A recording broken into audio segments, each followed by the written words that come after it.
Hello and welcome back to Fate Grand Order.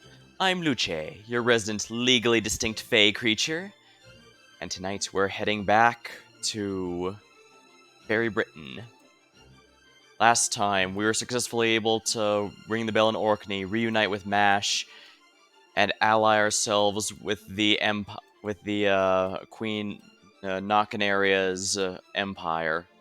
However, we unfortunately ended up captured and are now being sent to New Darlington. After, once again, Beryl has utterly betrayed people very important to him. Because I guess always chaotic evil has to always be chaotic evil. And as a result, we're going to be diving right in. Castoria in the Garden of Lost Will.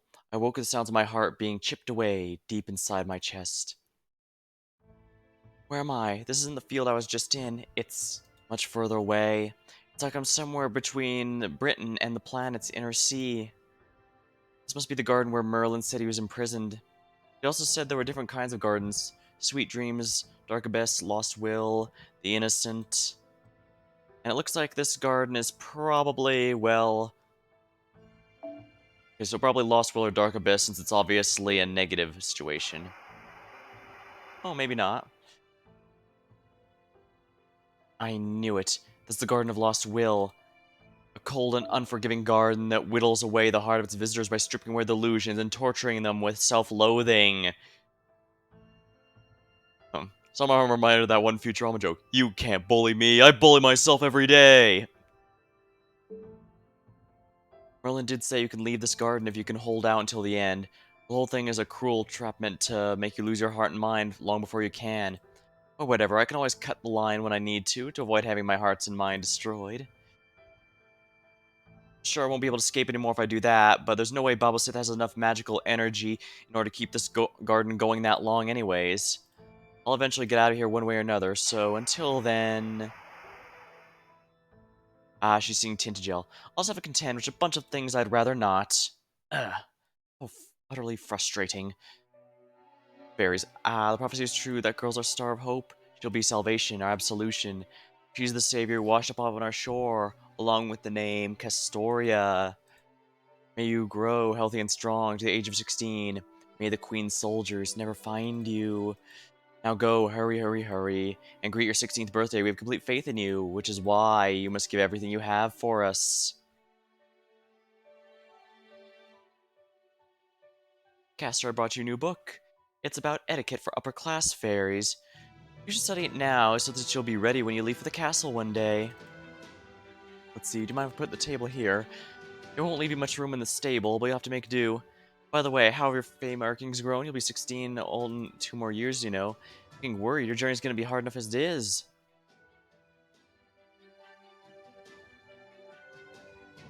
I see you're working hard today again, Castor. You're so diligent, dedicated, and innocent.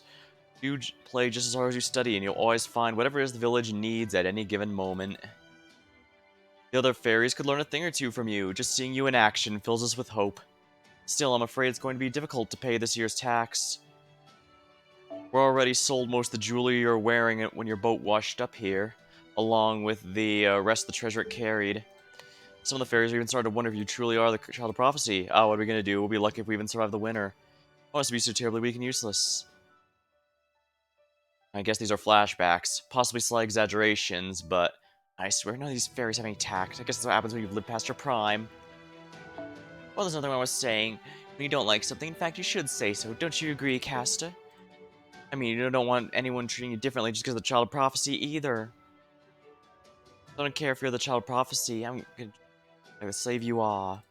Oh, I've been growing. You really need to start if you're gonna catch up to anywhere you need to be. Especially since we don't have anything of yours left to sell. Well, we can always sell you to the High Queen if we have to.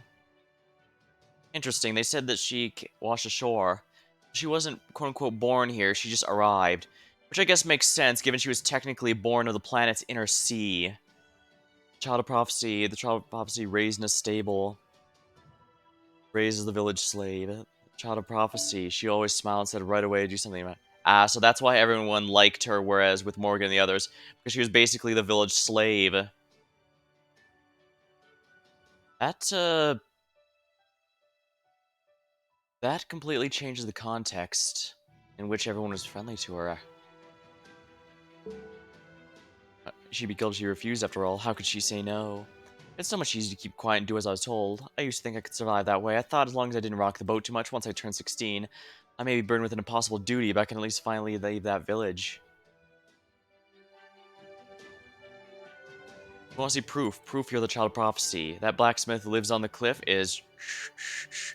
You're the only one he's not wary of. You're the only one he trusts. If you truly are the very then... Shh, then kill him for us. Please, we're so anxious. Every day is filled with fear. So come on, prove you can protect us by taking care of him. Of course. Of course I will.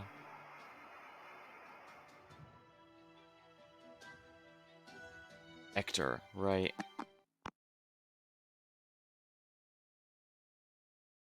Way. Well, that's it. I've had enough. I'm just gonna cut the line and close off the way of the exit now. So the child of prophecy left into jail for good. Good thing I've always been quick to cheer up when I'm feeling down. Afterwards, to make a long, not so interesting story short, I went to the Nameless Woods, and that's where we met her. And now I've come across the Master, just as he's moments away from succumbing to the Lost Will's traps.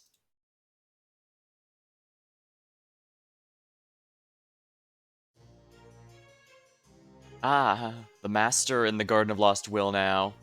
Huh. Oh, I thought I saw Castoria on the other side of the wall. That can't be right. I mean, there's a wall there. The whole point of a wall is you can't see or go through them, so I couldn't have seen her on the other side. I don't know, maybe we have infrared vision now? Maybe we gained superpowers when we entered this new world. What are you looking at, Master? Are you so exhausted you started hallucinating? Get together, we can't have you spacing out or storming Lostbelts. We may have any number of replacements for you, but you're still the last Master of Humanity. Oh, you found other race shift candidates. Just not get it, you understand you don't need to race shift to get into a Lostbelt, right?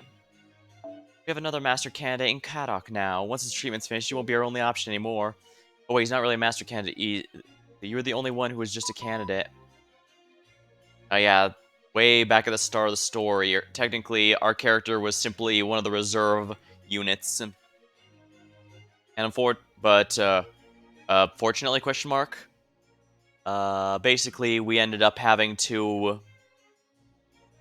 Basically, everyone else died, so we had to become the last master by virtue of, all the main ones and their understudies all died or got captured, as shown by the cryptors now. Hang on, I have to take this. Hello, Caddock's awake and good health? Great, sim in the command room. Good news, Caddock's fully recovered. Oh, nice, now I can join. You can go back to being a spared. We can start doing our jobs properly without handling you all the time. I don't know, I'm pretty sure after having all the meta supports, I'm the one handholding you guys. Oh, so that's how it is. All that talk how much they need me, and now they just blow me off just like that. Oh man, I've been there. Worried that as much as people will say to like you, that you're always in the bubble, where just doing the single thing wrong will change their opinion. Yeah. There was a time when that was basically my worry at all times. It can still crop up here and there, but not nearly as bad, now that I know that's not how it actually works. Hey, what do you think you're doing here? Get through your head, you're not a master. You're supposed to get back to standby. Just get back in there before you get in trouble. Oh, but I have to stay in shape just in case. I mean, there's no telling when I'm going to have to go into another. What are you talking about? Your training and mission days are over. You're just a regular guy with no special talents. Stop trying to be something you're not. Well, technically speaking, we are officially a member of the Mages Association as of the end of the first story arc, so... But yeah, I suppose I can also get that. Ever seen the Courage the Cowardly Dog episode Perfect? That was one that, resonated with me a bit more than it probably expected to. Let's just say when your mind wants to make you seem inferior to everyone else, it will find surprisingly creative ways to prove that none of your accomplishments count, none of the stuff you've actually done count. It's actually rather, like I said, it's actually rather impressive the lengths it will go. And the worst part is, it'll make it sound halfway reasonable. So, yeah, and I know obviously it's 100% wrong, it's just trying to throw you off, but... Like I said, just ignoring it's easier said than done. As I said, it's going to all... Since you're always your worst critic, and when it's coming from your head, it's always going to be the worst. Just hang out in your room and let the experts handle things. I guess there is some... Just hang out. How exactly do I do that? This time I've been trained to handle watching someone die or seeing the unspeakable. I'm practicing overcoming my flight to response, clearing my mind, all because, well, they demanded it. At this point, I don't even remember what else to do with my spare time. I just can't tell. Is this really what I'm supposed to be? I guess you're afraid to come with terms with your situation. See the world as it truly is, Master. I understand. To tell the truth, I've been mulling the same over for quite some time now. Is solving the case truly the right thing to do? Think about it. Even if we manage to prevent what's happened here, we won't regain what we've lost. Once this case has been closed, you'll be left then nothing more than a broken, empty world. By comparison, even the current state of the world is fairly overflowing with hope. No matter how bleak things may be, there's a chance you'll be rewarded as long as you keep solving problems one at a time. You see, isn't that precisely how things are so much easier for you now? No longer any means to recover what you've lost, you might as well forget it all. Don't worry, no one would blame you. With all of humanity having long since ceased to exist, there's simply no one left to do so. Maybe I should stop this for him. It's not like he can cut his own line. Honestly, this lost will stuff is worse than I thought. Even when it doesn't concern me, I can't bear to watch. Master's eyes keep getting more and more unfocused. He's holding his chest tightly like he's in a vacuum and having more and more difficulty breathing. Well, listen to me, Master. There's no need to feel sorry for these people. They're all from a hypothetical history, a living what-if scenario foisted on us without our consent. Sure, I can understand the logic in them considering us our enemies, but that's all there is to it. Doesn't change the fact they've already lost. So what if a meteor impact results in a new ice age? So what if Ragnarok burned their world to the ground? Yes, I'm sure that made things hard for them, but that is not our cross to bear. So don't bother listening to the residents of the Lostbelt. Besides, we've got them all beat when it comes to sheer suffering. We're from proper human history. We're the victors. We took the intended route. We can't let anyone take us from us. We can't. Still, what can we do with only 12 of us? There's no way we could simply rebuild what we lost. You know as well as I do bleak things are, right? These Lostbelt people know nothing of the solitude, the sort of pressure. They should be the ones to compromise. They should be the ones to disappear. And the pain they've experienced is nothing compared to ours. I actually don't entirely disagree with what he's saying there. I mean, yeah, it kind of sucks, but like you said, it's not our burden.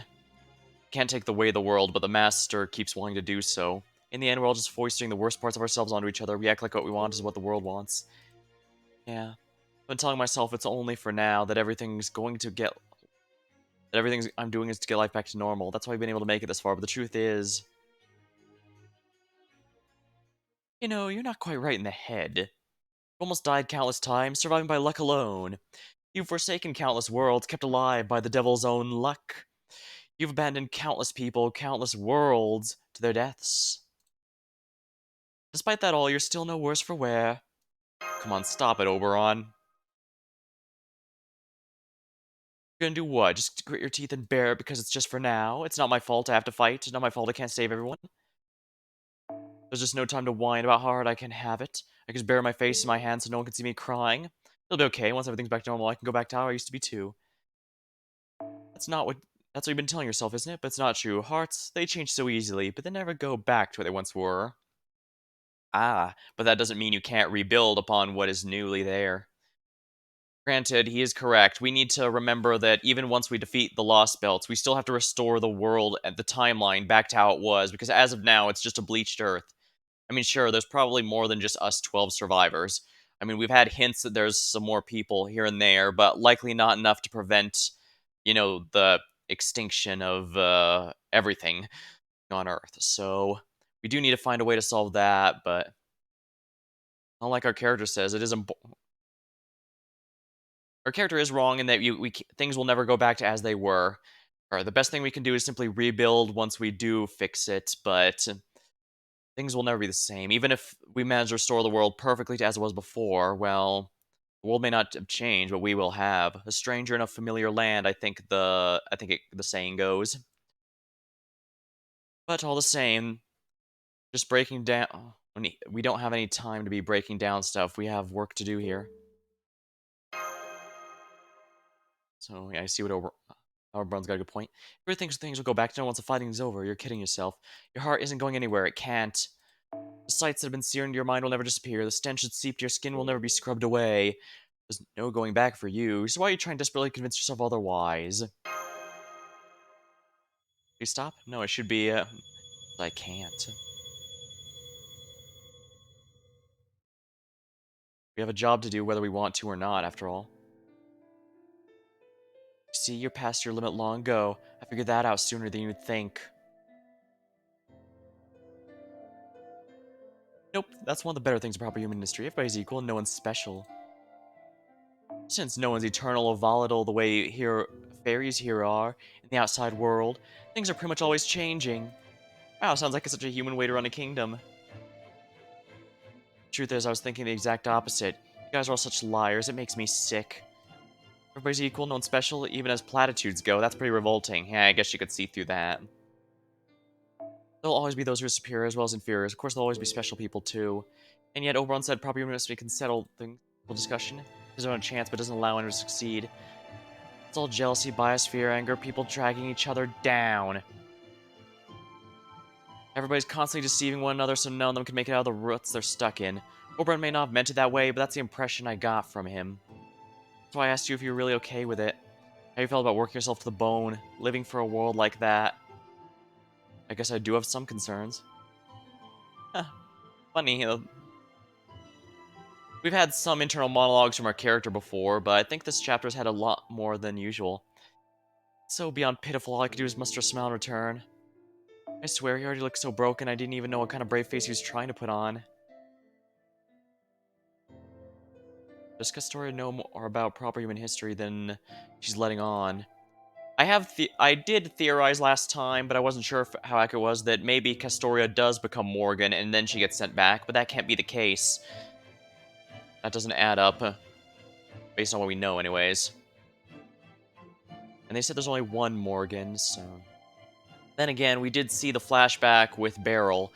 It's possible when he summoned Morgan, he somehow sent her back, but... And that was what set this new timeline order, but if that's the case... I guess that also explains why they thought that Fairy Britain here was a dead world. Because even not just humanity, fairies were gone too. There was absolutely no one, basically no one here before Morgan arrived.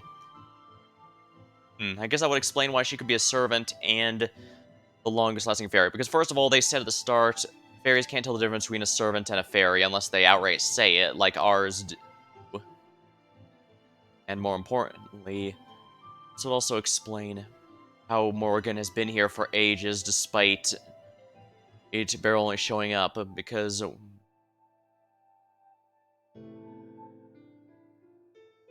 Interesting, usually the timeline resists such changes like that. His knees are starting to give out, it won't be long for the rest follows. I know none of this is my business, but I should at least put an end to Lost Will before that happens. We may be separated by a wall, but I can at least stop Magecraft. No, despite it all. Huh? Huh? Is he seriously standing back up now? That's why you should just quit now, Master. You're only making things harder for yourself. Just stop. All this fighting you've been doing, Caldea's grand order, it's too much for you.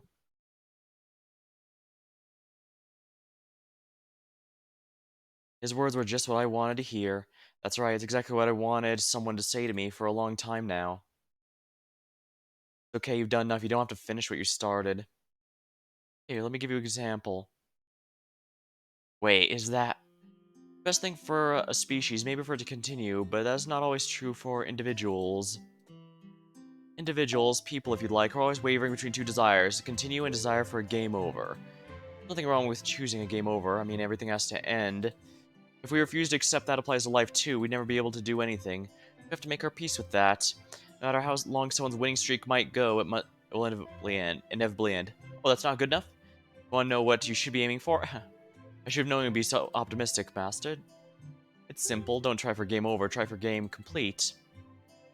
You, me, everyone else are going to have to roll credits someday, but until then, all we can do is try to complete as many of the tasks for us as possible. Happy, sad, failure, success, none of that matters. As long as you've never done it before, anything goes. You still have plenty left, don't you? You've got a lot of living ahead of you before you can truly say you've no regrets. And I believe what's best for an individual above all. Nothing would make me prouder than to know you did all that. Oh right, you're supposed to be taking a break, and here I am, talking about who knows what. Okay, see you later, have another great day, and if you ever want to talk, you know where to find me. Is that Romani? That's right, despite it all. Despite it all? Still not ready to give up. See, he needed someone to tell him to let him know that Ritsuka needed to know that option existed so that he could reject it. And why is that? First, it was like a curse. I felt like I had no choice, but not anymore. I've stepped on lots of things, left so many things behind. Despite that, I still have something pushing me forward. I see. Not because he feels obligated, but because he wants to do it. Back then, I shouted to live. Those are the words that helped me defeat the best thing for humanity. So now I have to find that answer for myself. I see. And what would that be? I don't know yet. Right now, all I know is I have the wish to live. Ha! A wish? That's right. And what's wrong with that? Everyone wishes for what they want. Everything I've achieved so far is because I wish for what I wanted. I'm gonna keep going and find out why I think that way. So what if I lack confidence? So what if this is too much for me to handle? That's no reason to give up now.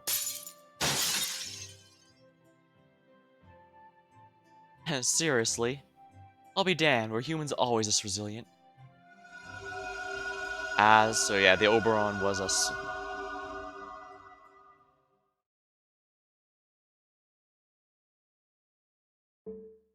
Eh. Oh crap. Am I gonna have to redo the cutscene? Yes, I am, aren't I?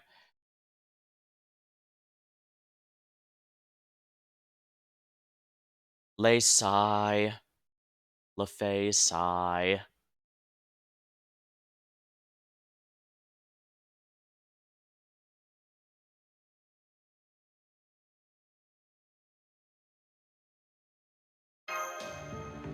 Eh. Data update.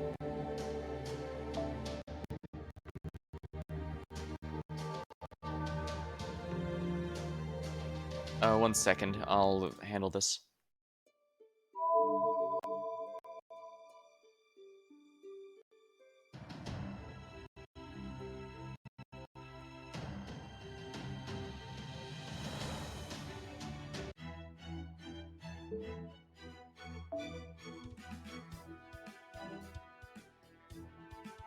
Alright, there we are. Let me just grab my items here. And I'm gonna have to do that cutscene again. That's gonna be a little annoying. Well, I can skip it this time, but yeah. Oh, it did go the first time. No.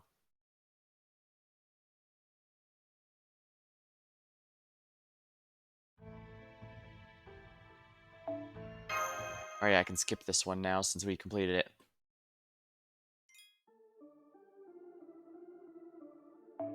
He's gonna... Looks like we need to fight now. Well, we broke out, it looks like. What is this place? Castoria? Senpai, you're both alright, oh thank goodness. Ash, is that you? Does that mean we're back in reality? But the Garden of Lost Will didn't stop because it ran out of magical energy. How? Oh, it's all smashed to pieces. National treasure just gone like that. That's so bold of you. Oh, sorry, I was just in such a panic. I know putting out evil magic energy, and I didn't know what else to do, so, should I not have done that? No, Mash, you made a great call. I wouldn't have been so worried.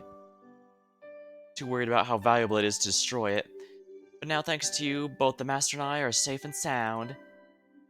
Garden of Lost Will is a cursed object that robs anyone who's trapped inside of their, well, will to live. I, never had much of that to begin with, so it wasn't so bad for me. Yeah, the impression I got was that she had a bit of a martyr complex. But if Master had been there a lot longer, he might have nothing. You were standing right back up on your own there. What's your deal? How can your mind be built like Barguest's? And why are you so angry all of a sudden? I don't know. Ask Cabotrot. It just came out, all right. What you did there was so shocking. It's actually kind of infuriating. Makes me wonder just how serious you are about, well, everything. I see. Now I understand. It's true. Senpai's mental state never changes, whether he's doing his job as master or just being senpai. Even when he's supposed to be casually eating dinner, he's actually quite serious about it. It's very strange. What? No, that's not what I'm... Then again, maybe it is. You don't really run from anything, do you? Even in Norwich, you ran all the way to the harbor, even though everyone's trying to stop you. I mean, hey, you didn't run away either. You know, I guess I didn't, did I? I sure didn't go to the harbor, though. I didn't mean that. I mean, from being the child of prophecy. Oh my, is that romance in the air? Wait, no, hang on. That's not romantic love. It's platonic and admiration. It's Pepe. Right, I almost forgot. I was only able to find this place thanks to Pepe. I went after Sith after she abducted you two, but just when I was trying to figure out where you were, Pepe swooped in and saved the day. You know it, hon. It took a lot out of me, but I ran all the way here on these long legs of mine. There's a reason I'm so proud of them. I wasn't sure at first whether I should help or not, but Mash, was just barreling ahead so frantically. I mean, she sprinted from Edinburgh to New Darlington so fast she actually kept up dust clouds. So I simply couldn't help but step in, you know? Thanks, Count Pepperon. By the way, do you know what this place is exactly? New Darlington. I noticed MASH because I've been keeping an eye on the place from the nearby hill. New Darlington's Barrel Citadel. I've been looking for a chance to sneak in for a long time. Up till now, I never found any openings I could use thanks to all Morgan's monitoring spells. When I saw that Mashy was about to charge straight in from the main gate, I was all, oh well, c'est la vie. And I stopped her before it's too late, then we snuck in together. That's right. Pepe used Magecraft to find you. All I do is follow the thread of the bond you share with MASH. If anything, I'm the one who should be thanking you. I never would have known this place was on the outskirts of New Darlington otherwise. So we're on the New Darlington outskirts, to be more specific. That's right, we're in the underground sanctuary. We came in through a little church out in the woods near the shore. Too bad it looks like this place is positively overrun with nasties now. Anyway, let's focus on getting out of here, shall we? This is the deepest floor of the sanctuary, a prison 80 meters below ground. It's a long and windy way back to the surface, so make sure you're nice and limbered up first. I assume it was super cramped in that tiny little, Castoria? You got it wrong, Count. I don't think any kind of love is in the cards for... I haven't seen that face in a while. Yes, I'm ready. Of course I'm ready. Oh my, her shoulders are as tense as anything. I do hope she'll be able to loosen up eventually. Well, we can worry about that later. Besides, it doesn't look like I need to stick my nose in any of that. I have a feeling time will solve a lot of these problems. Huh? Oh, don't mind little me. Now, come on, let's hurry to the surface. And just so you know, Master, I'm counting on you to handle any nasties we run into along the way. Oh, by all means, I'm looking forward to... stretch.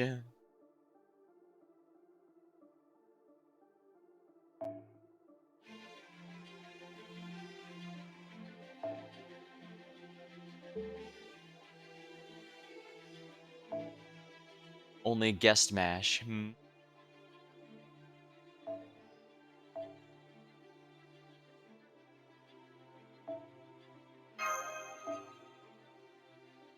Skadoodles. Weatherbond CE, of course. Astoria for backup. I guess Vitra wouldn't be too bad to have in case all else fails. Someone who can last. Also probably should have changed the Mystic Code, but whatever. I've got a bunch that need to be leveled. I am not a heavy farmer of the lottos, so... yeah. お前は我が城の影に溶けるしかなかろう。にゃんにゃにゃん。落ち着いて。よっと。味のターゲット。どうか。Something that haunts underground.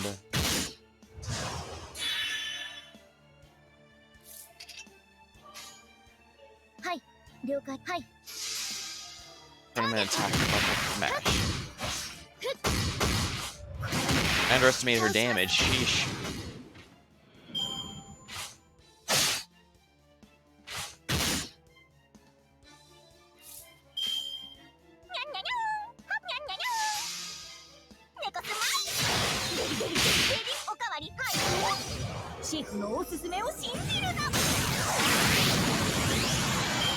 Yeah, Tamaket's NP gain is absolutely horrendous.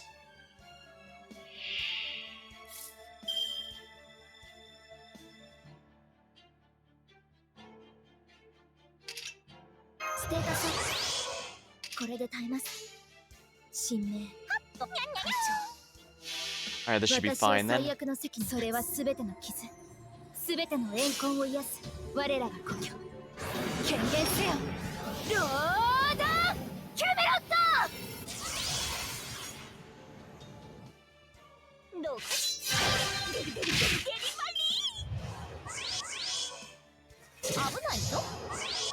Actually, let's see here. はい、了解。はい。 Just how exaggerated everybody is. Oh. 倒します。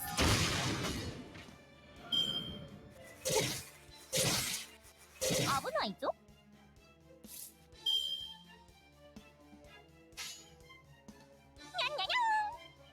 了解。よっと押し切ります。どうか。寝かせます。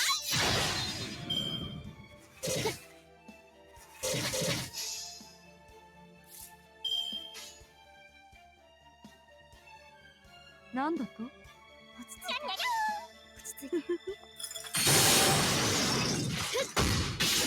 寝かせます。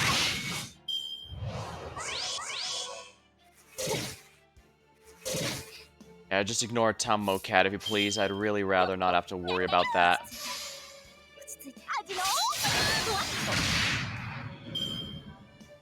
Alright, there we are. Not bad at all.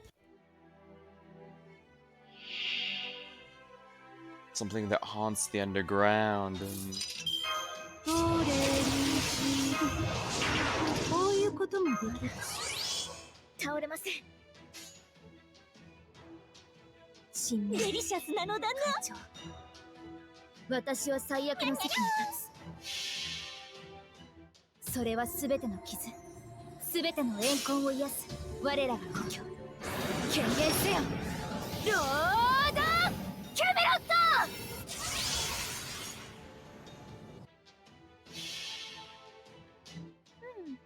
I think I forgot to use your own attack buff, but oh well.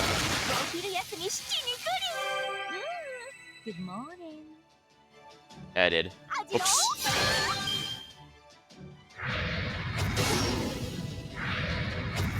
Bonus damage against Fey enemies, but none of these are Fey.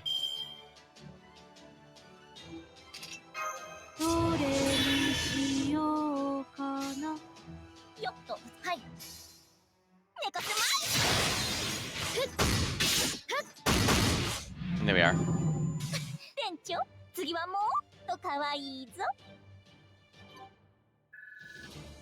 Alright, the new weeklies dropped.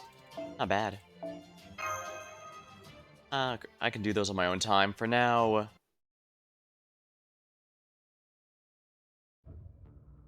After arriving the British Lostbelt, I found a vast stretch of nothingness and the Tree of Emptiness towering over them. Ah! So I was right. When he first arrived, it was already a dead world. The Tree of Emptiness was still there. It's just that, well, the Great Calamity already killed them all. So but how did he send Morgan back in time? There's no sign of anything resembling country. This what-if version of Britain had ended in abject failure a long time ago. Whatever history it may have had was long gone. Looks like Wodime was all worked up over nothing. Still, none of that changed the fact I was bored out of my skull. So I did what any good crypter would do and summon a servant.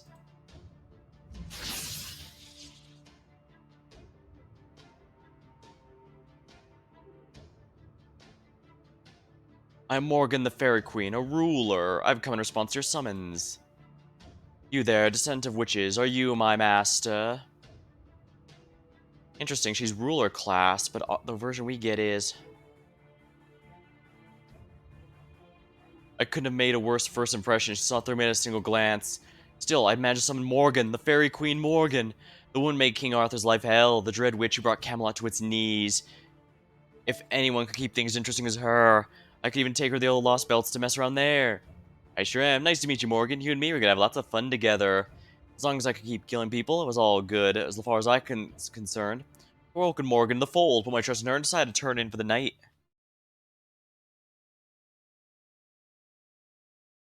What? I went to sleep in an open field and woke up in a bed so fancy it almost made me sick. Welcome to Fairy Britain, Barrel Gut. Did you sleep well last night? The Tree of Emptiness is dead. The foreign god's plans are of no concern of mine. That means she did this with absolutely no help of him whatsoever. Wow. Whoa, you're right. It really is all dry up and dead. What the hell are you thinking? I have no further use for it. Fairy Britain is no longer a lost belt, and while I myself am no longer a servant, I'm going to keep you on as my husband, Beryl. Hmm. Right, she absorbed the power of the tree itself. So she became... I see. She must have gotten enough magical energy she just manifested properly, meaning her body is no longer that of hard light, basically. This would be purely for appearance's sake, or the pretense would fit us both. Whoa, hang on, what's going on here? In the span of a single night, the barren island had become a civilized nation. There's no way I could tell Wody May that, so I gave up and accepted Morgan's offer to be her husband. Yeah, Wody May would have absolutely had Zeus do something about her if the ability for that. The next 6 months are crazy. Tamlin Tristan Babo Sith took liking to me after I told her about proper human history. Granted, I know there's an argument as to whether Zeus or Morgan is stronger. And unfortunately, it's never going to reach a consensus because I used to be part of power scaling communities. I know how those goes. I guess if there's one thing I should probably mention from there, just because you're capable of harming or causing damage to someone capable of destroying a world doesn't itself give you a world-shattering power. That was also something that's definitely been a point of contention. So I imagine I wouldn't be surprised if others disagreed with me and argued in the comments, which I would really appreciate. Please do argue. Well, I could kind of use the exposure from the algorithm juice from that. But yeah.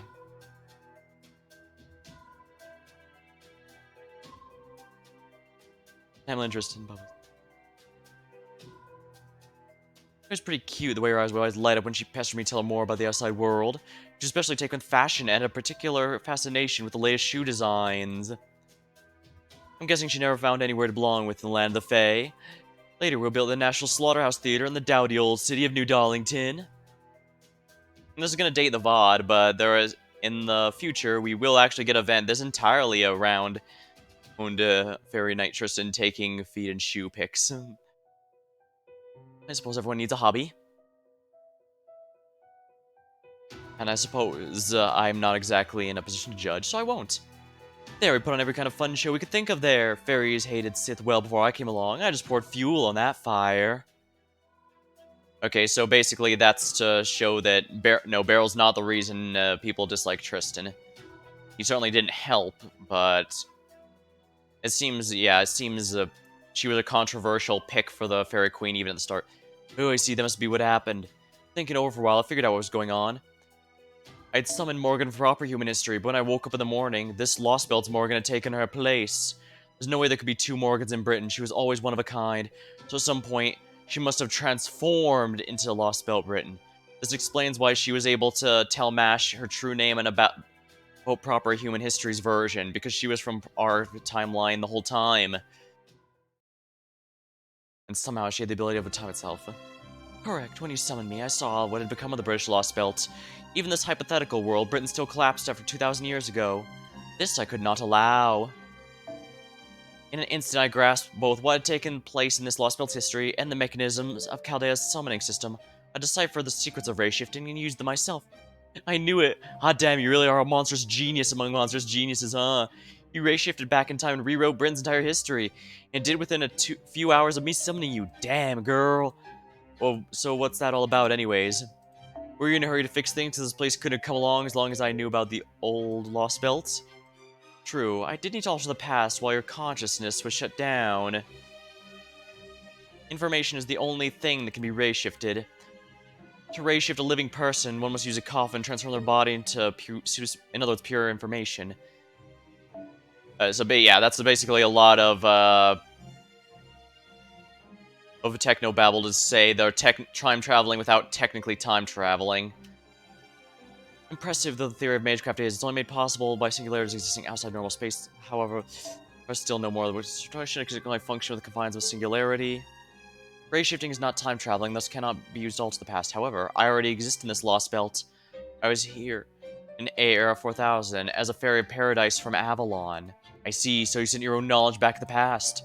Servants are ghost liners, which just concentrate information and get down into it. Which, of course, even a servant would normally disperse if they ray-shifted anywhere near there wasn't a singularity. But there was someone on the other end to receive that information, like a pre-existing email account. Well, that's another story entirely. Yeah, they're even doing the Star Trek thing where they take a complex idea and then break it down to a more simple idea. And you can certainly tell where this writer's influences are from. Proper human history. You're a witch who was defeated by King Arthur and lost your hold over Britain. And that his history's Queen Morgan. You were rejected by the entire Isle. So you decided to entrust those memories to the version of yourself born in this Lostbelt, didn't you? Correct. Following that ray shift, the Morgan and Property Ministry, the servant you summoned, technically ceased to exist. In exchange for a resolve, the Morgan of this Lostbelt learned of the fate which awaited her. The first original version, the Fairy of Paradise was murdered, and all but a handful of fairies were wiped out in the Great Calamity of Fey Era 12,000. Once I learned the truth of my proper human history self, I was able to escape my would-be murderers and survive. I then changed the course of destructive history and killed the Tree of Emptiness. Doing so would ultimately destroy this Lostbelt, but it also provided me with an opportunity. So long as someone capable of keeping this world alive remained, this Lostbelt would transform from fantasy to reality. That is the world in which you find yourself, the era of the High Queen. This land is my fairy Britain. I built it with my own hands, and no one will ever take it from me. Oh yeah, she's one hell of a woman, probably the scariest I've ever met in my life. She rape-shifted her own will in the past while I was asleep, even though it technically cost her life. Then Morgan from this Lostbelt inherited the knowledge, killed the Tree of Emptiness, and made a new history, just for her. I don't like to think about this next part too much, but I probably disappeared too while that was going on. I had seen the version where the Tree of Emptiness was still alive and well. So I must have died the night after falling asleep, and the me thinking these just a look-alike that Morgan whipped up the next morning. Is that a problem? Ah, no, all good here. Yeah, like I said, the timeline works to correct itself in this universe, so someone aware of what the true timeline is, it would also need to be dealt with. You've already been resurrected to suit someone else's purposes. Why worry about it a second time? Still, things are going to be different now. Without the Tree of Emptiness, the era of the High Queen has been firmly established. You can't bring any more dead people back to life to iron out inconsistencies, and any outsiders show up won't be able to mess with it either. You do know the Chaldeans are going to do everything they can to destroy this Brit of yours. I see no reason to be concerned with them. My enemy is your colleague, and Olympus's Tree of Emptiness, which now covers the entire planet. Oh damn, so you're planning to go on the offensive against a distant Lostbelt next? Granted, that probably is more urgent for you. Still, Wodim is no pushover, you know, and then those Olympian gods seem pretty bad news too. Yeah, remember that even Wodime was actually able to hold off the Rungo mini-ad she cast on it for a few seconds. It wasn't a huge thing, but even holding it off for any length of time whatsoever, because that back in Camelot, that outright pierced every single defense that was meant to stop or even slow it down. It was not slowed or stopped, yet Wodime was able to, so he's absolutely no slouch. Who knows, Zeus might have even been able to tank it himself if we hadn't, you know, killed him already. Hard to say, since he wasn't exactly there to do the work for us. Besides, Wodime doesn't seem especially pitiful or interesting. Killing him would be a pretty big risk, and there wouldn't be much reward if I do succeed. You're saying you have no wish to fight Olympus's Cryptor? Did you not tell me each Cryptor is competing with the others? Is that not why you were all resurrected, to vie become king of this planet? Nah, I don't know about the others, but I got zero interest in being a king. Then why do you answer the foreign god's call? Was mere survival your only concern? Well, yeah. I mean, imagine you suddenly woke up dead. A mysterious voice says you're gonna stay that way unless you accept their offer. I can't really fault him. I mean, I'm the one who kept saying defeating the Lost Belts to ensure the survival of our own timeline is basic instinct, survival instinct, and so I can't really blame him for doing the same thing. Isn't it natural for humans to bet any opportunity that means life over death? Not for you. You have no attachment in your own life, and neither do you place value on the lives of others. You only live for the moment, seeking nothing beyond that. You're prepared to meet your end at any time. A man such as you would never awaken, simply keep living. Ah. So he does have a bit more to him. Hey, give me way too much credit, Your Majesty. I'm just your everyday hedonist. Sure, living's a pain in the ass, but I can deal with that as long as there's fun stuff to make up for it. Take Tamlin Gawain, for instance. She seems interesting. It'd be fun to mess with her. Spriggan, on the other hand, seemed boring. He'd be better off the villain of a B-movie. That's all there is for me, Morgan. Incidentally, you seem boring too, by which I mean you won't be any good for helping me pass the time. So you can just relax and do your queen thing. Besides, I'm not strong enough to kill you anyway. What about Tristan? How do you see her? Lady Spinella, she's a jewel. I'm happy to take care of a pretty young lady like that. She's dead-end, neither pitiful nor interesting. Just the thought of harming her arms and legs makes my chest tighten up. The more promising someone's future is, the more it makes me want to ruin it. Believe me, I'm aware of how bad that makes me sound. I guess putting someone pitiful out of their misery is just my way of expressing my love. Yeah, I said he's always chaotic evil, so we're gonna have... It's best to just go forward assuming he will always be chaotic evil. If it's 2, that probably means...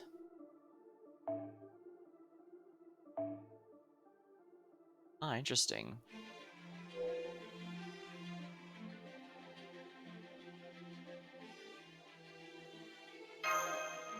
Excellent, here we are.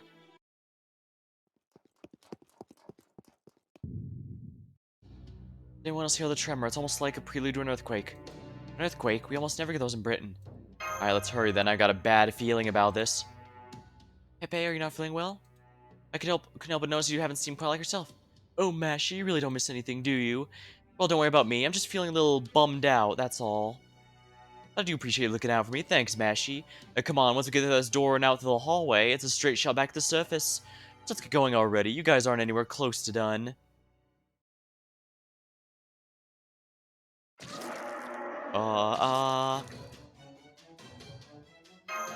For those things. Oh, their bodies are rotten. They're corpses. They're the remains of people who died in the calamity of Darlington 100 years ago back to life. Now I see, this is was a human burial ground. Alright, if they mean to attack us, we'll just have to defend ourselves. We'll keep the fighting to a minimum and secure a path to the upper floors. Sounds good to me, then.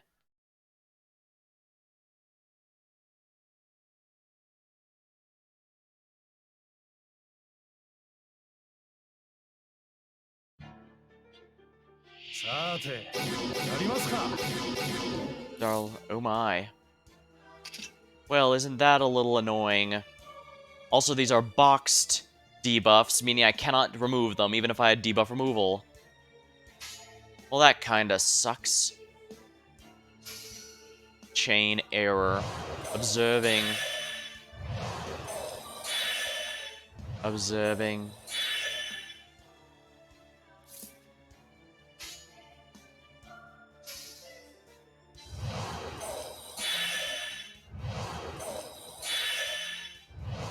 I guess they're programmed to do nothing but observe. Interesting, are we not allowed to attack them? Okay, I guess that explains why it was just 2 then. Interesting.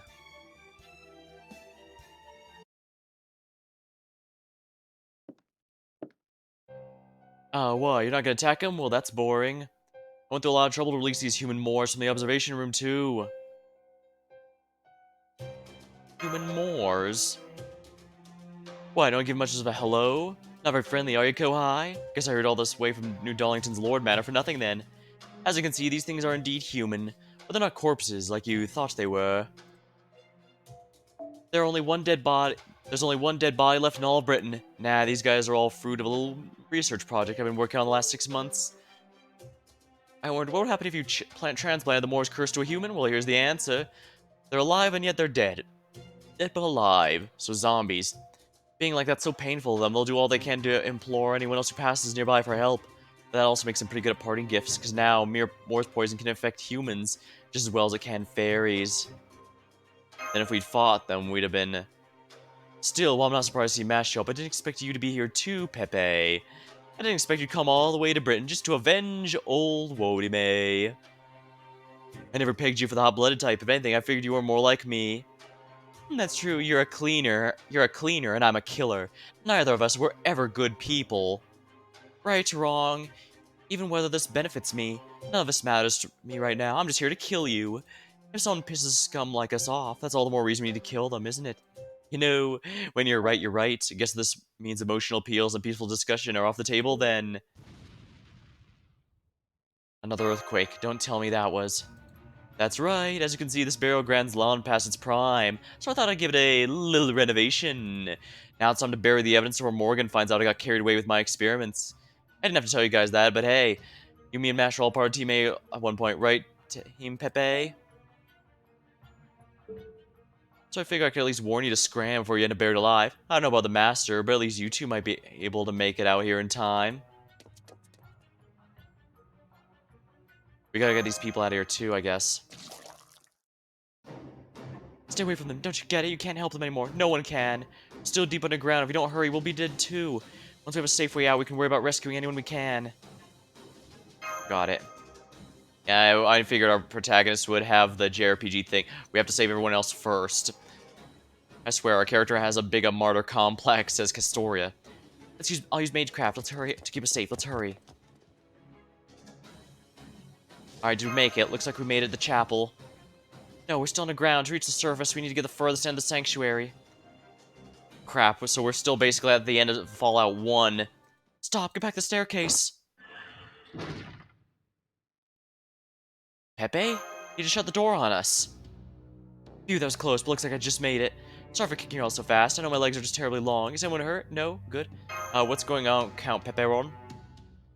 Oh, there's just a little poison gas in here. Hang on while I go shut it off, okay? Don't worry. I know, as you know, I trained my Jugendo up in the mountains, so karma doesn't affect me as much. I can survive the gas a good while. Karma, what do you mean by... I'd say this would take me about 3 minutes. I'd do it faster if I wasn't tired, but oh damn well. Master Mash, you two trust me enough to wait till I get back? Alright, you said 3 minutes, right? Alright. Great, alrighty. I'm just gonna take care of this. This should be fun. I haven't had a chance to use my full strength in a long time.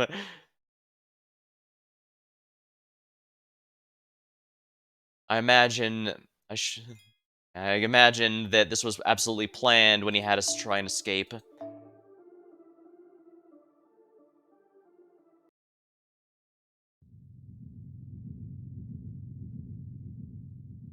Okay, it's been 3 minutes. I gotta open that door.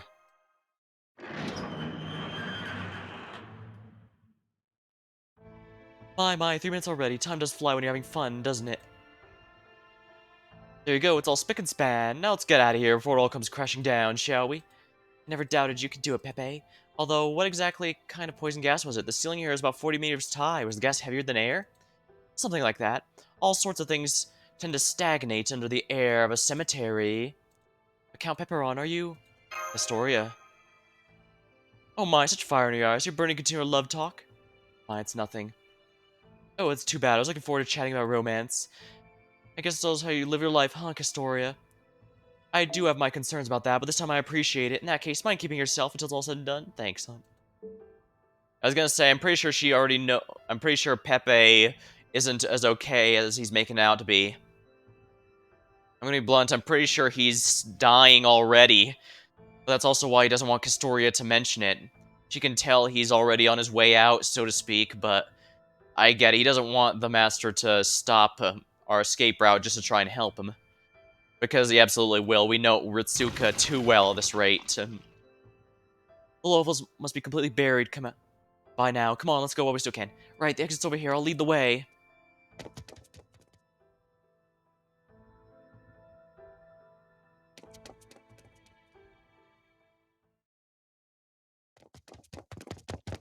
There it is. Careful, Master. I'm detecting powerful hostile magic energy signal ahead. Oh, come on. How'd you get all here without a scratch on you? What the hell, guys? That should have taken at least one or two of you out. And you, Master. Why are you looking at me like that? Is it really your idea? Is this really your idea of a master sworn to defend humanity? Wow. I'm not gonna say anything because I know what he's referring to. Don't waste your time on the likes of him, Master. I was hoping to take care of him myself, but would you mind kicking his hiney for me? Just be thorough about it, yes? I don't want him ever do anything that nasty ever again. Right, I'm sorry, Beryl, but we don't have any time to waste. If you're gonna stand in our way, I'm going to force my way past you. I see, guess you didn't care for my game. Alright, looks like I'll have to break out the big guns.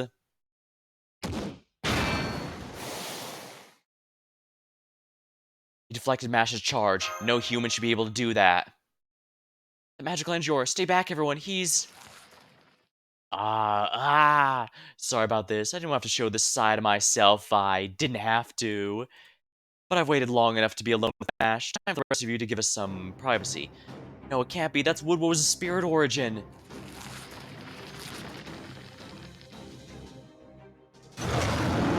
So his entire dream this time was to become a furry. But yeah, I figured something like this might be the reason why he didn't want to, what's it called? Why he want to goad us into trying to attack him. That way we'd activate it and immediately fight back. Only 3 servants, and only one of mine, huh? You'd think I'd have maxed out Ryoma after this, but... Oh, I can't bring anyone else. Guess I don't have much choice, but you know what, it's fine. I got all these blue gems. I'm saving them for a certain infamous fight that I'm probably going to be struggling against, but... I imagine I don't mind eating one of them against this. The Black Wolf. I can't help it since it's part of my lineage. Weren't you ever taught to be wary of escorts, turning into a predator? Yeah, I knew. Can you capture us? Twist of love.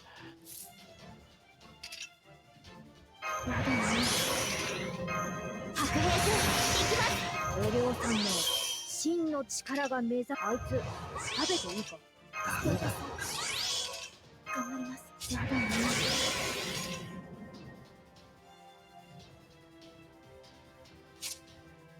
King of the Fang. Immunity to poison burn, gain resistance to all attacks, and sure hit. Lowers restore HP at the end of each turn and gain immunity to charm. Gonna have to go all out, I suppose. All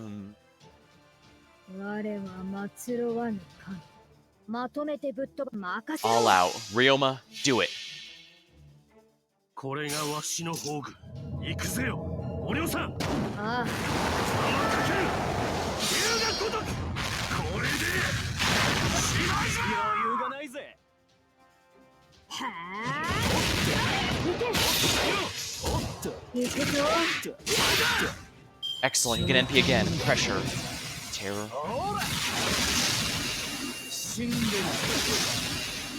She's taking a lot of damage.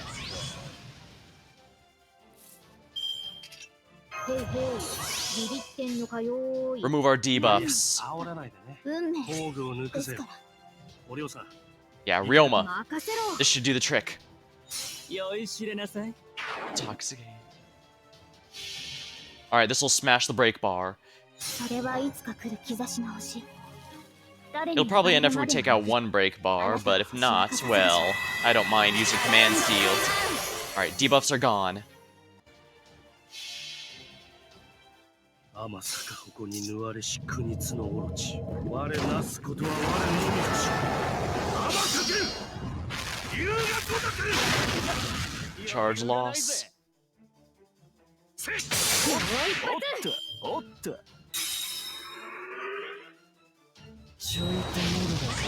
Sure hit. Ha. おりょうさん、カン。 I bet we could have beaten the other bars.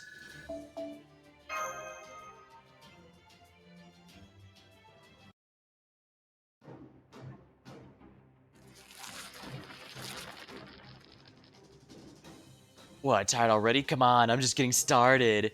I didn't go through the trouble of copying Woodwow's spirit origin just for us to screw around.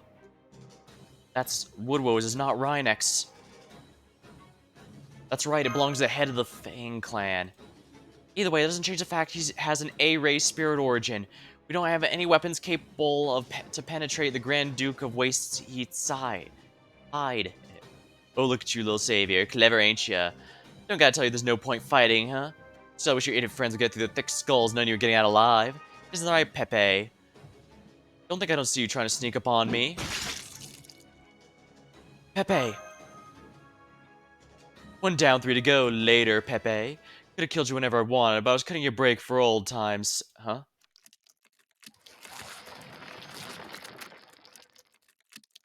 I feel gross. I feel sick.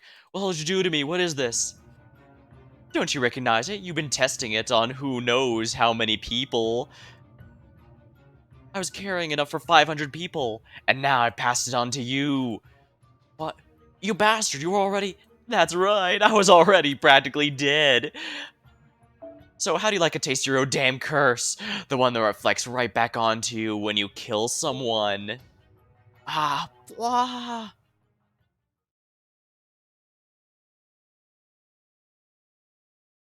We could finish off Beryl now, that'd be appreciated. He did just give us his back story after all. And usually when they... Well, no, he hasn't given his personal backstory, just the truth of what happened when he arrived in Fairy Britain. Stop, go back to the staircase.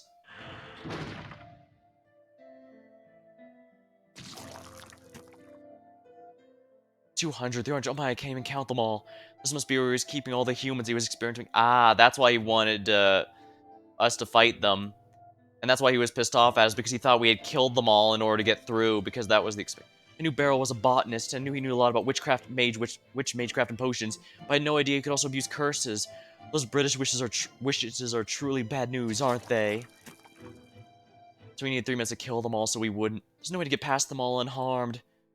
Get too close, they'll come after you begging for help. Touch them, be poisoned. Kill them, be cursed. Well, Mash is immune to poison, so that probably won't work on her. The real cruelty is how it's meant to make you kill helpless innocents.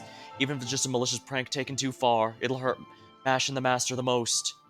Scumbag or not, though, I'm still their senpai. I'll have to handle this for them. Oh no, not Pepe. He's my favorite crypter. It makes sense. He always did care a lot more than he made it sound. There we go, all done. Now I just need to cast a bit of an illusion. Move the bodies to the corner, hide the blood and guts. Oh gosh, look at me. My outfit and makeup are all a mess. Makes sense, though. 1 curse for every person I just killed. Now my intestines are pulverized, my skin's in tatters. Is it gonna take more than a trip to the spa to bounce back from this? Any halfway decent person would just follow you all to the grave, but I can't do that just yet. Do you all mind waiting just a little longer? I have one last thing I need to take care of.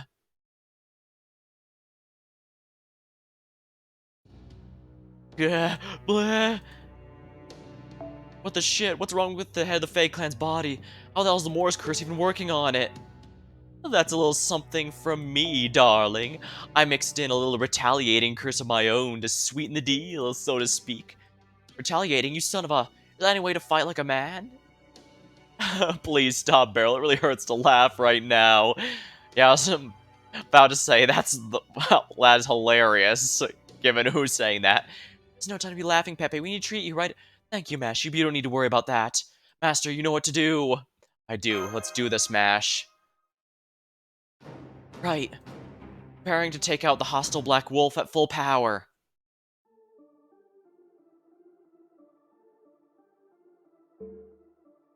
Only 3, huh? Once again, I'm gonna go with Ryoma simply because he synergizes best. And of course, I'll be sure to bring the best one for him.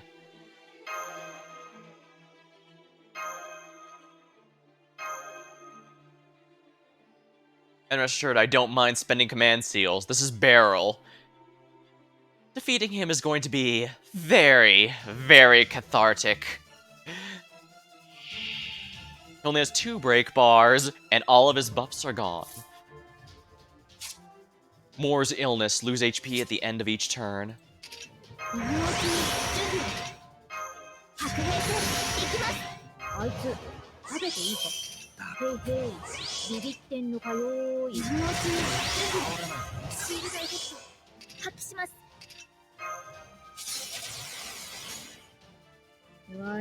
Full Ryoma chain time.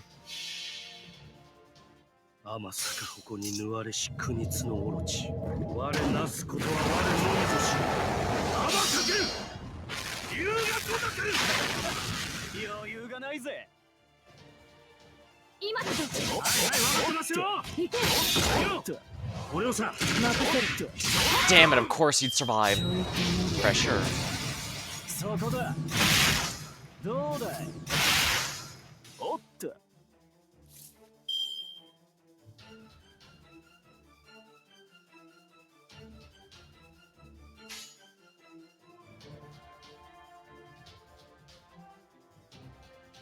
もちろん新年やります会長 Hate to waste Ryoma's cards, but we need to get this NP going, and we need to get all the rest there. 我らが故郷権限せよロードキャメロット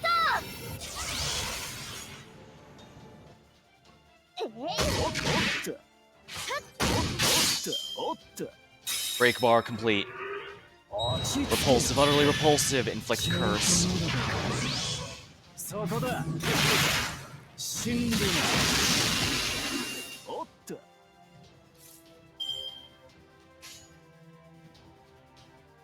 何のために。おりょうさん出番だ Here we go.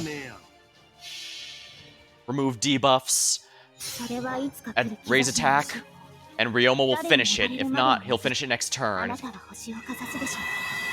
アラウンドストリバーン。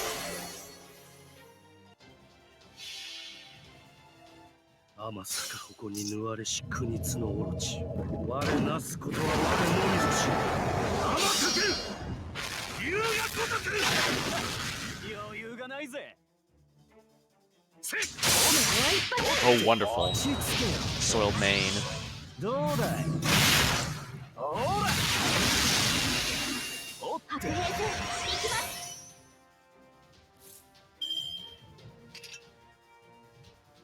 This is fine. 新名おりょうさん出番だ Ryoma, I'm gonna end it with an NP because a powered up one, just out of spite. すべての怨恨を癒す我らが故郷。決定せよ。ロードキャメロット。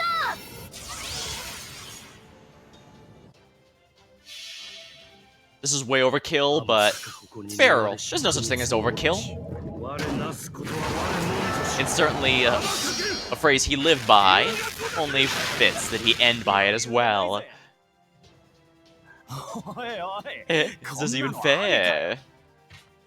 ありがとうございます。皆さんのおかげです。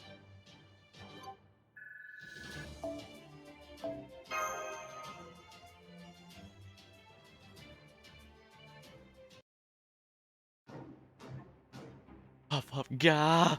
You really did it. I'm impressed, Pepe. Alright, see how it is. I admit it, you got me. I'm the one who messed up, so I'll be the one to run for it. Escape the skylight. Guess we'll be following him now that it matters now. Pepe. Pepe. Oh, was I sleeping? Silly me, I can't believe I missed your big fight scene. Still, I can tell from your faces you won. Even though you both look like you're about to cry. Come on now, cheer up. You're supposed to smile and high-five to win a fight, not rain on your own parade. But we wouldn't be alive now if not for you, and we didn't even realize what you've done for us. Oh, whatever you talking about? All I did was try and sneak attack Barrel and failed miserably, so of course things turned out this way. Besides, it's only right that I be the one to take responsibility for my actions, you know? Now go on, you need to get going. This was just a detour, remember?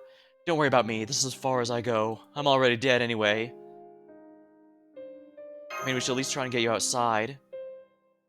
Oh, Master. Master I can understand, but not you. Carrying the dead will only slow you down, especially now that I'm bursting with curses. Besides, we're enemies. We are always going to go our separate ways, sooner or later. Not to mention I really am a despicable murderer. I just went after someone worse this time. Believe me, you two have no reason to mourn someone like me. Oh, but... Still don't know anything about that side of you. Exactly. I'm glad you never did. I'm glad my lovely little Kohai never ended up hating me. Hey. Hey now, no crying. Besides, Barrel and I are cut from the same cloth. We're both worthless, good-for-nothings at heart. I was always thinking more about how things would end than how long they'd keep going. Do you know why people like me violate the law? It's not because we want to do bad things. We just want to get out of keeping on, for keeping on's sake.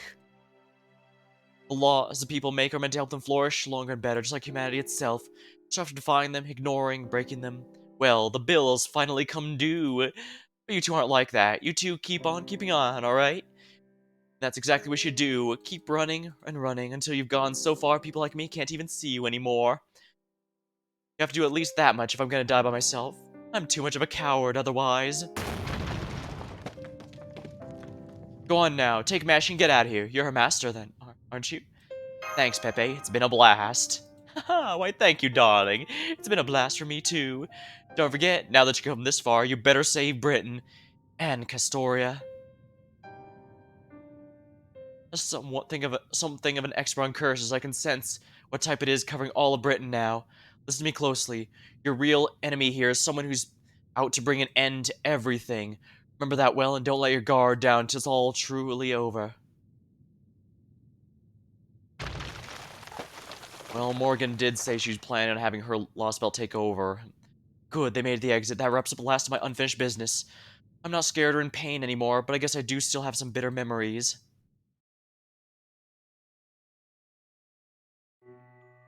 I killed them, all of them, in the span of a few minutes while the moon was hidden behind clouds. I killed all 400 members of my clan while they slept. It was quick and methodical, like mowing the lawn, just like how I mowed down all those sick and helpless people earlier. When I was 10 years old, my clan expected great things of me. They saw me as the first genius born to the clan since our founder's day. I wanted to live up to their expectations, but that simply was not possible. I was born with different inclinations. My heart and body never quite fit.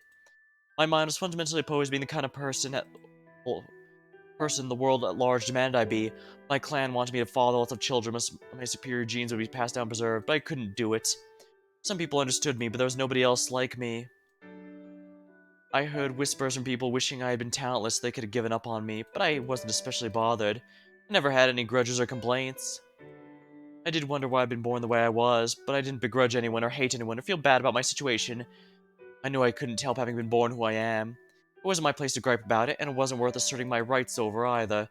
The only thing I felt a little bad about was knowing there would never be anything more to my life. Rojinsu is the power to know your own fate. By the time I was 10 years old, I knew my soul would never be reincarnated again.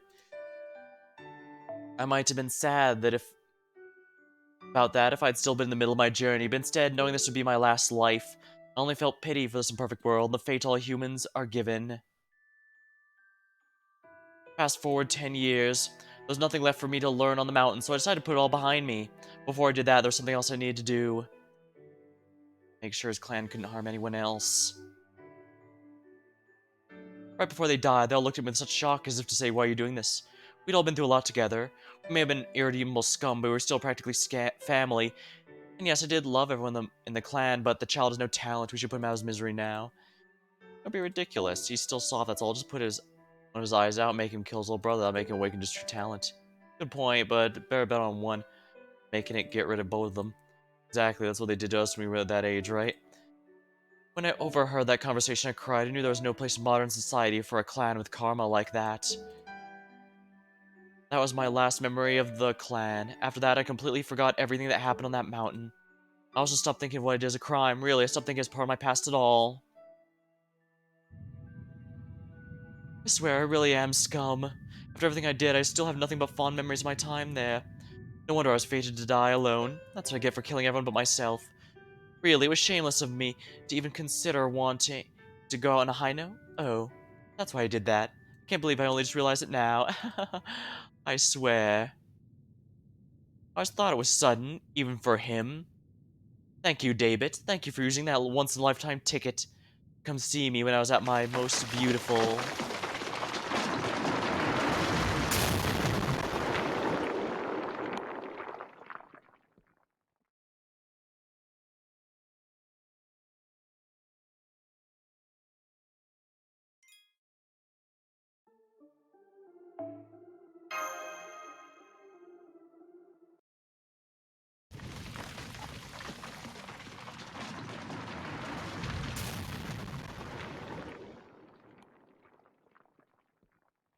Pepe. It's done collapsing now, which means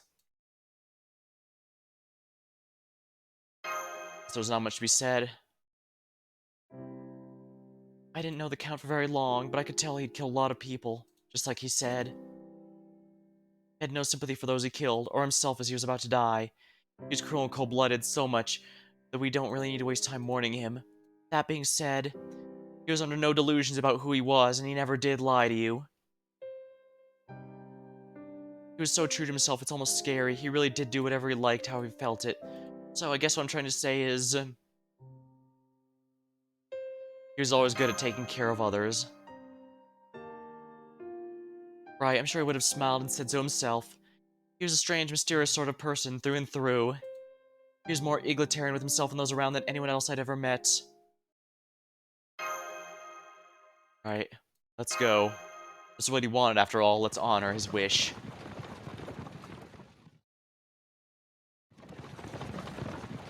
There I see them. Your tracking capabilities truly are exceptional, Lady Da Vinci. You know it. Now I'm ready to add a camera function to Tiffany.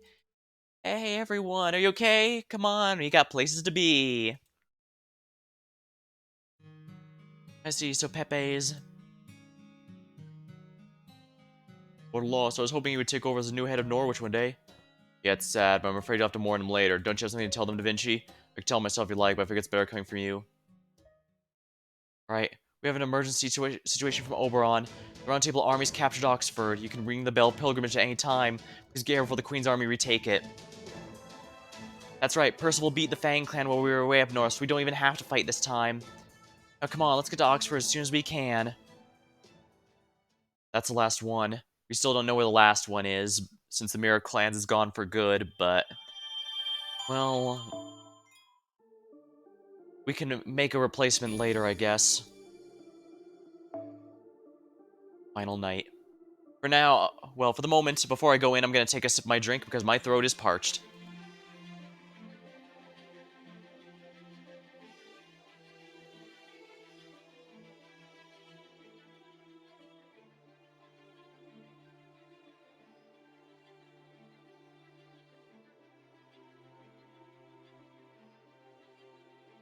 Ah,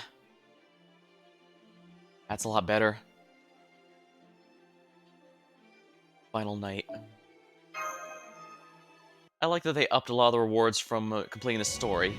I recall they had a lot of complaints that not enough players were doing it, which I do get. There's a lot of events, and some of them are back-to-back, but at the same time, I think it would also help if new nodes had some better drop rates than older ones. That would certainly be a nice incentive to keep going. But the way the way they do it is that the new nodes that matter are always the ones that offer the new mats introduced in each story. Wow, back from New Darlington in only half a day. That must be a new record. We are really lucky to have Retrobit and that brand new wagon he got for us.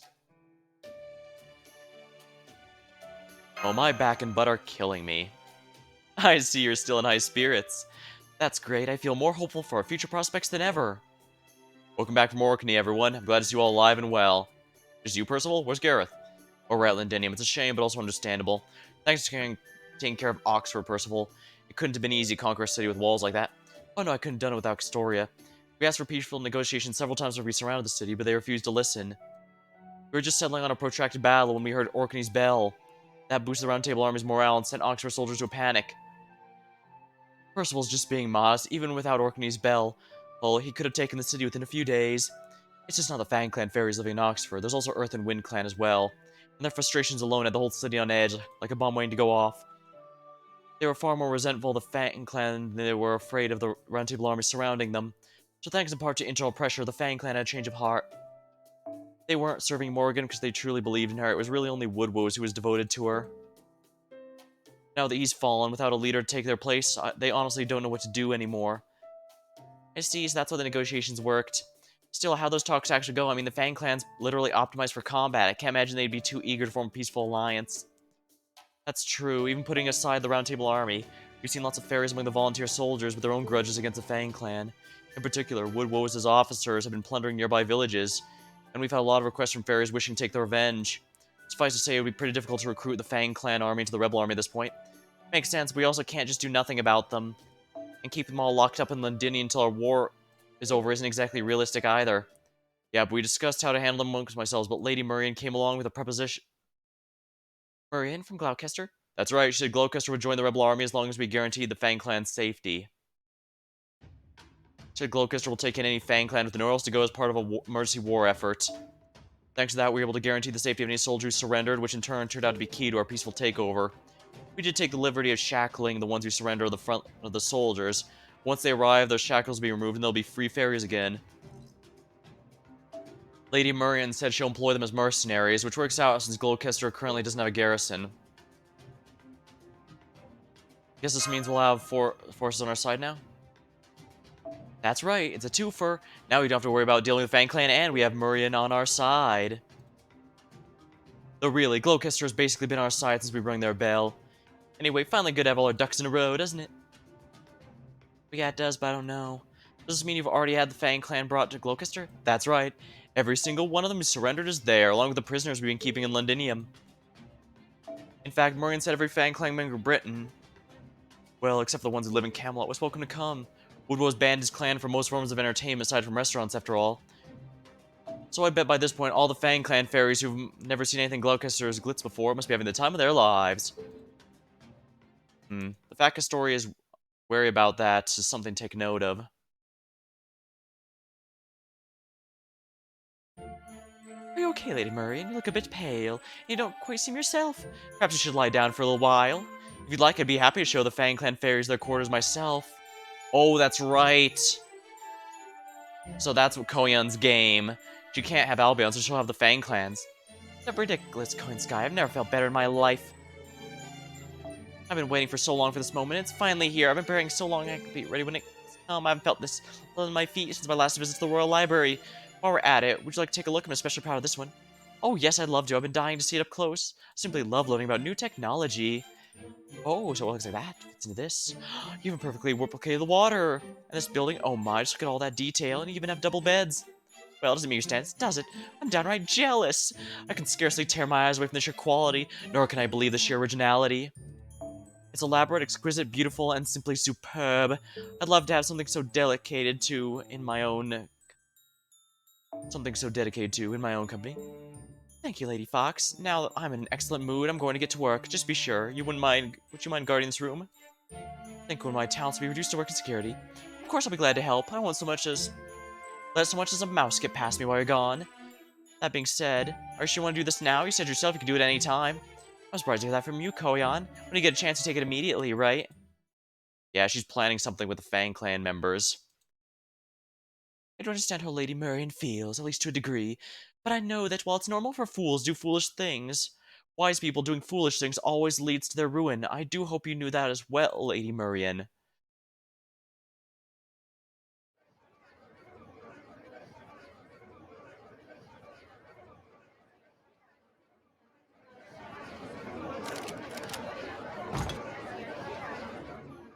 Thank you for your understanding, everyone. I'll go ahead and remove your shackles now. I do hope none of you were injured on the way here. If anything's bothering you, please don't hesitate to let me know. Ah, you think of your man-made shackles caught on the Fang Clan? We could have tore off them whenever we wanted. Now listen to me. We didn't put those shackles on because we yielded to the army. We only did it to save face. Your face, and you asked to hire us. Of course, thank you so much for your consideration. Once the Queen and Rebel Army clash at Camelot, chaos is bound to follow. And I know I wouldn't be able to preach the virtues of neutrality if their hunger should turn to violence. So even though that goes against the Wing Clan's principles, I've decided Gloucester needs a force of its own, if only temporarily. Sounds like the kind of talk I expect from bugs. Your clan's always been parasites depending on the strong survive, after all. Oh right, there's no clan left, you're all that's left. And you're still clinging to pride. What a greedy little thing you are. If you're asking me, the only thing you're good for is being scraped off our heels. I see Bagon's running his mouth off again. Well, he is our de facto leader now that Woodwoes is gone. Hey, you all agree. I mean, the so-called Wing Clan doesn't even count as one of the 6 clans anymore, does it? Hey, yeah, you said it.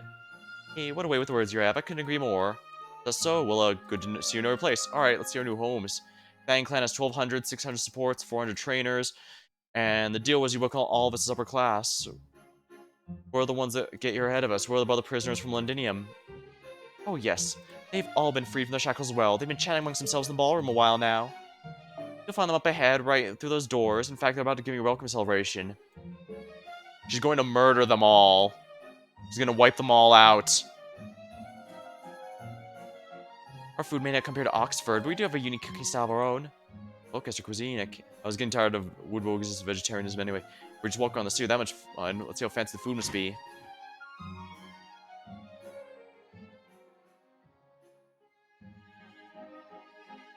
Oh, it's beautiful. I've never seen such wonderful scenery in the city before. Gloucester's amazing. It's far better than a damn insect deserves. Huh. Won't be Murray's much longer now that not that she's invited us here.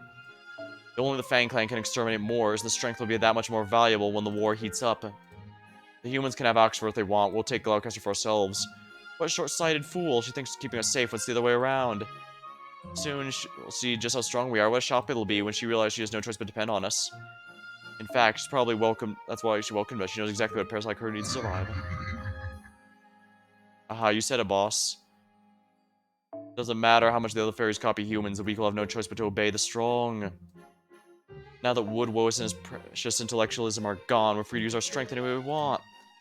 Can't truly believe it. 1,200 years later, not one of you has changed at all. I'm honestly shocked under the slightest qualm by entering such a suspicious ballroom. I suppose your brain shrinking to match your new size? Oh well, nothing can be done about that. You've never been more trash. You can't even remember the atrocities you committed in any case. Wait, who said that? Where's that booming voice coming from? Wait, hey, look outside. There in the sky.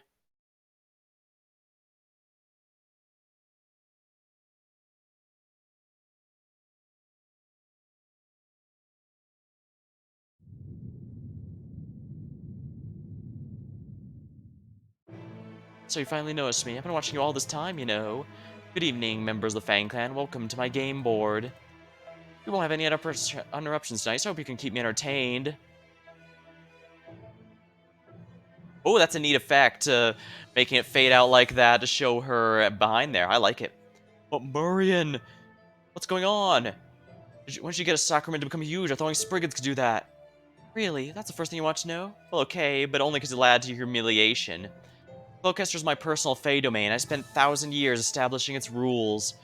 The logic of the outside world does not apply here. My word is all. Here, the weak become strong and strong become weak. And in this place in particular is a world unto itself, which reflects my mind even more closely. An insect space that shrinks everyone who enters it. Now do you understand? I didn't grow, you all shrank.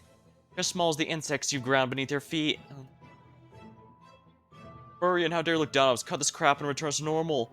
Parents, I could never survive without our help. Oh my, the Fang Clan's third best fighter indeed. It's almost mesmerizing how bold and brazen you are. But... yeah, I was kind of expecting that. I suppose it's all brawn, no brains. You didn't think how easy it'd be for this mirror insect to crush you with a finger, did you? Yeah, that was pretty obviously coming.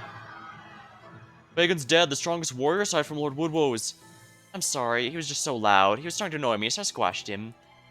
You see, as long as you're on this game board, you're weaker than ants, but once you go outside, you'll be your plain old selves again. Of course.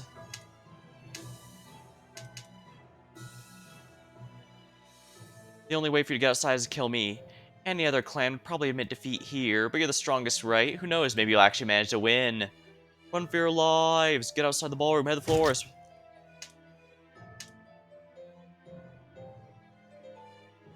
Ah, truly glorious. They didn't have time to scream. Wish them. I must admit, you're all dumber than I could have imagined. How could you not grasp that there isn't an outside here? Try to run to the woods, I'll flatten you like a wave of my with a wave of my hand. Try to run the lake, I'll water to drown you. Even if you somehow manage to make it to the moon, I just eat the moon with you with it. No matter how many times you die, your next generations only wake up inside this miniature garden. I'm going to keep exterminating you two till so worn out that none are born. Best thing you can do for yourselves now is plead for mercy. If you're lucky, I might consider sparing your lives. Well, let's say life, since no more than one of you will make it. Alright then, my teeny weeny Fang Clan friends. It's only just begun. I do hope you enjoyed this game. I spent the last 1,000 years putting it together just for you, you know.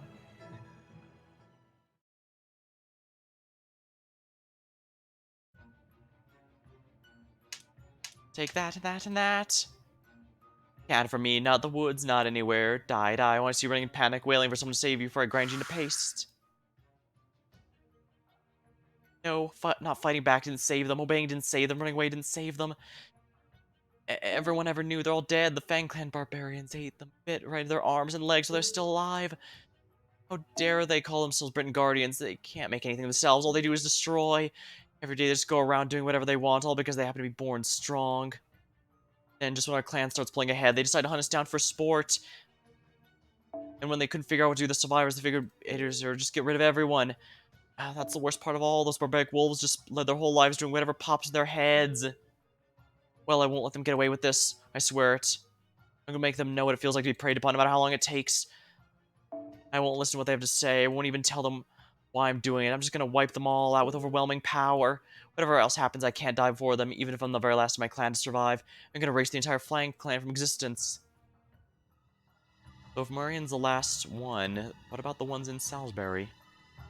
Ha ha ha ha ha.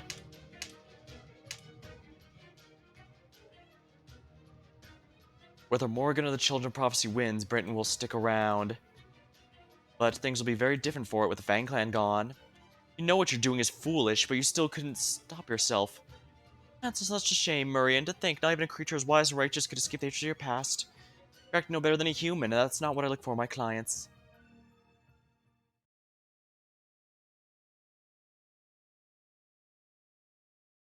Yeah, I suppose it is human-like to put one's, spite ahead of own survival. I mean, I was pretty spiteful of, Beryl there. Then again, I actually didn't waste my command seals on him.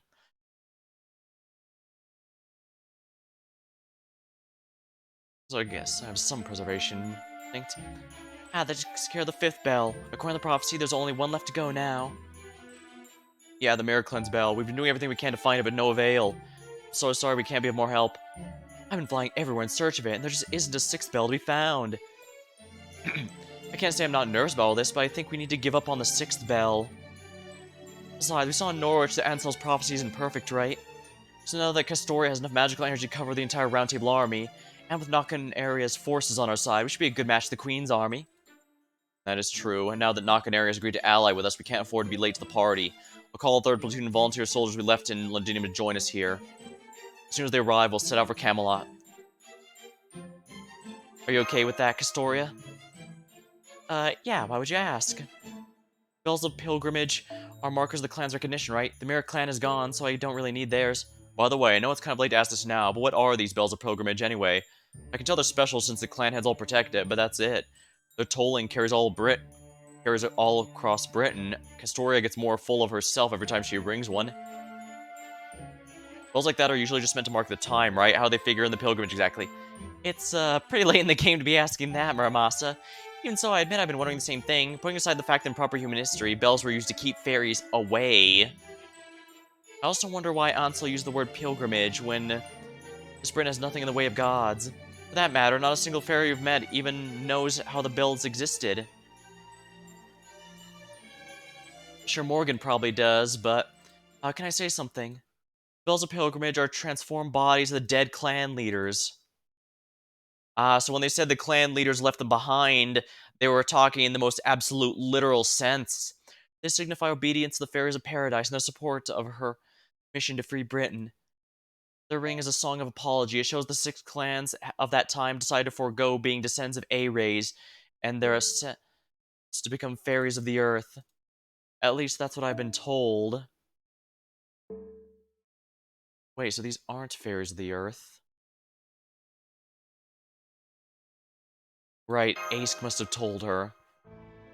A song of apology, I guess that's what a pilgrimage is in this Britain then, an apology. The bodies of the clan leaders, so they're not the bodies of the 6 fairy clan ancestors. That's right. I mean, they were at first, but some of them were destroyed by calamities at various points in history. When that happens, either the current clan leader becomes a replacement bell, or the last. Percival, where's Gareth? What's she doing right now? Gareth, she's in Lindum, watching over the children. You know what? Let's have Kenwood, captain of our recon team, check in on her. We're already preparing a message for Lindinium anyways. Oh, Gareth might be turning into the last one. Oh, that's right.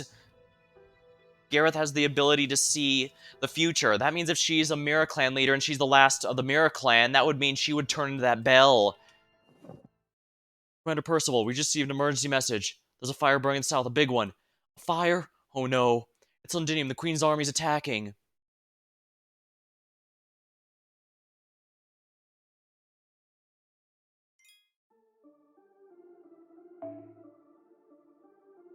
Support only.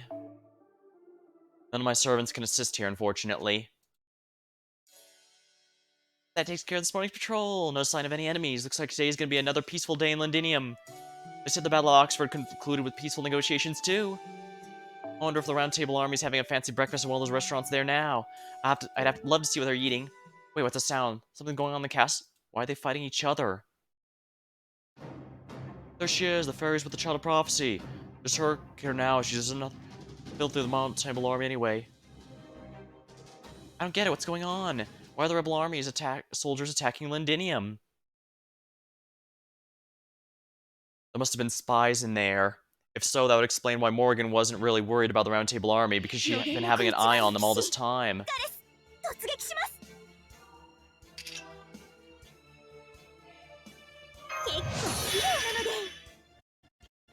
結構素早いのね。あっち。そっち。年で。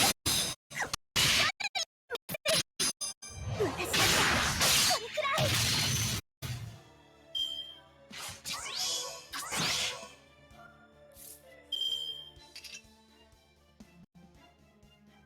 結構頑丈なので自分で。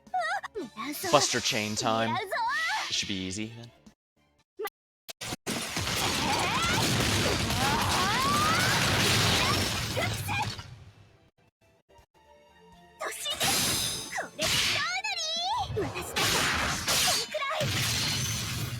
There we are.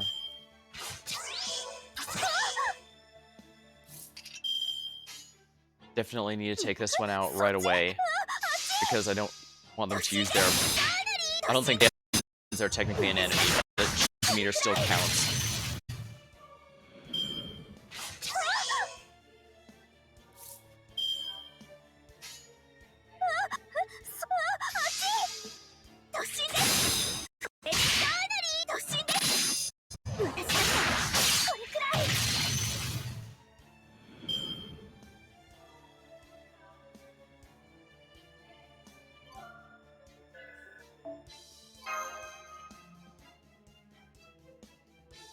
Well, that was easy.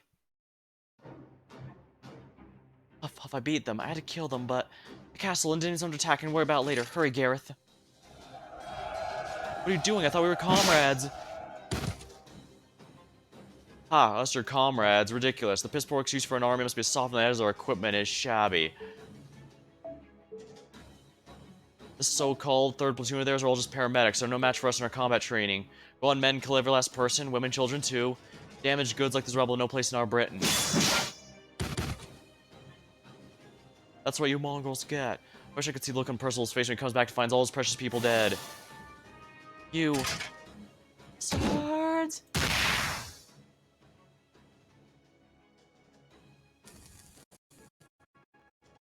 Granny, she's not... Fine, hide, Samara. Help will be here soon. Well, because she shielded Samara. What is everyone? What about Yuri, Odo, Camry? They're okay, right? Everyone's okay. Of course, I saw them escape the capital earlier. I'm sure they're fine, that's why we gotta stay hidden too. 1, 2, 3. Hey, there are 5 kids here, right? We're still missing a couple. Gotta be around here, let's look around, we can't leave witnesses. Oven fire's out, take a look inside. Are you nuts? I can feel all the heat all the way over here. Look inside, will just burn you. No one would be stupid enough to hide in there. Exactly. They don't have a lick of sense, there's no telling what they do in a pinch. Never mind, I'll check myself. Alright, what's cooking? Gah! What, you dropped your sword? What do you...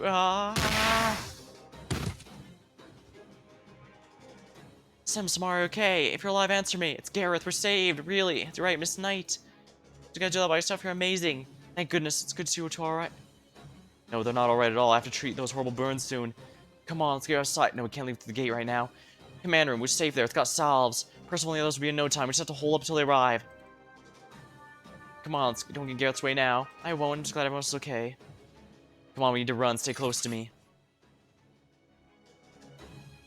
Look, there's still a ferry here. Send more men over. Surround her and finish the job. Gah. How's she so strong? I thought the real fighters were supposed to be gone now. I know her. That's a half-assed Gareth. She's a coward, chose to come back to live Londinium instead of going to the Child of Prophecy. She'll give up when we attack her together. You're the cowards here. You never could... you could never have killed everyone if you hadn't taken them by surprise. I don't need help to take out the likes of you. If you value your rise, you better run now and never...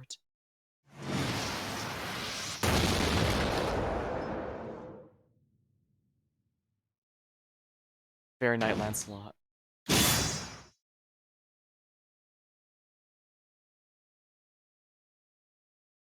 Now I have to take my time starting everything up yet again.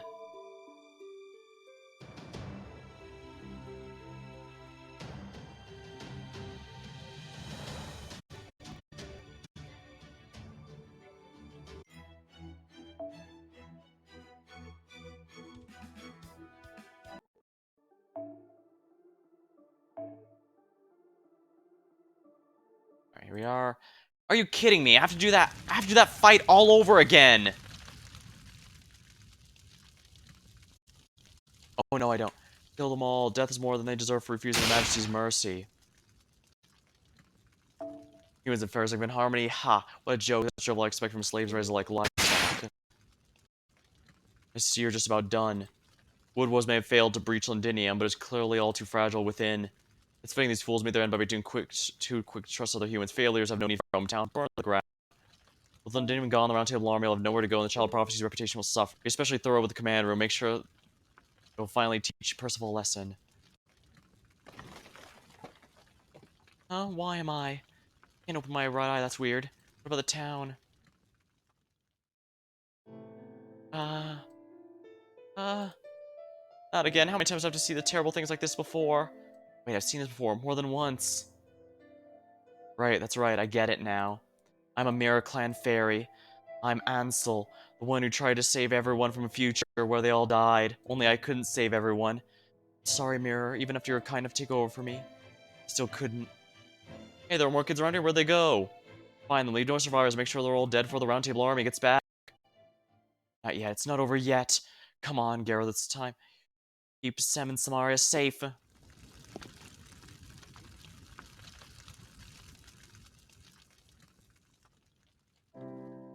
You know, Mirror, despite everything, I'm glad I was able to be reborn to a new generation. Days I spent in London were perfect, dream come true. Everyone helped each other, accepted each other, trusted themselves to each other.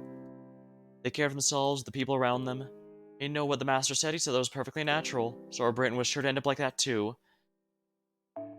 I wonder if we'll have that sort of world someday. Will there ever be fairs the bright future like that? I really liked watching the Master. There's so much happiness in this world.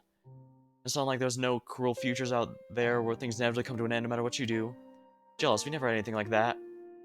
Nothing else, I at least know what I need to protect. That I had to guide the Child of Prophecy.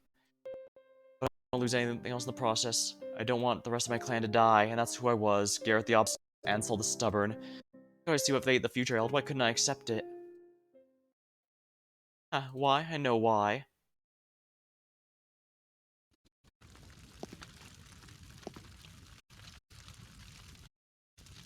The command room's up ahead. Are the oil bells in place? I want it completely blown to pieces. That's enough. You're not laying another finger on this place.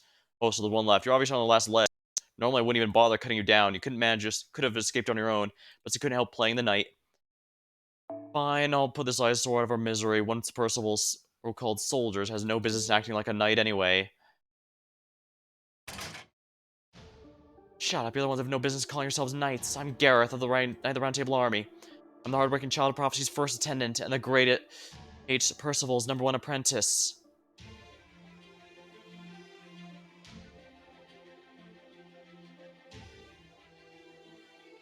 So yeah, it turns out Morgan was never worried because she had people on the inside all along.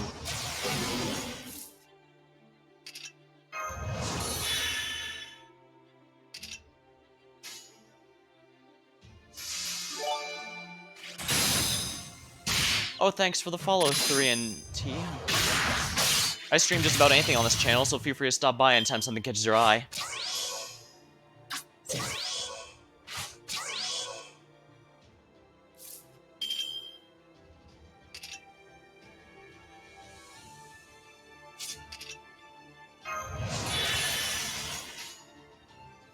Alright, let's go for the Lancer this time since it doesn't take bonus damage from anything I do.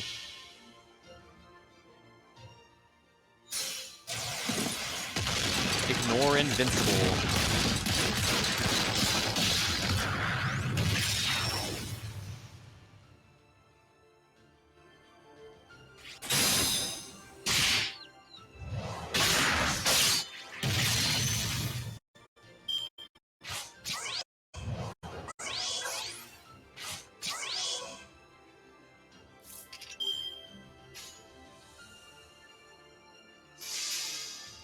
Of course they'd charge themselves.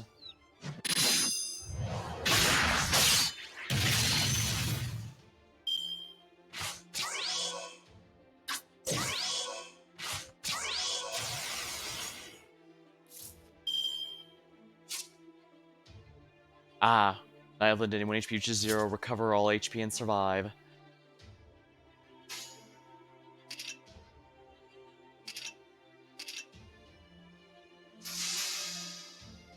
not even talking during her face cards.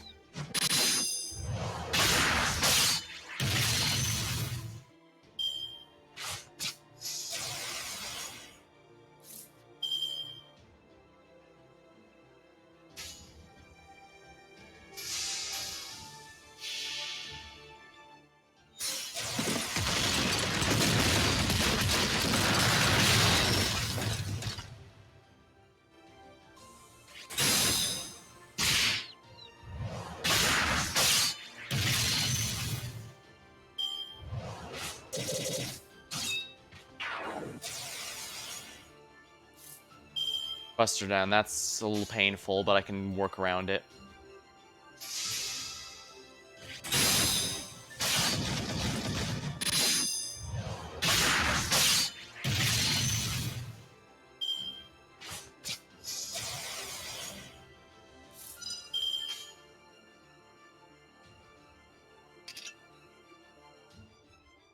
No.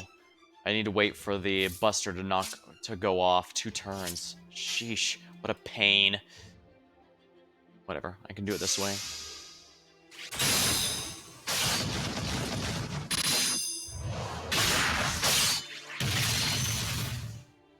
We are.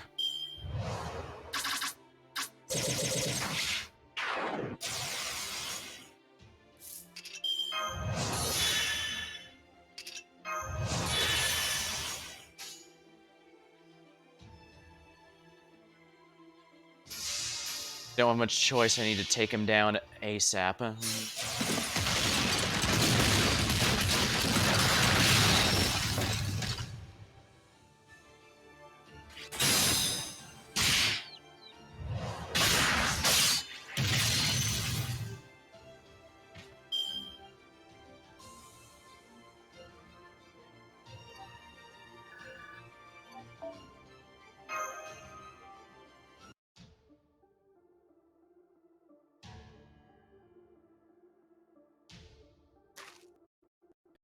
Well, had enough? What's with this fairy? Is she immortal? Forget her, she'll die soon enough anyway. Come on, we need to leave before the Round Table Army returns. Damn unkillable fairy. Did it. I just have to wait for Percival to... Commander said the oil barrel's in place. Let's be sure it's completely blown to pieces. Up. One last thing to do. I'm an Avalonian. My job is to protect everyone's home.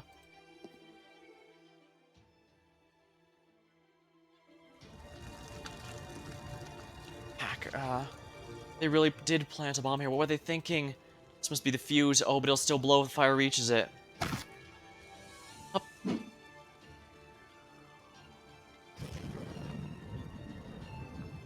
Whoa, look at it go. Oh, hey, the guys are running away. That's great. Ow, ow, definitely can't move anymore.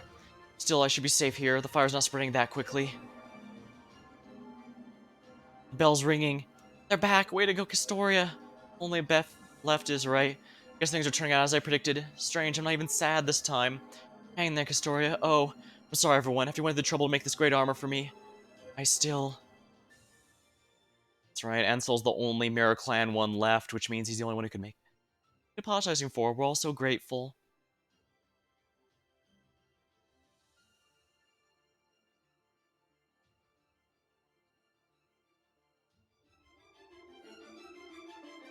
Thanks for not giving up on us, Gareth. You were amazing.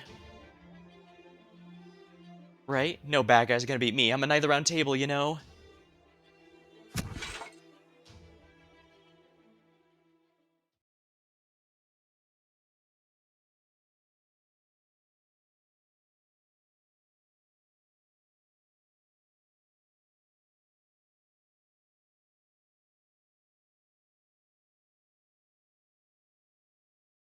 At least in terms of the overall war, this should not stop us. We've already gotten all 5 of the 6 bells, and we've gotten too many armies on our side.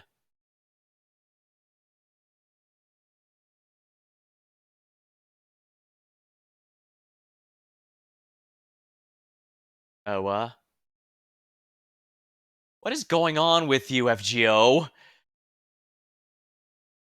I'm pretty sure it's not supposed to stay black this long, so... Pretty sure it's not loading. I think it just got stuck at the loading screen. Alright, let me restart it real quick.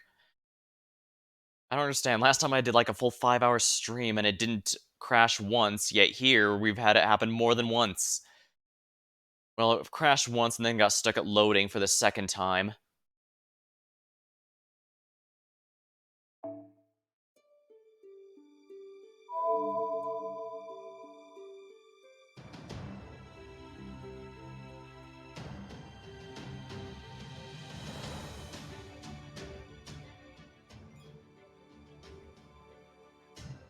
Progress award obtained. The final night is here.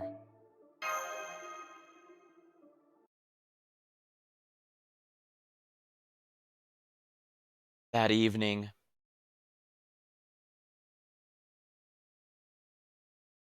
Okay, the fires are out. Let's get the bodies out of here. Bring the fairies' bodies to nearby hill, the humans' bodies communal graveyard. Once you're done, we need to assess the damage, report to the commander. I know it won't be easy, but it has to be done. No survivors, huh? They didn't even spare the kids after all that. Wait, over here. I wouldn't want to get in anyone's way. Yeah, there's nothing we could possibly do to stay to console them. They knew these people much longer than we did. It's their time to mourn. Historia's up ahead. Just carried Gareth's body up the bell tower. You know, I'd forgotten there was a belfry in Londinium, too. It's almost like she knew things were going to turn out this way.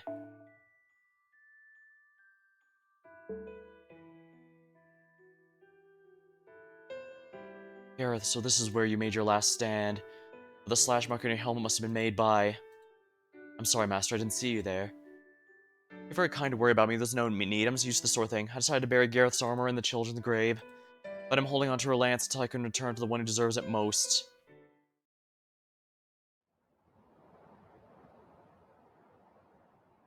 You held out on your own for so long, but... I knew it. I just can't do this, Gareth. I can tell why Londinium was attacked. I'm not like you, I can't see the good in this world. I can't see anything worth protecting.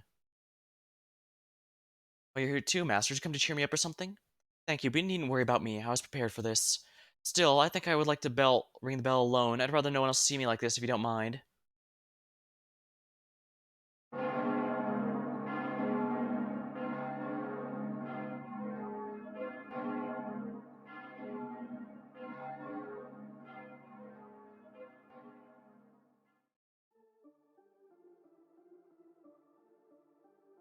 And there's the sixth bell.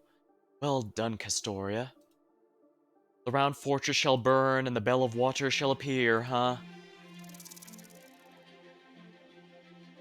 Oh, welcome back, Blanca. How do things look with Knockcanary and Camelot? So both sides are preparing to fight, and the only Tamlins summoned were Bargus and Lancelot.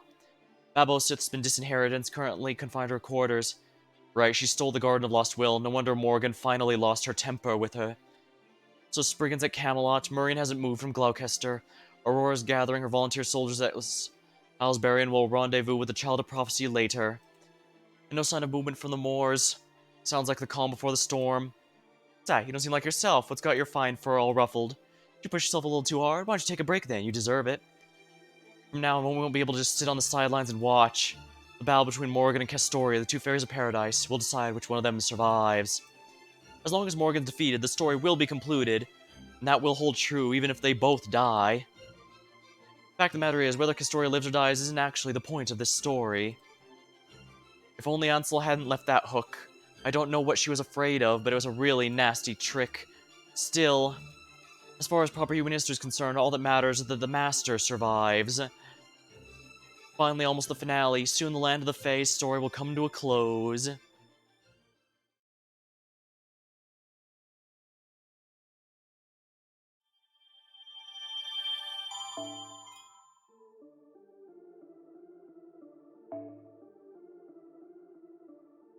Eve of the decisive battle.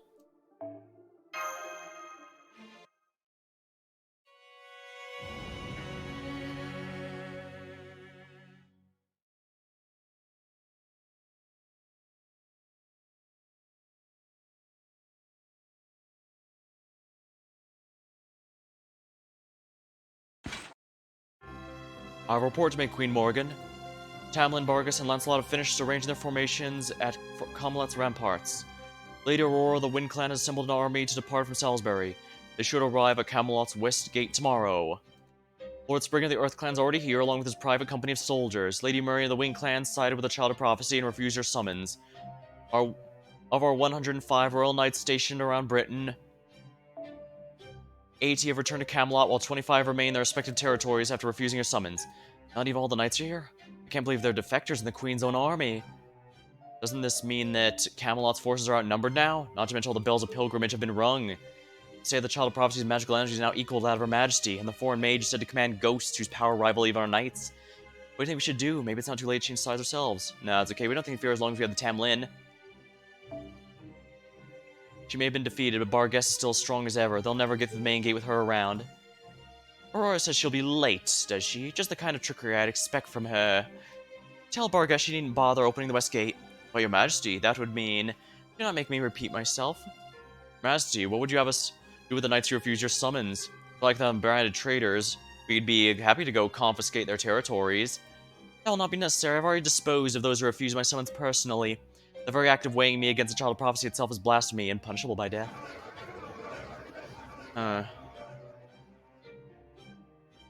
She killed all the knights across landing in a single night? How? They may not compare the Tamlin, but a single one of the Queen's knights is still equal of 1,000 ordinary soldiers, and 25 all by herself? Silence, you dithering idiots. I did not summon my knights here because I require their aid. I simply offer them a chance to demonstrate loyalty. Camelot will never fall, no matter what the rebel army may attempt. In my estimation, they are no greater threat than the 8th Calamity. I can handle them alone, easily. The Child of Prophecy is a fool for thinking she can match me merely by bringing bills of pilgrimage. How many times does she think I have completed that very same pilgrimage? One such journey does not give her the power to even match my finger. What was that? Your Majesty submit to ongoing the pilgrimage herself? Does that mean the rumors are true? Is she actually a fairy paradise? Your Majesty, please forgive my interruption. We have just received a call from a Knockin area of the King Clan's mirror. Shall I answer it? Yes, bring me the mirror. At once, Your Majesty. Spatial mirror to me. Good day, Queen Morgan. It is I, Knockin area, descendant of the Northern Fairies. First, I must offer an apology in regards to your recent request. I'm afraid I'm unable to dispose of the Child of Prophecy as you instructed of me. Following fair and honorable duel, the Child of Prophecy and I have become close friends. I do hope you can forgive me for failing to do as you commanded. Not that I expect a frigid bitch like you'd ever thought I would to begin with, since you don't trust anyone. Why that little, how dare she speak to Her Majesty that way? Oh, but I do bring glad tidings. Allow me to offer you my congratulations. At long last, you're going to be freed of your burden from ruling over Britain. For too long, you've been sucking us dry with your command spells, woefully inadequate, and been woefully inadequate with your responses to great calamities. So long as you remain on the throne, Britain has no future. Above all, I'm the rightful heir to the throne, as granted to me by my predecessor, Queen Mab. It's time for you to retire, Morgan. We can't trust you with Britain any longer. As Knockin, the rightful Queen of Britain, I offer Camelot's current administration an opportunity to surrender. If you refuse peacefully and hand over your castle by tomorrow... If you refuse to peacefully hand over your castle by tomorrow morning, I will come take it by force. Your treaty with my predecessor, the past queen, is now null and void. Prepare yourself, Morgan Le Fay. This is a declaration of war from the Child of the Queen and the Child of Prophecy.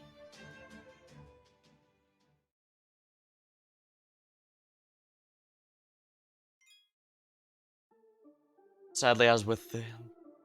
We haven't gotten Barrel's backstory. It meant he didn't die. We haven't gotten all the details behind Morgan. We've still gotten most of it, to be sure. Close the Sea of Nothingness. This is the beginning of the Lostbelt. It's the first calamity. Or of spring. Established kingdoms. The Rain Clan builds capital. Morgan washes ashore at Orkney. Interesting. So where are they before they wash ashore? That's the big thing I want to know about. Especially since we know that Castoria came with apparently money and jewels, which of course the people who raised her sold for money. Yeah, took her as a slave. Oh.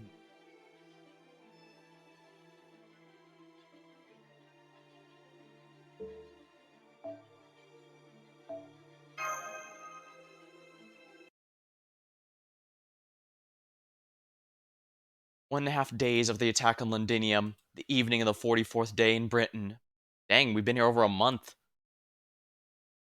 think we'd be able to make a better time, given, our characters were able to travel across the entire continental United States in, like, a week on foot, because that makes sense.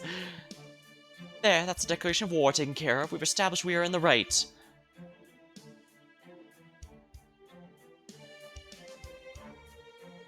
Aren't you supposed to declare war before giving the enemy a chance to surrender? Right, I thought you first declared war, then offered the chance before you weaken them. Come now, you know Morgan would never surrender. I was just getting the formalities out of the way. So the fighting begins tomorrow morning. Assuming we need to organize new formations and armies anyway, how do we go about our siege? Doesn't look as though the Queen's army will try to attack us out here in the open.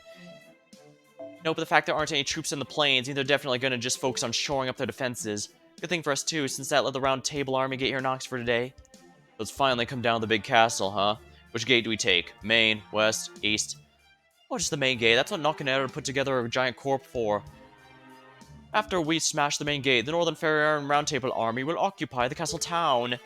Personally, I'd rather wait to do that until after we've seized control of the castle itself, but I already told you, no way. I want to keep my new castle in pristine condition, especially the throne.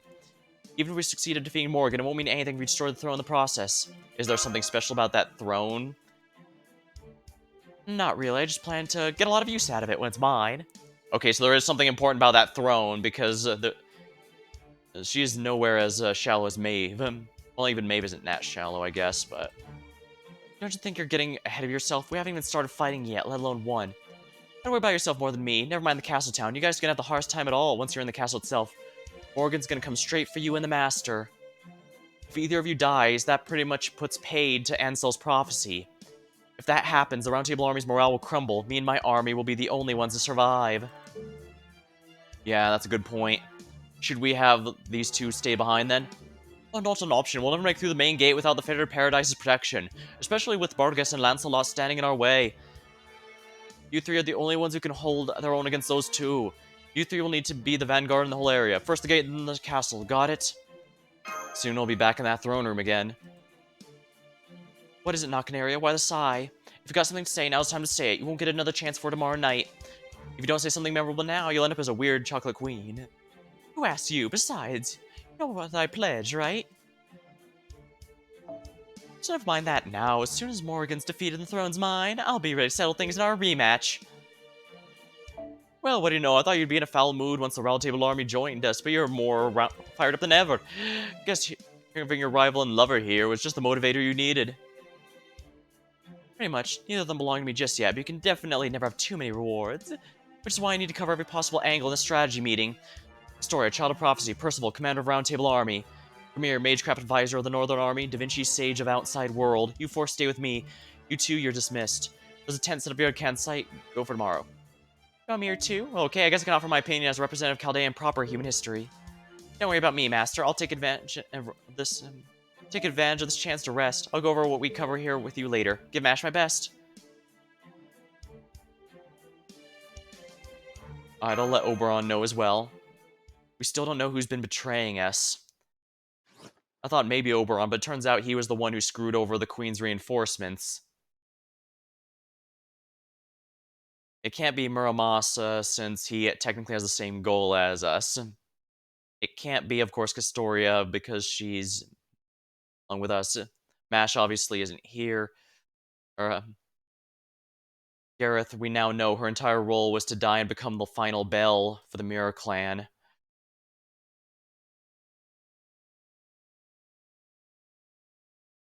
It's not Ridra, since he's a minor character ultimately in all this. It can't be...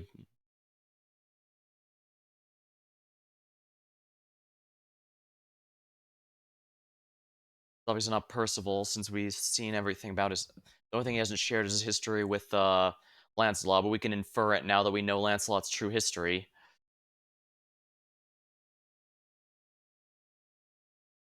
After Nakanari when declared war on... I see, so Nakanari said this will be a battle between two opposing nations. And since the general plan of attack of the castle decided, they decided to hammer out the particulars? Yep, the final battle begins tomorrow morning. Our goals are to obtain Rengo Miniad and stop the British Lostbelt's collapse from engulfing the world.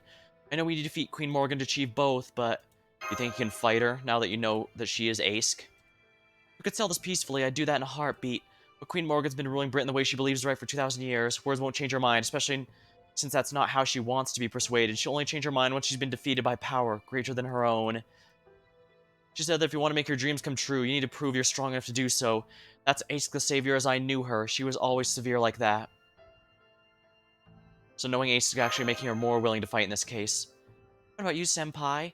I know this battle will determine the future of Britain. But I also know that's 144 days since we left the Stormboard and we're approaching our deadline. We don't necessarily have to take part in this battle to complete our mission. We could always sneak into Camelot while the Round Table Army and Queen's Army are fighting each other and acquire Ringo Miniad that way. If Holmes were here, he'd probably suggest we do just that, in fact. No, I'm gonna fight. I already promised Castoria I'd help her. Right, running away was never an option. We have responsibility as humans from proper human history who've already overthrown many lost belts. And we have to have hope as the Child of Prophecy's companions, who've been with her on her journey. If we're going to fight Queen Morgan for the future of the beautiful land, those two things we need to hold on to.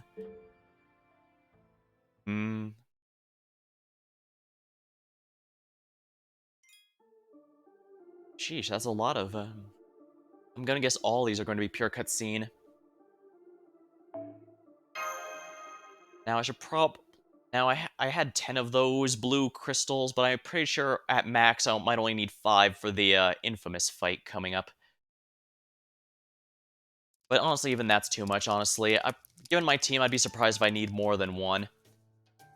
Oh, hey there, Master, out for a walk? We wrapped up the strategy meeting a little while ago. All that's left now is to wait for tomorrow morning. You master the key to our assault team, so make sure you minimize the layout of the castle before you turn in. Here, not gonna area a map of the castle town. Remember how its buildings were when we went for an audience? That's why you gotta watch your steps so you don't get lost, especially since I won't be here to help you out this time. Gonna fight with us, Habitrol? I'll stick with you guys until we get back to the storm border, was it? But I'm not gonna fight Morgan. I'm gonna see how things play out here. That said, if you're going to fight her, I'd like you to take her on and give her such a beating she'll have no choice but to admit she has a class. She's a sore loser, and she'll never admit defeat otherwise. How about you, Grimmer? Gonna join? Well, yeah, honestly, I don't care which side wins, but I gotta keep Castoria alive. My goal is to ensure the Fairy of Paradise fulfills her duty. As long as Castoria stays alive, she can always try again, even if she doesn't defeat Morgan tomorrow.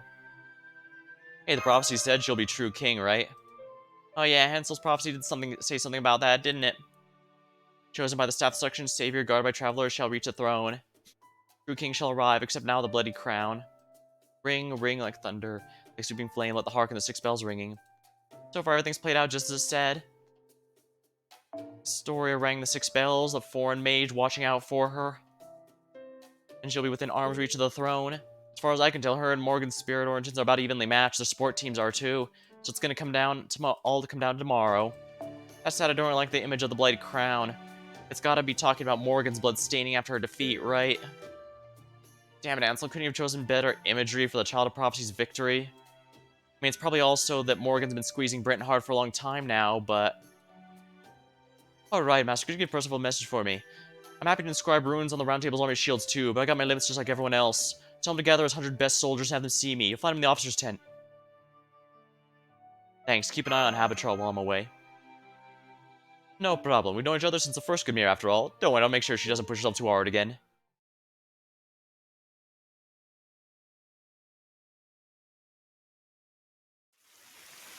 No, he's not happy. There's one thing in this world that no one can do anything about. Love. Bards of Song of Love, they call it fate, joy, even death. The songs, those without love are in a sense blessed, and those with it are in a sense discontent. When I was a young child, I didn't know what they meant.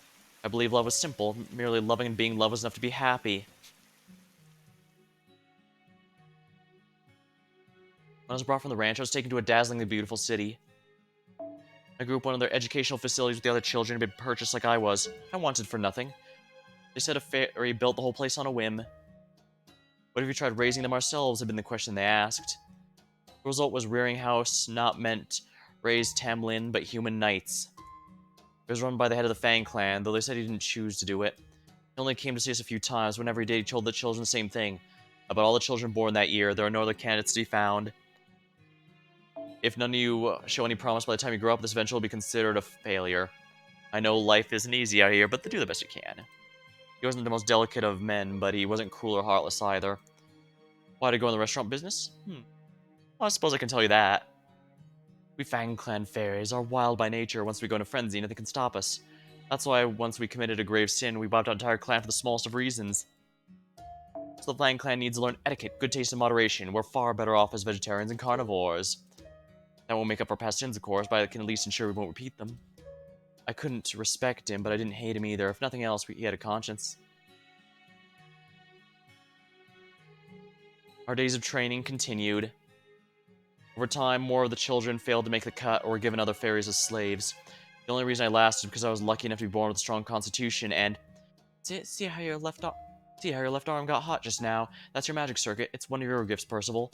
Even humans can generate magical energy. From here, it'll all depend on how you use it. Go on, copy me. Because I had the strongest, gentlest knight of the lake in all of Britain with me. It is okay. There's no need to be hasty. I'm here for you, Percival. Woodwoes won't come here anymore. That venture has been shut down. So you have all the time in the world to grow up. Please don't be reckless. Don't get hurt. Don't do anything fun without me either. You are my first student, my first child, first brother, first friend. Ah, my dear Percival, may you grow up healthy and strong. That was the love I knew back then. Just being loved was all I needed. Being able to meet our expectations was the greatest happiness I ever knew. But as I grew older, every year I saw a little more of the world. Bit by bit, I began to see what I didn't as a child. Listen, Melisune, it's terrible. It's terrible after all the work we put into the manor. Those bones people kept messing with it. I understand their confidence in their own manor is doing well, but lately, they've been baselessly slandering ours nonstop. They've been harassing the humans at work here. Afraid, you know how rough they can be, right? If they did anything to the humans. Ah, just thinking about it turns my knees to jelly. Tell me, are my wings still glistening? Of course, it is okay. Don't worry. I'll take care of everything. The love she knew, the love she'd been given, wasn't love at all. It was merely affection. Love was destiny, joy, death, a curse she was powerless against. I knew. Even then, I knew it was all wrong. But love distorts all our good sense, makes fools of the wise and good people to do evil things. It causes beauty to lose its true form. Even though she knew she was only being used, she clung to that love. Even as it stole the happiness she should have known, the future she known, the future she should have enjoyed. Uh-huh. That day I heard a cry of grief that tore at my very soul. It's the night I broke the rules and rushed back to the cathedral to tell her I was been awarded. Because then I saw her lost in despair in her own foolishness. I couldn't help her or even say anything to her. I was still only 10 years old at the time. That's when I wanted to grow up as quickly as I could. And I was sure once I grew up I could free her from that horrible curse. That's right, I'm gonna save her, I swear it. I don't deserve any praise for becoming commander of the Round Table Army. I only want to defeat the Queen to set her free. I never had any intention of fighting for all of Britain. I only wanted one thing, no matter how selfish the love that drives that want may be.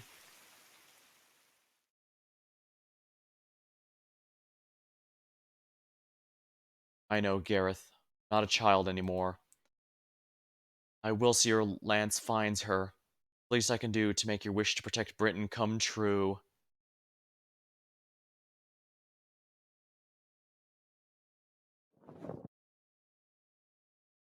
Excuse me, are you here, Percival? Hello, Master. Is there something I can do for you? You have a message? Oh, I see. 100 of my best soldiers, huh? I'll round them right away. Thanks for telling me. Are you alright? That obvious, huh? It's true, I got scolded for spacing out in the meeting too, strategy meeting too, but it's okay. I know what I got what I need to do now. I know what I need to do now and made my peace with it. I'm Percival the Round Table Army now. I have things worth fighting for and wishes of my own. Now, I'm only gonna fight for what's right. Please let Castoria know that too.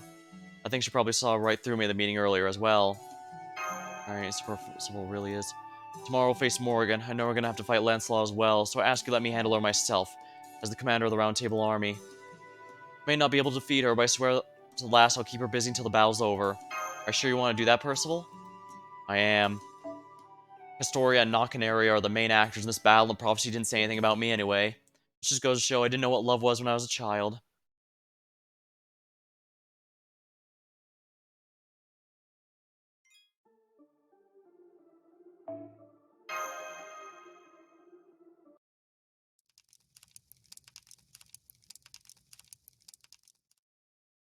Just you two here? Where's Castoria? Castoria was here just a minute ago. She said she was going to take a walk outside the camp to get some air. Sure, it's a little reckless of her to go out on her own right before the big battle, but she's strong enough now. She'd be fine even if one of the Tamlin were to attack her. The real problem is whatever made her want to go outside. Maybe she's tired from being around all these people? Boy, no, she's always had a tough time with crowds. Well, fairies, really. Not that she's much better with humans, either. Maybe it's because she can tell when someone's lying. She can? Must be the Fae eyes. Murian said it used to be impossible to lie to fairies because they could see her true feelings. From what I could tell, she still had a little of that power herself. Hold on, Allworld told us ever since British fairies started imitating human society, they lost that mystic that gave them the Fae eye. Alright, she isn't a British fairy, she came from Avalon.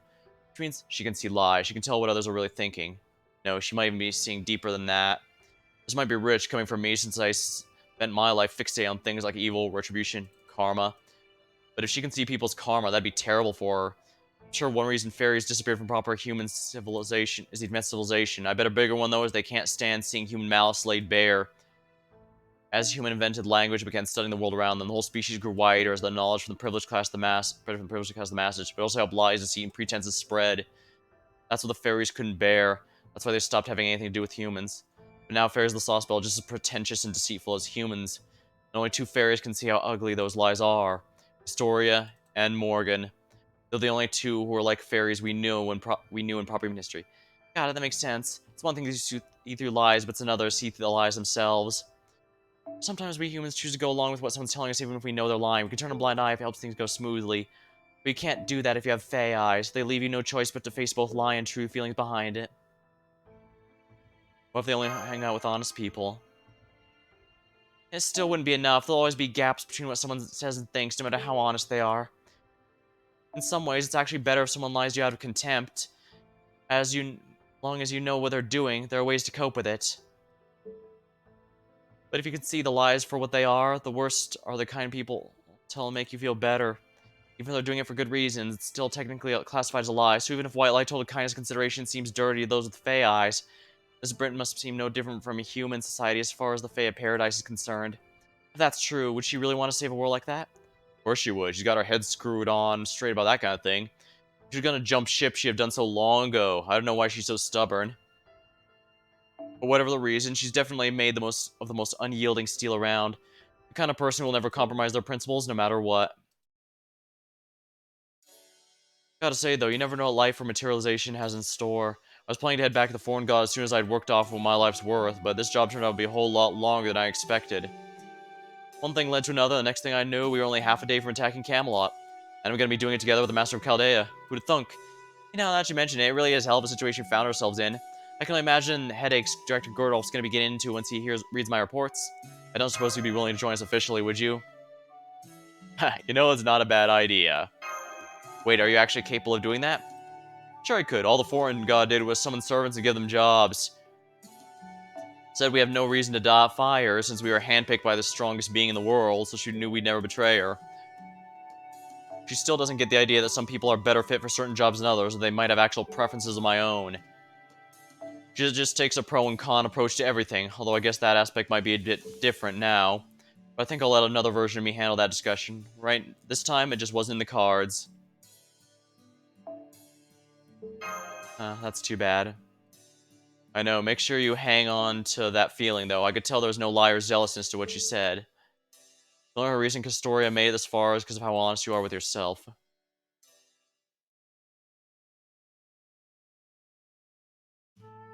You know, I'm exhausted. I can't believe Nakanari actually wrote up orders for each and every soldier. Squad leader's supposed to handle that kind of thing. I guess all that mental labor tends to fall on the few who can handle it, since most Northern fairies don't think about complicated things. Still, thanks to that, they're all honest and trustworthy, and they're all very loyal to Nakanari. Now the Round Table armies regrouped. The battle tomorrow should play out just like the prophecy said. Morgan will be defeated without a single casualty. The pilgrimage went great. None of your traveling companions dropped out along the way, and the rebel army's in great shape. There's not a single soldier keeping secrets, just like in the Queen's army. All signs are pointing to happily ever after, right, Castoria? I see you're still hung up on Gareth. Remember, the prophecy predicted all of that. The round fortress shall burn, the bell of water shall appear. What happened to her wasn't your fault, and she didn't desert you either. That was her fate from the start. Is that really what you think?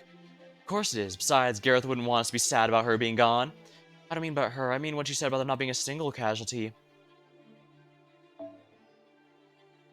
The truth is, you think our chances of winning are slim, and the Round Table army is going to be slaughtered. The humans will be the first to die. And yet you're trying to comfort me by telling me there won't be any casualties. Then there's what you said about no one hiding anything, just like in the Queen's army. Be honest, Oberon, you've actually known Nakanari for a long time, haven't you? Pretended you never met her before when she captured us after our audience with Morgan. Right, she has the ability, because she was, as we said, she has the Fey eyes, so she can see through them. It's true, I have, but if you'd known Nakanari and I were friends, you never would have trusted me, would you? Oh, it's not all of it. We saw MASH for the first time back in Norwich. It's MASH. That's MASH.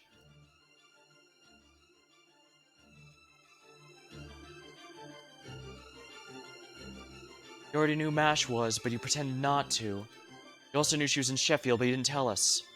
Now that we do know about, because remember, the names that we were given were all thanks to him. When we lost our memory, he was the one who gave us our aliases, our false names, so that the Fae would not be able to know our true names to screw with us.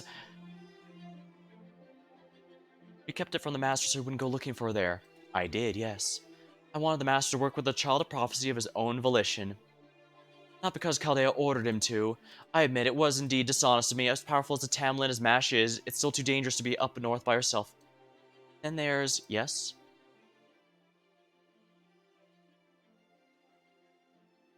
You could say one of the reasons I'm so overly invested in Britain's welfare is the kindness. Who's to say they're worthless or incapable of anything? They might be powerless, but they were the only ones who cared for me. So of course I have to do everything I can to pay them back. That's why I care so much about taking Morgan down.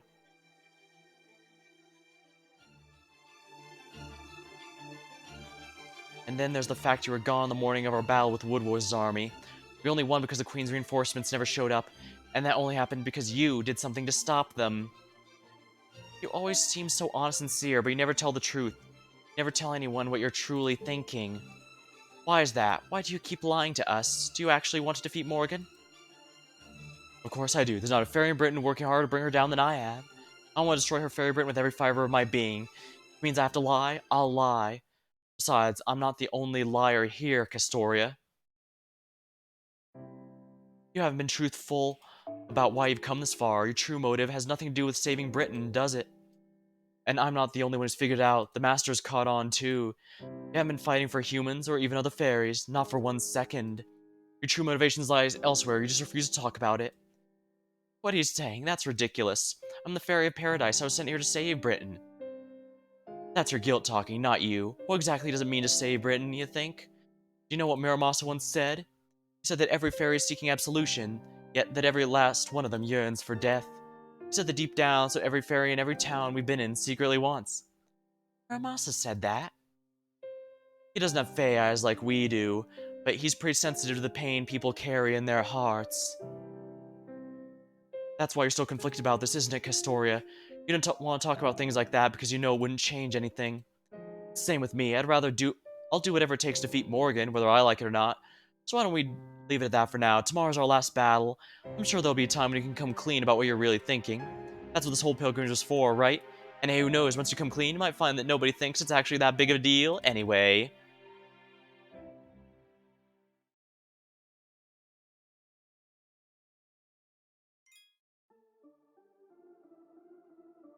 Camelot.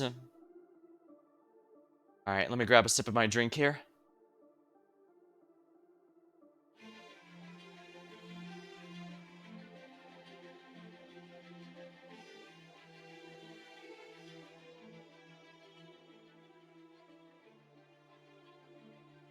Ah.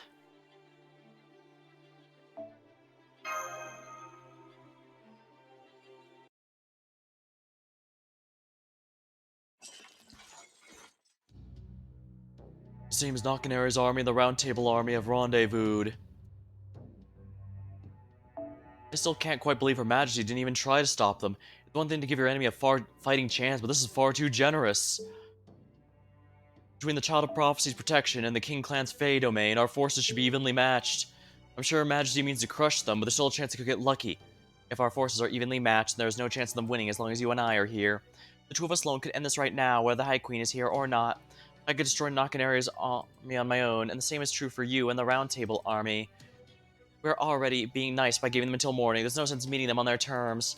The only ones we need to worry wary of are the foreign mage, Galahad, the two servants, and Percival. But I can handle all them on my own as well. They're fairly good fighters, but none of them can match me in the air. The only fairies who could fight me on even terms are the High Queen Morgan, or you, in a larger form. If I were in their shoes, I'd want at least twice the forces they have now before challenging Camelot. But unfortunately for them, the soldiers from Salisbury coming to join only just crossed the western plains. The Fang clan might have helped the Scales if they'd gone to their side, but they're nowhere to be seen lately. They don't have a chance. The Rebel army dies here. Ansel's prophecy shall never come to pass. Assuming they don't secretly have a unit equivalent one of us Tamlin on their side. Indeed, as long as they lack a Tamlin of their own, they do not stand a chance. Her Majesty ordered me to only kill soldiers that make the way to the castle town, so I'm going to patrol the air and take care of the soldiers that try to get past the ramparts. The knights Her Majesty's stationed in town will never get a chance to fight, and of course, they'll never get through the main gate, not while you are guarding it. Part of me feels a little bad for crushing them so thoroughly, but I'm afraid there is no escaping from reality.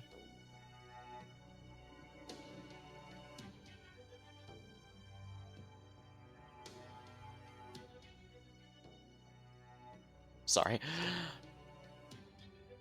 Fairy Britain's war will end with a whimper. There won't be so much as a single surprise.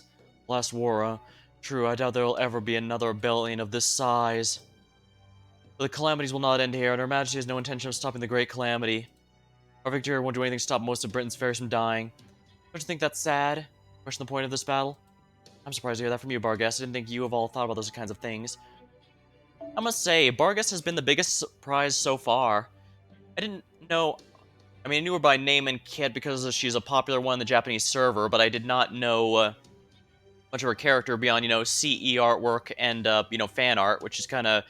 if we're blunt, it never really goes past the fact she's a muscle girl. So I genuinely wasn't expecting her to be much more than just a soldier here, but no. She actually is one of the more complex characters in the story so far, and I'm all for it. Now I'm actually kind of disappointed she didn't come home when I was doing my pulls for Oberon. But that's just how it goes. It was said fighting as the Fang clan's instinctual drive and pitting them against themselves. Powerful foes their greatest pleasure. There is truth to that. I won't deny there's a part of me that's a little different from the Bloodstarved Beast. A little different from Bloodstarved Beast 2. That's the one thing Sith and I have in common is I too cannot help myself from dominating the weak. That's my own personal issue, not one that affects all of Britain. I see, you did become a Tamlin to protect Britain, didn't you? I'm afraid I don't share your aspirations, though. The name Her Majesty gifted me is a hindrance, not a help. I'm an airborne fighter, not a knight. Human swordplay only slows me down. I accepted this name in spite of that, to remain as Lancelot. I think there was about 100 years ago when my body began showing signs of anomalies. My love for her maintained my form up until then, but even that could not last forever. Her Majesty saved me from that fate. Without this Tamlin name, I would have reverted back to my old self. I don't serve Her Majesty for Britain's sake. I serve her to preserve this form. That's why I don't quite understand what you're talking about. No, that's not true. I do understand. I've just chosen not to think about it. Because I have something else I care about more. Something I care about more than Britain itself, huh? I do too, as a matter of fact. I at least want Adonis to live out his natural life. I doubt you have anything like that yourself, though. That is why I envy you. High Queen Morgan has no love in her, but she does trust you implicitly. She'll always send for you, no matter how many times you fail her. No wonder Woodrose was so jealous of you. No love, Her Majesty? No, I suppose you're right. She always has and only ever loved this land. I owe Her Majesty a debt as well. I wouldn't be here today without my gifted name. Her grace made me who I am, even if she only offered to control me. A debt is still a debt. However, I cannot repay that debt any further. I have to protect Britain's future. And his.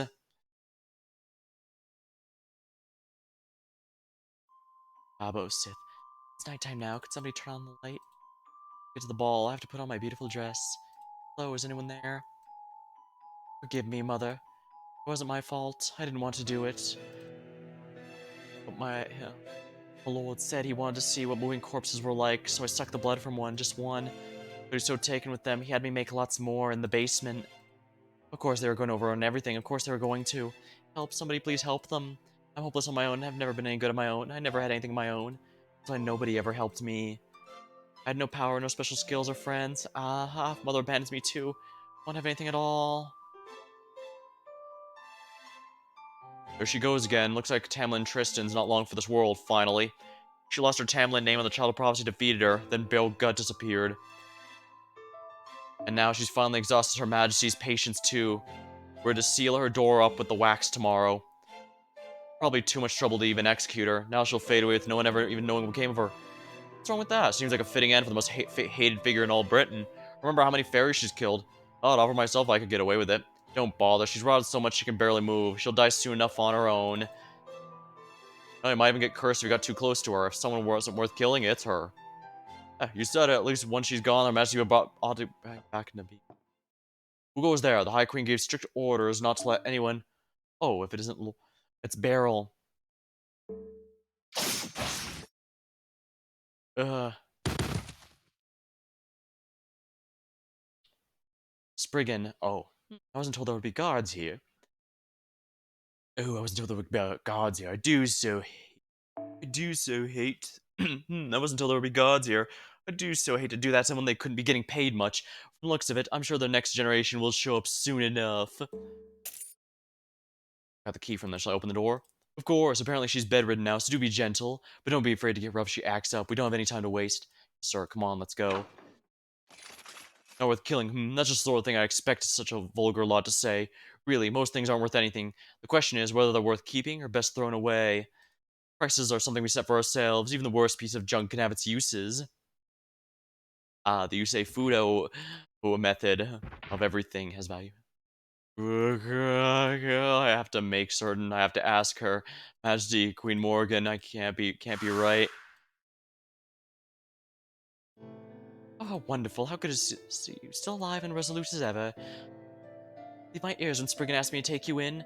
Looks like you really did survive. Coral, treat his wounds. Use the best magical powder we have. Thank you, Aurora. You really are a beautiful fairy. I'm sorry to doubt you for a moment. It's no use. His chest wound refuses to close. Not even the magical powder can help him now. Besides, Roundtable Army won. Wouldn't it be, well, dangerous to harbor Lord Woodrose now? Oh, we mustn't give up. We'd gather all the medicine in town we have to. Doesn't matter which army won that battle. Now that the battle's over, we can't let him die. He's the proud head of the Fang clan, after all. He kept Britain safe for hundreds of years. He doesn't deserve to die so miserably. Aurora, how could I have been so foolish? If only I had heard your voice to begin with. Now, don't talk, Woodrose. You conserve your strength. I can hardly believe it. I want to dismiss that all fairies have been saying about Her Majesty cutting the Fang clan loose is mere rumor, but... Rumor? What rumor? What did she do to us, Aurora? Poor Woodrose, you really don't know, do you? The Queen never did send you reinforcements. She hates the Fang clan for how many humans they consume, and meant both sides to fall in that battle. Her Majesty only trusts the Tamlin now. That's why she didn't even send anyone to look for your body.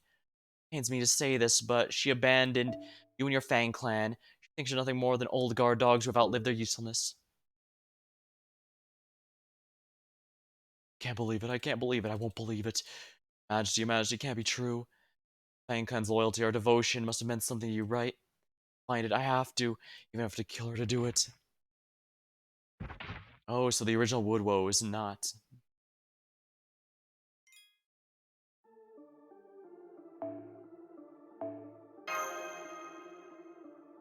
Quite a bit of setup here, that's for sure.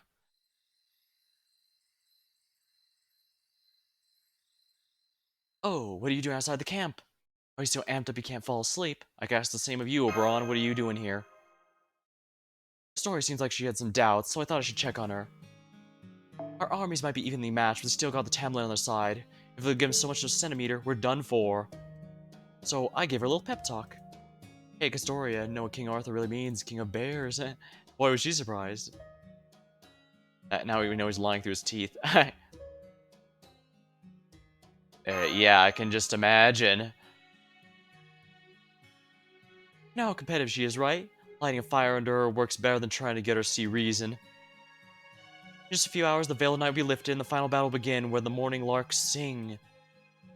At this point, I've done everything I possibly can, though I can't say I don't have regrets. I've been flying around this way, looking for something, but I can't look anymore. I'm out of time. Even though you said it doesn't exist here. You think just because something doesn't exist doesn't mean people don't look for it? Oh, you've got it all wrong, Master. We search because they don't exist. We can't help but seek what can never be. That's what my Queen Titania is to me. She's no different from the twinkling stars in the sky. Because no matter how hard we try, those of us here on Earth will never have one for ourselves. We can talk about that some other time. Truth be told, I'm not used to being open about my feelings. For now, you should head back to the tent and rest up. If you're having trouble sleeping, I can always sprinkle you with a bit of sleeping powder. I may not be much good at fighting, but when it comes to putting people to sleep, not even Merlin, the incubus, could beat me. Oh, this might just be my imagination, but... What's up? Seems like you're always angry about something. Yeah, I suppose you could say I am. Truth be told, I'm a little upset ever since I heard you have all been going around erasing lost belts. Not you understand, more at those who will learn the stories later. Can't be helped, of course. Every event ends up with just a story to the people who weren't involved in it. Decades after your adventure is over, it'll all be written up in some report. Those who read it won't think of it as anything more than a lesson to be learned. And that's what I can't stand. Half of Oberon the Fairy King was born from a story, after all. That's why my feelings are split right down the middle. As the heroic spirit of proper human history, part of me wants to see Britain restored to its rightful state. Being a fictional character, part of me wants to see the story continue, and that's hard to reconcile with the rest of me. Okay with excising Lostbelt to bring back proper human history, we wouldn't exist if not for the latter. But the idea of those Lostbelts being neglected and forgotten in the future is what hits me hard. I don't want them to be thought of as things that deserve to disappear, you know? I want people to understand that even if they were cut off before their time, their existence still had meaning. And again, maybe I only feel that way because I'm directly involved with this one. People have always moved towards recording the past. They can't hold the same values forever. That's why we even have phrases like old-fashioned behind the times, proof we've moved on from what we once were. Do you hate Morgan, Oberon? No, she may be our enemy, but I don't hate her. Hell, I've never even met the woman. And as you know, the story of this land of the Fae she came up with isn't that bad. The Heir of the High Queen's basically a fairy tale that Morgan wrote by herself. It's a dream she wanted to see come true, so much that she poured her heart and soul into making reality. Whether that's a good story or a bad one, I can't help but respect the effort that went into creating it. It's exactly why I'm putting my heart and soul into defeating her. As a fellow fairy tale being, I want her curtain call to be memorable. And of course, we don't have a chance against her if we don't give it all I have, so I suppose memorability isn't always a factor. Take care of Castoria, Master. Like I said, my part's done. From here on out, it's your battle to fight. All I want now, before I depart this world, is to see you guys win this battle spectacularly.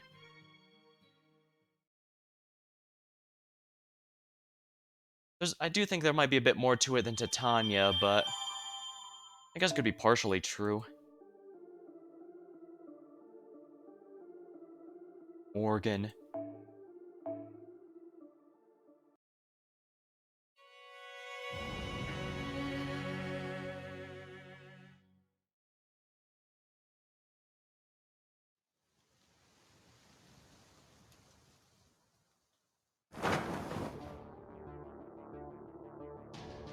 Ooh, I like that music.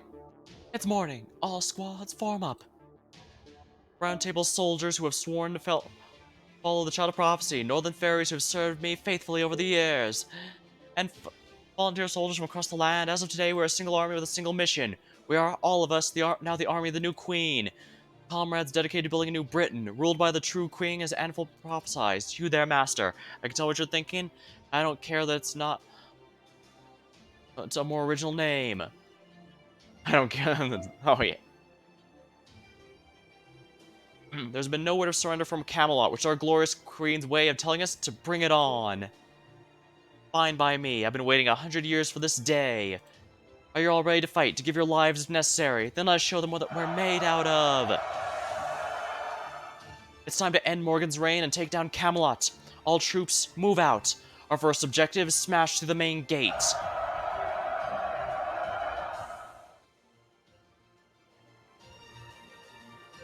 So this is it. How do things look on our end? Round Table Army's first division includes you, Castoria, and Da Vinci. The second includes Marmas and Grimir. And in Nokken Area's main force bring up the rear, we have Rager and Habitrot, who both said they won't be taking part in the battle. As for me, I asked to be assigned to the first division alongside you. Yep, Marmas and Grimir should be both working together, stronger working together. Which is why I had them join the second division. They need all the help they can get. Oh, speak of the devil. We, the second division, came here to pay our respects before we begin our advance. Thank you. We'll be counting on your division to act as a decoy by attacking the ramparts while those of us in the first division protect the giant core. I'm afraid you'll all be on your own out there. The longer the battle drags on, the higher our chances of being routed. So keep your attacks on the ramparts to the bare minimum necessary. Do not take foolish risks. Once the main gates open, you're to regroup with the main force and follow Nakanari's orders. Yes, sir, we won't let you down. Child of Prophecy, Foreign Mage, no. Oi, Lady Castoria, and Master, you two stay safe out there as well. Take care of the commander for us. Come on, we better move out too. The main gate's protected by soldiers from the Queen's army who are being led by Tamlin Barghest. Our job is to safely escort Nakanari's giant core to the main gate so we can destroy it. This also means we'll be handling the Queen's army and Barghest herself. Castoria, you'll be out casting protective spells on the rest of our troops. Master, you'll handle the more powerful the Queen Knights. Barghest, right? What about the secret pact we made with her? I remember, of course we're not going to fight her. Once we make it through the main gate, she should declare her allegiance with the Child Prophecy, just like we agreed in Manchester. But it's not as though we agreed on a plan.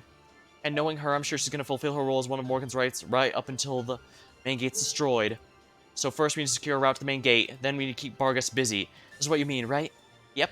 Barghest should make final peace with her decision once she sees that you are leading the charge. So even though it'll be dangerous, we're going to have to face her head on. This is the part we confirm before daybreak. Got it, Master? Yep, just depends how quickly we can get through the main gate. I can't believe it. Do you mean Barghest's actually going to come over? Oberon! Oberon? You're going to fight too? Yep, this is the final battle. Not much more need for me to run recon, is there?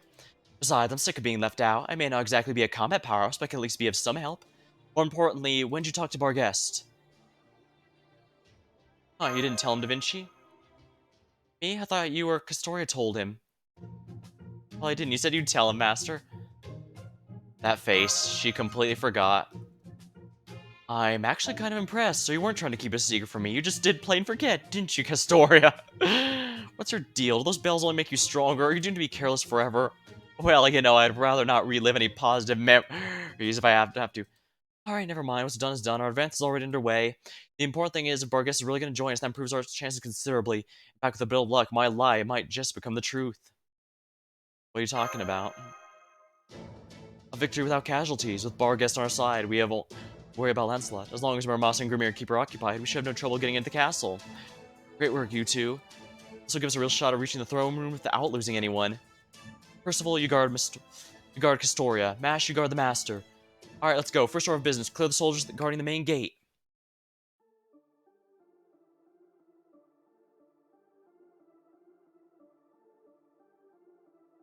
120. Yep. And this is still part 2, Act 2, technically. So yeah, this would have been when the game first introduced the concept of a servant being level 120 to the game before it was introduced in the anniversary. But as they added coins and the 120 early, the NA player as well, we got to gather up coins a little earlier than the other servers. 優勢を見せてやるぜ。行くぜ。いいだろう。やります。ご承覧あれってな。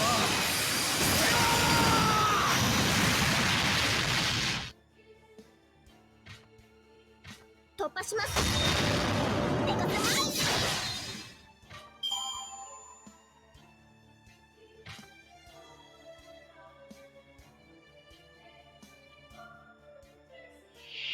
Hmm.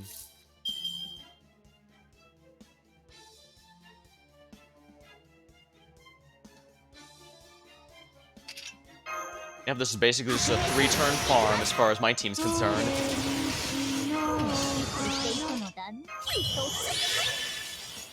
You guys are nothing compared to my 120 Tamacat. And hey, when the node is mixed, time to berserker it. Good morning.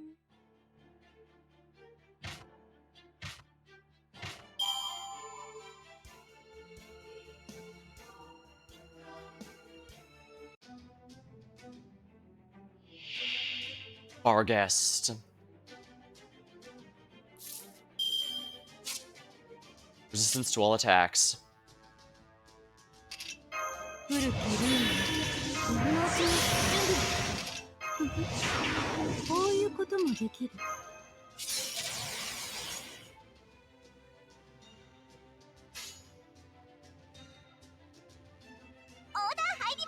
もちろん。というわけで港の左最初にお昼休み七にグリン。Good morning。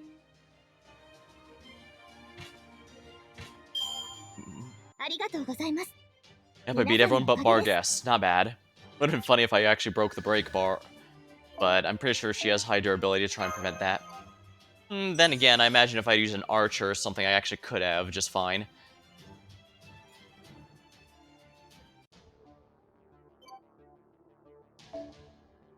今年もいよいよ夏が始まります。Lancer, huh? Alright, so I need either AoE or single target, and I've got plenty of sabers for that purpose.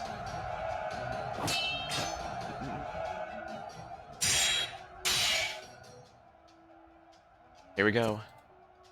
I was hoping I could charge in during the decoy operation. Those walls are just bizarre. They're hot, cold, slippery, and repellent at the same time. It's almost like they're alive, and they adapt to whatever I throw at them, damn it. Crap, does that mean they're the walls from Attack on Titan? Yeah, those walls are modeled after Orkneys. They've got 1,000-year-old live oak trees propping them up inside. Holy shit, it actually is! Don't bother trying to destroy them, they'll just regenerate instantly. It'll be faster just to pry open the main gate. Well, I guess not entirely, since in that case there was actually giants in there.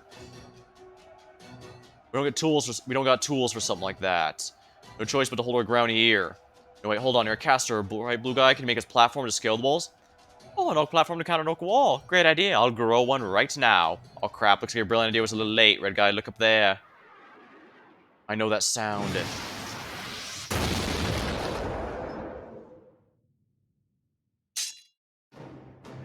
Just 2 servants, this must be the decoy then. Well, that is too bad. But at least you two should be worthy opponents, and since we've met, we can skip the introductions. We can finally pick up where we left off at Sheffield in the pit. This time I'll make sure I finish both of you off properly, now that I know how resilient servants can be. Armasa, I'll cut you into horizontal sections and Grimere vertical ones. Doesn't that sound nice, since you are such good friends? Friends, I already know this kid. If you want to slice and dice him, go right ahead. Nobody asked you. Oh, come on, Marmasa, let's show her what we can really do. Of course, if you want to let her chop you up into servant chunks, I certainly won't stop you. There, you see your friends, think alike. This makes it even more worth it. Finding good rivals hard, especially when you're one of the strongest creatures ever to exist, like me. That's so, then better come at us with everything you got. You still haven't fought at your full strength, right? Bet I will be waste to hold anything back against you two. My name is Tanlin Lancelot. Prepare to be sliced to ribbons, you ridiculous divine spirits of proper human history.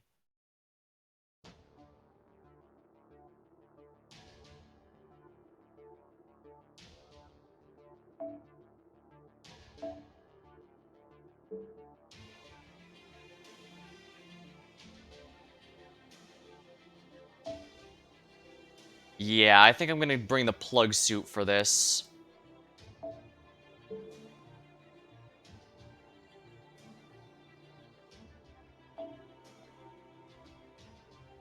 Well, actually, it doesn't let me change the lineup here.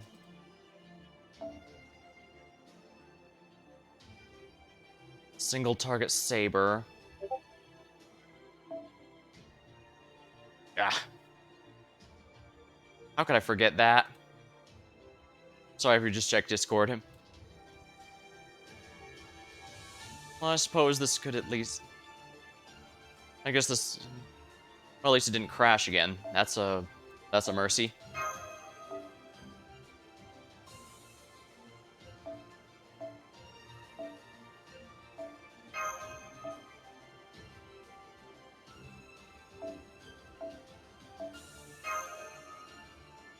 Oh well. Actually, now that I think about it, the crashes might be due to the mirror program I'm using to get my tablet on screen. I'll look into it later. For now, we're in good shape, I think.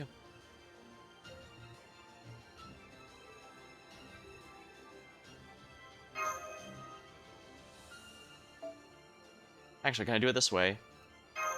I can! Well, that's gonna make this life a lot easier, isn't it? Yeah, those guys, I don't really care. But Saber, Hakosai, she is absolutely going to crush them.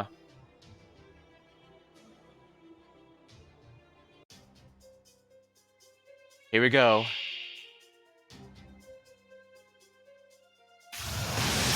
She likes light.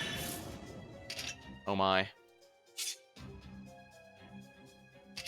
Not hoping to do it this way, but I'm gonna have to. 早炊きですカルウェナ早炊きですカルウェナ日向の火薬の匂い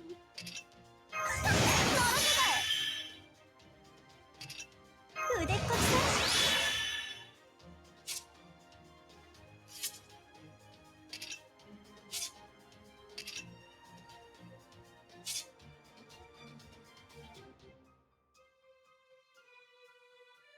Alright. Castoria first, ありえざる妖精の Hakosai, and Hakosai. This way, we're protected from her NP regardless of who she targets. 最果ての島罪の都最後の竜は我がのね集え円卓の守護者たちラウンド・オブ・アバロン江戸っ子はさつきの恋の吹き流し下って東海道東都長州野州美濃諸海道諸地諸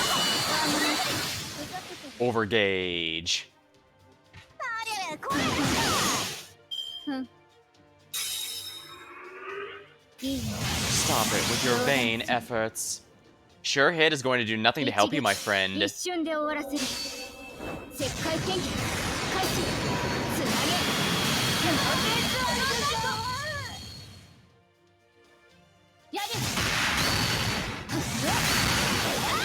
Oh, she really hates Saber Hakosai.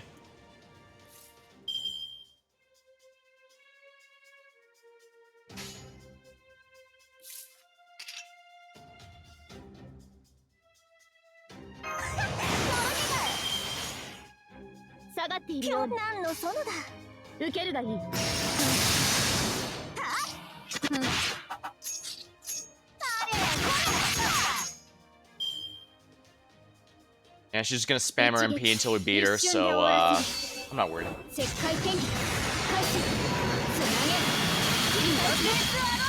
Excellent, she didn't get debuffed.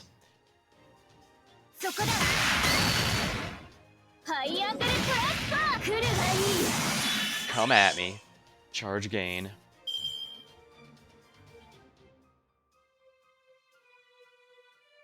I don't have any more protections, so best dump all this on Hosai.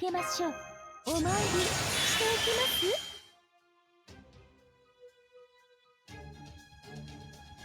ます。さて、下がっているように。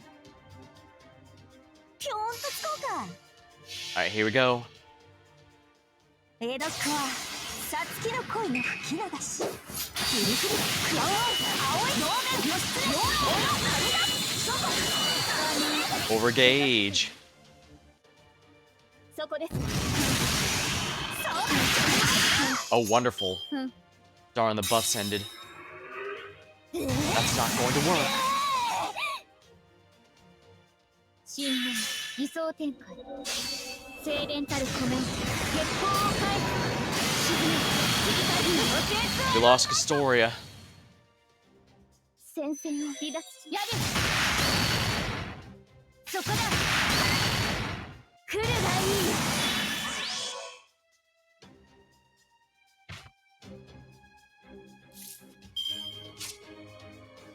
Invincible for a turn. That is not going to be pleasant.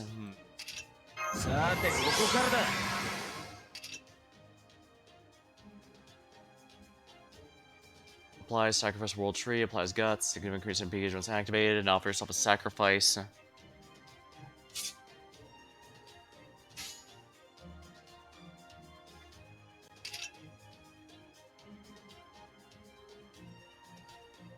Decreased charge, eh? 降伏勧告ご冗談を何の園だ Unfortunately, I can't do anything about Kosai right now, so... 経典道地改ざん名号天心 Might as well reduce her charge so that she loses her gimmick. ウトの鳴き声名をよろずのノリとなりガリを徹いいよ両断するここから下るやる無駄ですよ I was able to completely wreck Mordred in the Camelot Singularity by... I used Artemis / Orion against her. And that basically made it so she has a gimmick like Lancelot right here, where she'd charge her NP to char full each turn. But that doesn't work if you reduce charge every turn. 指ならし指ならしっと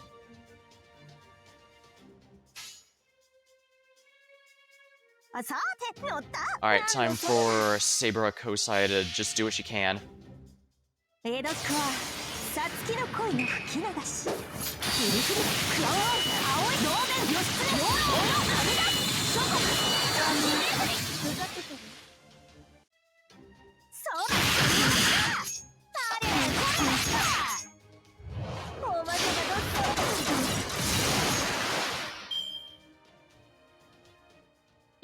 Alright, who's she gonna hit? It's gonna be Hakosai, isn't it? Of course it's Hakosai, why wouldn't it be? まだまだ青かったな行くよました怒らないからそこだいいよ Good, I'll cut them in two.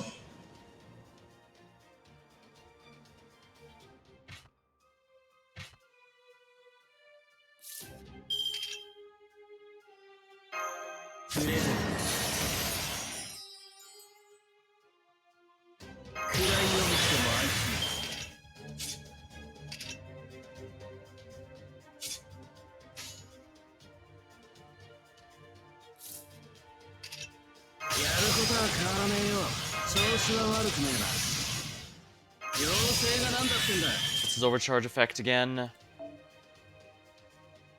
Okay. That's probably better here, so let's do it this way.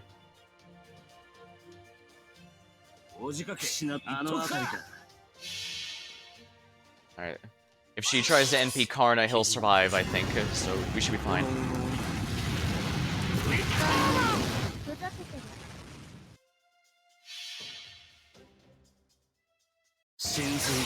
Here you go. Remove all attack buffs.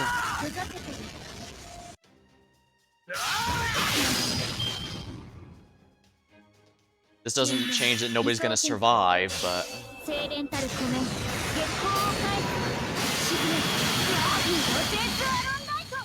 Yeah, Caster Ku was able to dodge that.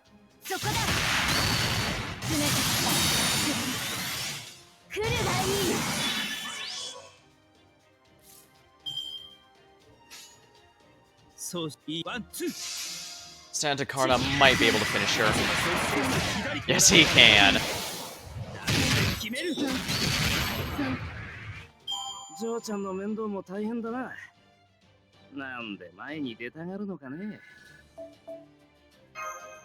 I probably could have saved Hakosai if I really wanted, but I messed up. No matter. Now to go with cutscene where, oh no, she's too powerful, we can't win. Gotcha.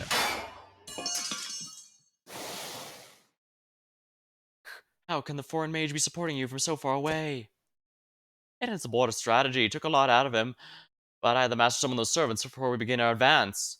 I used my own magical energy to keep them around. But that all ends now, it took a lot more out of me than I expected. And it was insane to try and look after heroic spirits from all those different mythologies. You're mage, so then sage isn't just a nickname. What do you take me for? Well, you look like you'd be more at home throwing spears.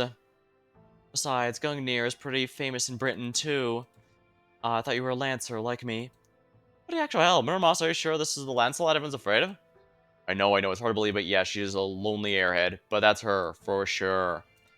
That's it, I'm definitely killing Muramasa later.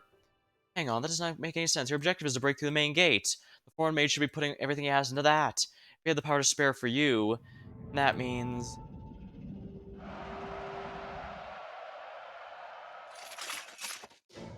They did it! The giant corp broke through the main gate! That's all. Tamlin Vargas has defected from the Queen's army! Vargas the Indomitable's on our side now! Vargas, so that's why your heart didn't seem to be in this. Very well, you've won this battle. Tamlin Lancelot is officially lost. Go ahead and tell everyone the Child of Prophecy has defeated all 3 of Morgan's knights. That's only because I can see which way the wind is blowing here. Remember, I personally haven't lost. Don't you dare think otherwise.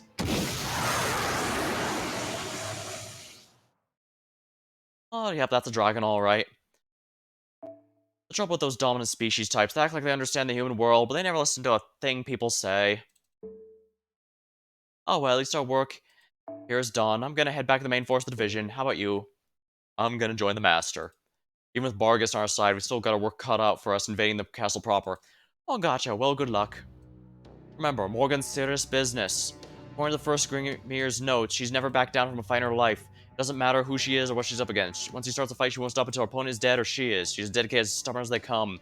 Historia might be okay, but an opponent like that's gonna be tough for the Master and Mash to deal with. Make sure you keep an eye out for them, and if the worst comes to worst, catch my drift? Of course I do. Seems like everyone's forgotten about it right now by now, but the whole reason I came here in the first place was to take Morgan's head.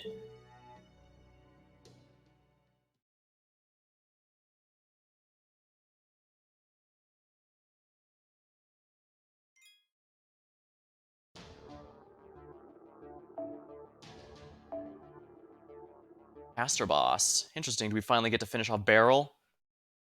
Beryl, give us your damn backstory so that you can do the One Piece thing where you give your backstory and then immediately die after. The sooner that happens, better. Main gate is open. Prepare to enter the castle town. The Child of Prophecy's team will make their way to the castle from the western route, neutralizing any enemy troops along the way. If any troops wish to surrender, let them do so. Follow Bargas' example. Our goal is to establishment of new order, one that can stand up against the threat of the Great Calamity. Remember, these fairies are not a true enemy. Do not kill unless absolutely necessary.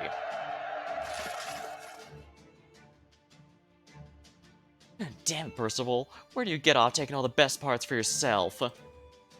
Alright, two can play that game. Giant Core. Great work breaking through the main gate, but don't overtax yourselves. Follow the main rear. Wind troops, get ready to help the Round Table Army. Earth and Fang, continue your advance towards the castle. Split up into 4 divisions to neutralize the Queen's army. I'll lead the King clan through the east route. Bull squad forward!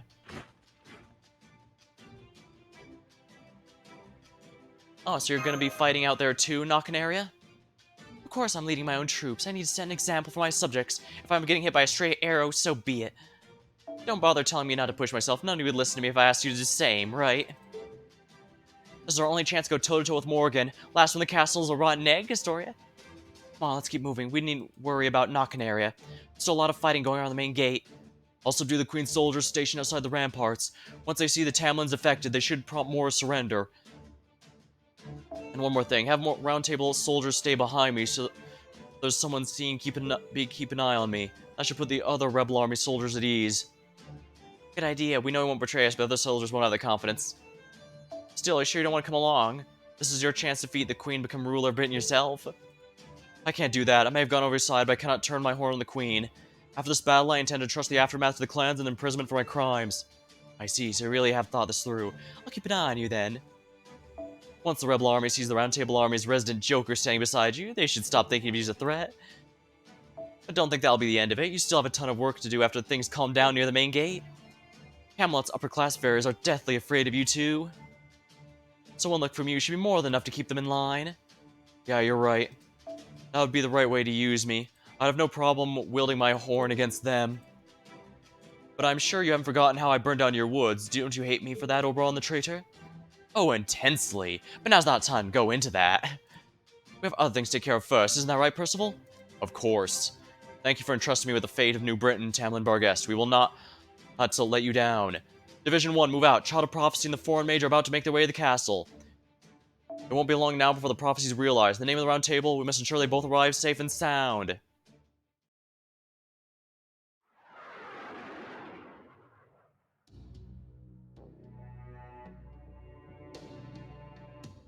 They have made it through the main gate. Only those free of sin may pass, huh? Problem is, there are no fairies without sin in Britain. It was High Queen Morgan's choice to have the gate acknowledge that, and still let those with sin pass through anyways. There's her one act of mercy, and they've trampled all over it. So I see no reason to be merciful to them now. I'll destroy all the Rebels' army squads in the castle town one by one, then punish Bargus, returning traitor. That's the part I must play as a Tamlin. In 20 minutes, it will all be over. Wait, that wind, it's from Aurora. Huh?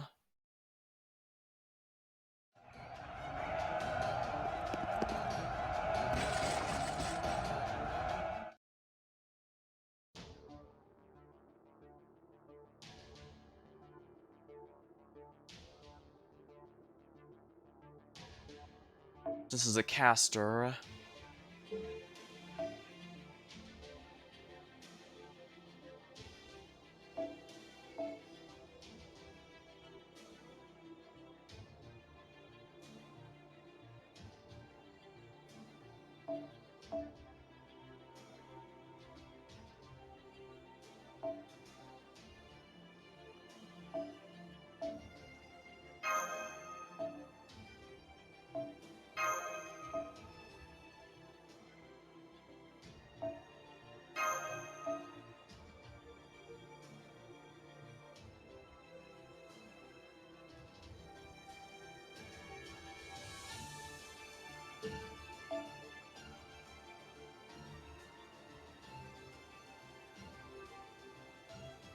Guess I can have a berserker as backup.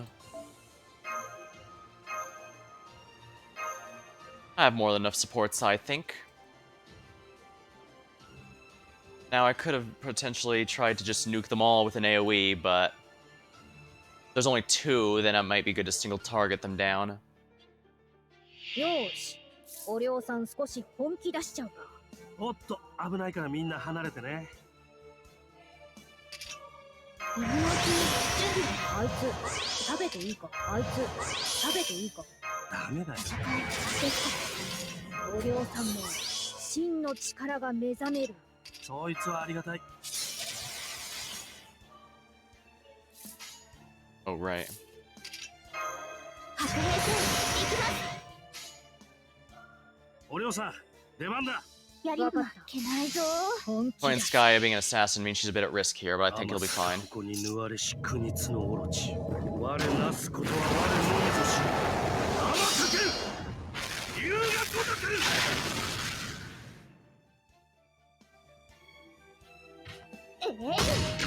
ここでまっすぐ。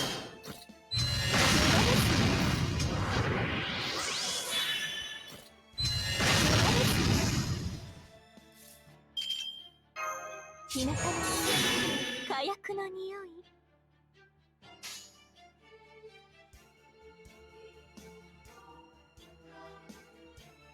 Might as well use her NP to help charge Ryoma's. 望まれることを幸福感に与えてやるぞ。 Oopsie. I should have used the blue one there, but oh well. それはいつか来る兆しの星。誰に呼ばれるまでもなく、あなたは星をかざすでしょう。アラウンドカリバーン。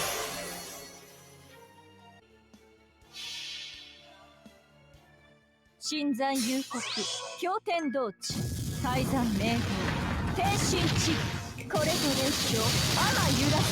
ウトの鳴き声、矢をよろずのノリとなり。はあ。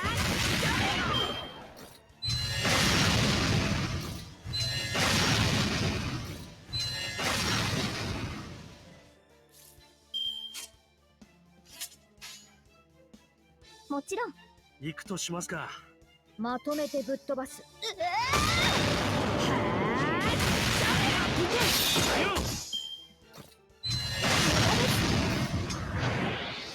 Ashes of Orkney. 今のうちに準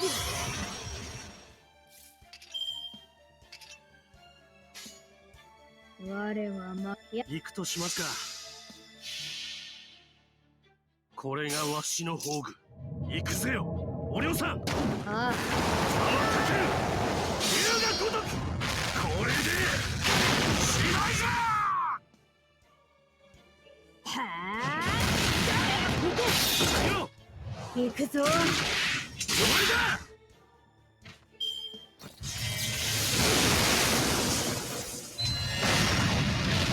これ無理ですね。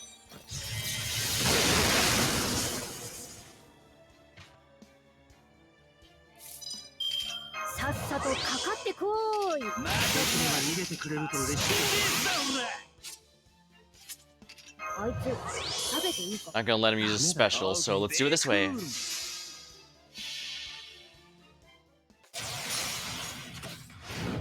そんじゃかっこよく。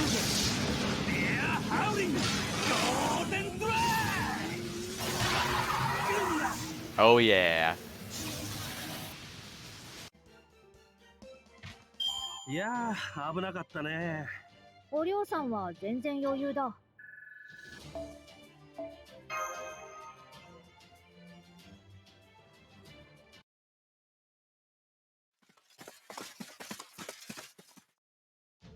So this is Camelot, the city Askno, Queen Morgan built. This is no time to be admiring it. The pool of magical energy stored here is incredible. I've seen many magical reactor cores before, but this easily surpasses them all. Yep, it's both the far end of the world and its center. And it's just as strong as the tower at the ends of the world we saw in the holy city of Camelot. Also, no matter how much things are going our way, we can't forget Morgan still has the Sacred Lance. Be on your guard, everyone. There's a chance she'll try to use Ringo Miniad against us. So we need to make our way to the castle before she destroys the whole city. Yeah, you said it. Right, we can't let Morgan do that. Not to Camelot, the city of the Round Table. Ringo Miniad? Excuse me, but what is Ringo Miniad? Is the name of a Tanlin? So if it was, I would have heard it before. Uh-huh. It's a lance out of the main gate. Have you guys really never heard of it? It's a truly massive burst of magical energy which can make a hole in the ground almost the size of the pit. No, wait. That's right. Of course you're right. Not a single person in Britain's ever seen the Ringo Miniad's light before. Morgan didn't use the Sacred Lance to conquer Britain. If she had, the aftermath would have been impossible to miss. But Muramasa said she definitely had it. That's true. I'm sure Ringo Miniad does exist here. She's still never used it, which means she must have conquered Britain all on her own. So then, why does she have fairies pay the existence tax? If she doesn't need it for Ringo Miniad, what's all this magical energy being used for?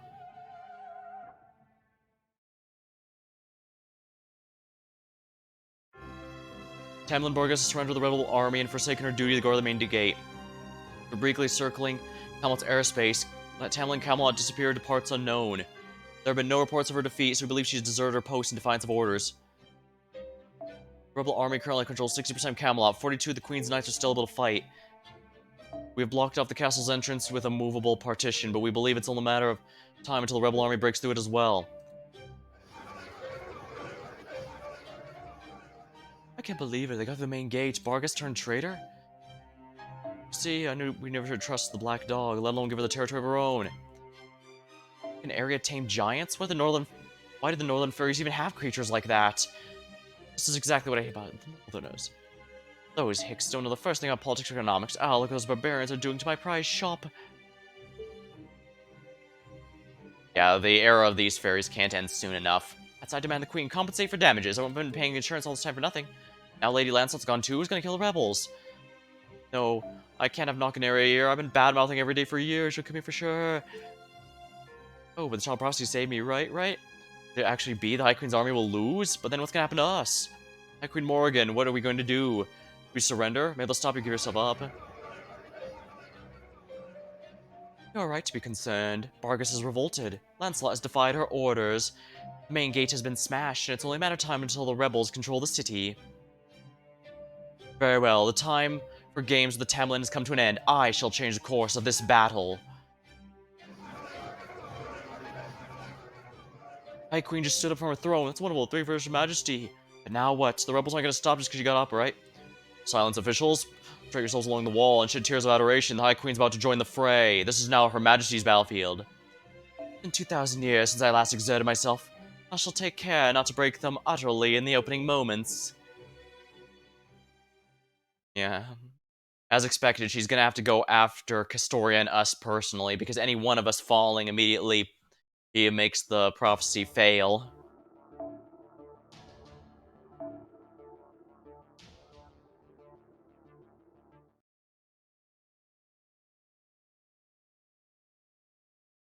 Oh, that's strange. Shouldn't we be at the castle by now? This must be the movable partition that I heard about. They said it could be used to alter the position of Camelot's ramparts and even some of its buildings, for that matter. Oh, that explains. I thought things looked differently from last time we were here. I see. I guess some of those large buildings are actually part of the ramparts. In fact, now that I'm really looking, I can even see the rails in the ground. Even though I used to slide things horizontally, it's still impressive. That means we won't be able to take the route north of the castle as we have it on our map. They can just move buildings as they like. They can easily block off the entrance of the castle. Oh, you're right. Of course they do that. Thank you, Mash. You've been a big help. If you hadn't said anything, I would have kept blindly searching for the entrance like an idiot. Not at all. I didn't do anything, really. I know I haven't had any time to talk this Lostbelt version of Percival, but he's not like I imagine. If anything, I feel like I'm talking to someone around my own age. So we can't just our eyes take us where we need to go. In that case, it must be over there. The strongest magical energy signal is that way, so that must be where the throne is. Understood. Atoll, get the word out to the other troops. Tell them Camelot's terrain is malleable, so the maps may be unreliable. So you just want me to send an unencrypted message? Got it. Is that wind? The wind tiding, a technique the Wind Clan used to carry the voices over long distances. The big problem is other fairies can hear you say it too, so it's not good for secrecy. I guess only the most powerful Wind Clan fairies can use it to exclusively speak with individuals. I see, so you can't use it for clandestine purposes, but it's perfect if you want to get the word out to lots of people at once. I guess that means knocking Ariel here at 2, but that's okay. Right now, getting the castle is our top priority. Right, I'd like to sell things so the Queen's Knights have a chance to regroup. Hold on, does the wind tidings usually make it rain ash too? Astoria! Ash? So that shield of yours, the round table itself. It seems probably when mystery mages are as lacking in fear as they are respect. You've taken the gathering of your greatest heroes, a symbol of all who sworn to defend their country, and turned to your personal weapon. Not even I would think to go that far. Or is it precisely because you're from proper human history that you've gone to such depraved lengths? Perhaps you never cared what mean you choose if it fits your survival in the end.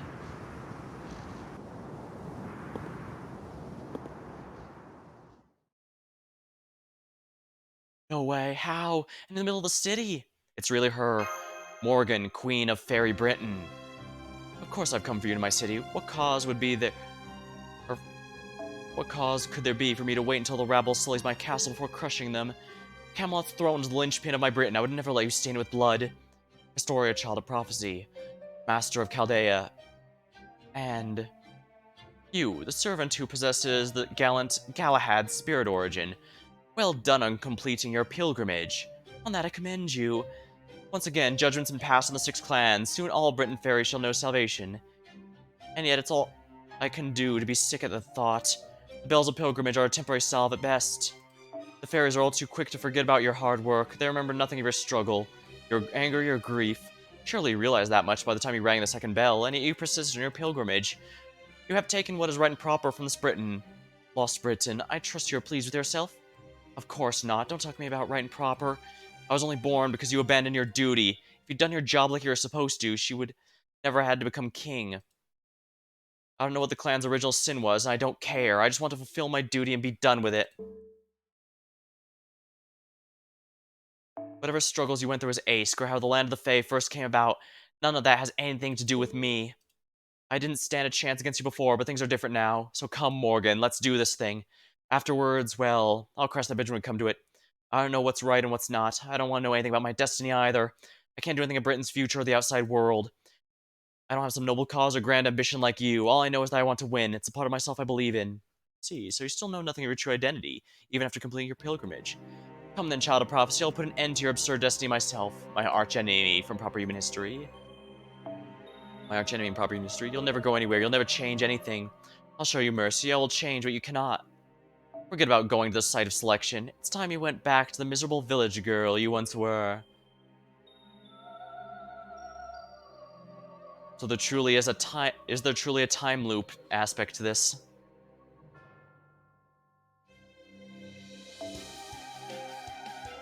Interesting, she gets her own boss theme.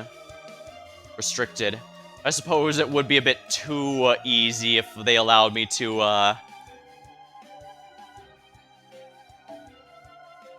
have 2 Castorias, huh?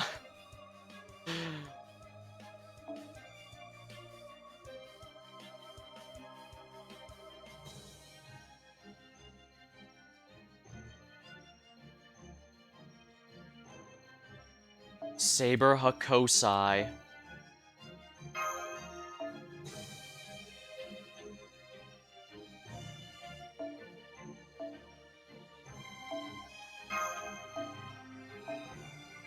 She's not divine, but I do have a decent amount of damage I can bring to the table.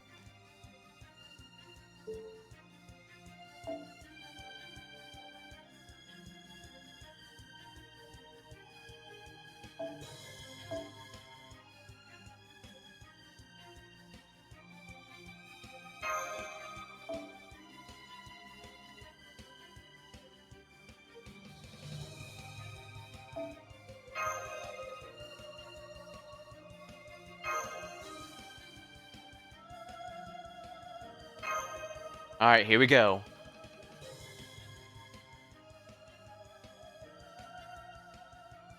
This is likely the final battle against Morgan, so... she's... no holding back. If I need to use a blue crystal, I will. 大丈夫。落ち着いて。普段通 Hi, りに。Queen Morgan. What's her ability? Activate Charisma of Yearning every 3 turns on the field and negate disadvantage. Oh, so she's not weak to everything despite being a Berserker. I suppose they figured that would be important. 2 debuffs are removed at the start of your turn.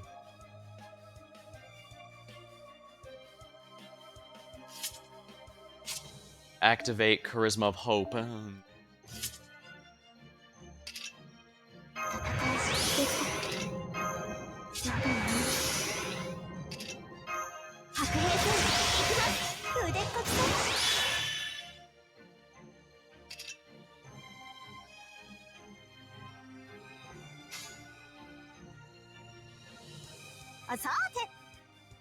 Alright, this should take out Morgan's first bar.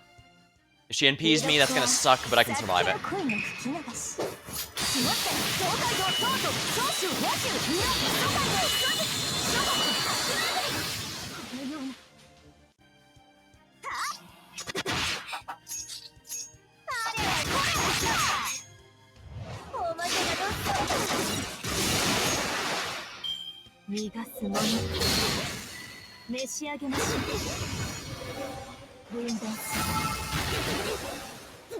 Wow, she really hates Castoria. It's fine, she used all of her skills.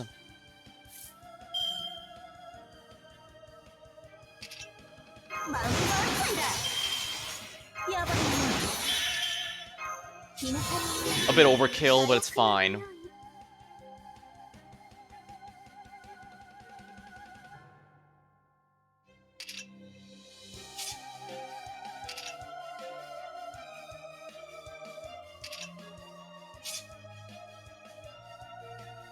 She's probably gonna NP, so let's do it this way.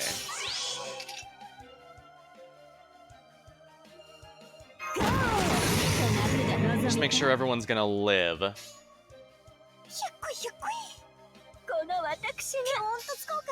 This should break the bar. I'm bringing Vitra entirely for this reason, because she can bring support and damage. Plus if I have to use basic attacks. Also, I just want to use Vitra, if we're honest. I like Vitra. There's a reason she's 100. Level 100. Oh, Bell of Orkney.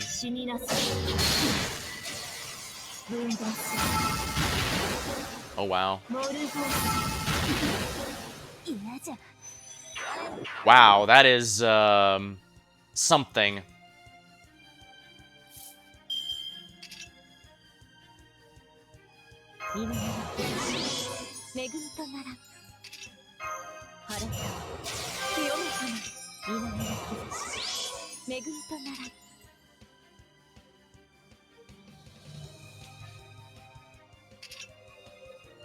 I'm not gonna be finishing today, so I'm not gonna be getting any further than this today, so no holding back.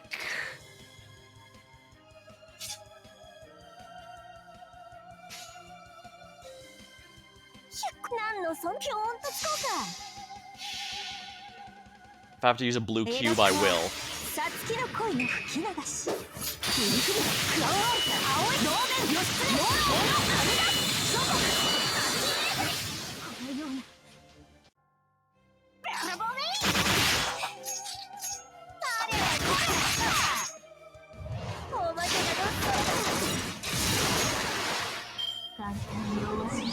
Charisma of Yearning.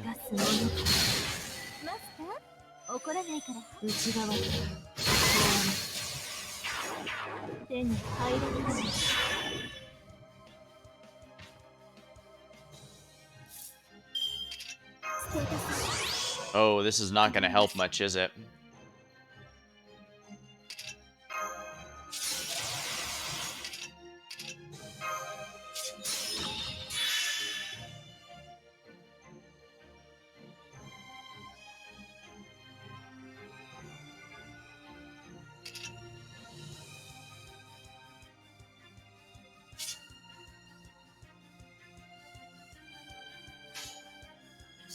乗った。ピョーンとつこうか。 Alright, here we go. エドックはサツキの恋の吹き流し。フリフリクワオ青い同面よしつよおのはみ出しショコこのようにありゃれこれありゃれこれすみだ神様教室同士のごとく分断する内側と分断する。 Of course.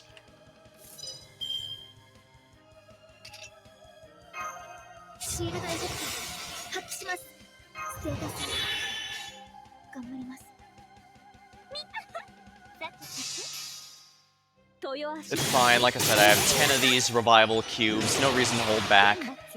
言っときます。陽気修練卵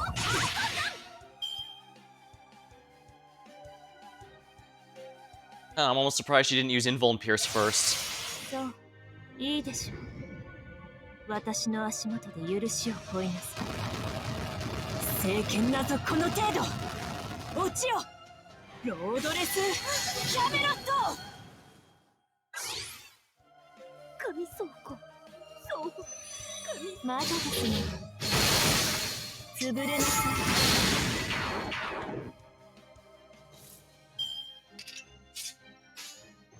That debuff is being a real pain in my rear.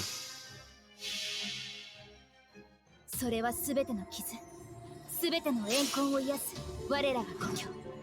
権限せよ、ロードキャメロット。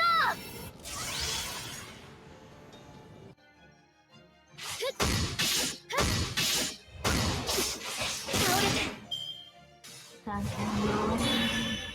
死になさい。 魔女ですの。手に入らない。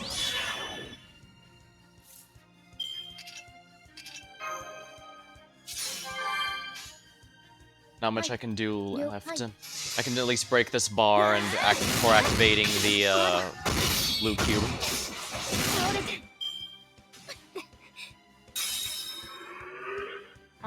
Now this is a storm. Especially.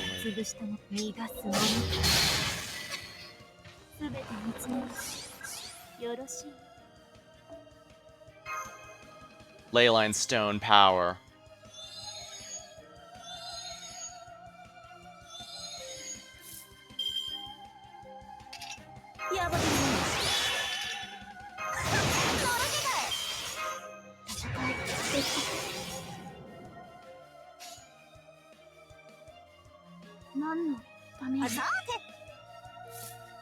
Oh. Oh, we are. What am I saying? I already have everyone's protection. Around Caliburn will protect us from it. Although, perhaps it might be better to do it this way, just so I get 3 protections. A little cheesy, but it works.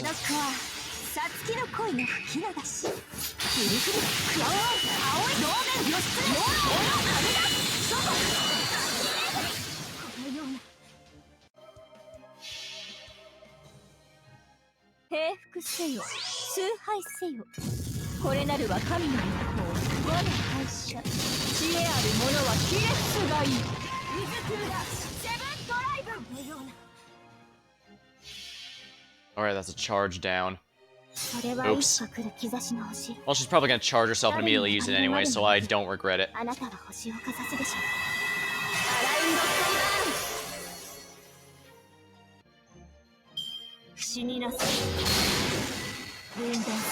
Remove buff! Oh, you dick!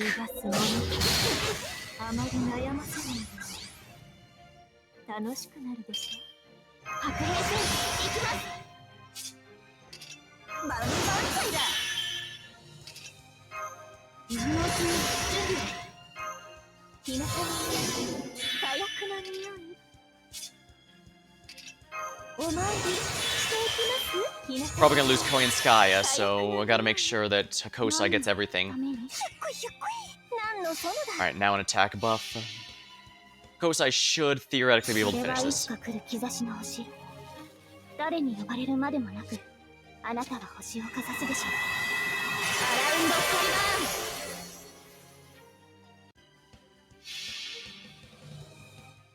江戸っ子はさつきの恋の吹き流しフリフリクワワ青い同盟義経両方の神だ諸国このような Oh, nice. Wonderful. ありがとうございます皆さんのおかげです Not bad.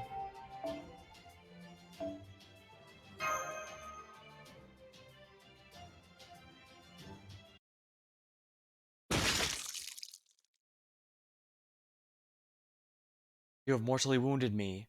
I have not been so gravely harmed since my battle with Mab. I see now how you managed to excise so many lost belts. Now I too shall go to the same fate as the other lost belt kings. Be that as that may, I must say this, foreign mage. The spells you wield in this isolated lost belt are so powerful as to defy belief. Should you have the chance to do so in the future, I suggest you think back where things began. What is Chaldea? For what purpose was ray shifting originally devised? Yeah, at this point it's very clear. Marsbury is not nearly as good of a person as we've been led to believe. Huh? What? Morgan's spirit origin has vanished. There's no mistaking it. We beat her. Hang on, she was ridiculously powerful, sure. Sure, we're way too worn out to fight anymore. But she actually never actually told us anything. Not about Ringo Mini. I know the truth of the land of the Fae. Basically quit. I mean, lost while she was ahead. We still have a ton of questions with no answers. Maybe so, but I don't think Queen Morgan would have told anything if we'd lost. She never did say more than she had to. Morgan, she was all alone right to the end. You don't feel good about winning? Well, no, I guess not. I mean, as wicked queens go, maybe she's a bit of a letdown. I don't know, I guess I was stealing myself for something way worse. Kind of weird thing to think after we finally ended things without losing anyone. You always called her queen, didn't you? Did I? I didn't realize. It's not like I specifically meant anything by it. I most definitely didn't respect her at all. Excuse me, I'm not sure why I was so glum, but the fact of the matter remains. We defeated Queen Morgan, isn't that cause for celebration? I'll have a wind tidings center of the whole army know. That should be the end of the battle. Yeah, okay. Sucks for not Canary, but looks like we were the ones who finally defeated Queen Moore. Astoria, you daft idiot! I should have... Yeah, I guess I should have known that dying without a huge speech is way too easy. Oberon. Indeed, blessed their companion, Castoria. And that alone, you and I are equal, but now you've lost one. Next another, the servant who tried to take my head is gone as well. Those with you shall be next, I think. You'll do, Percival.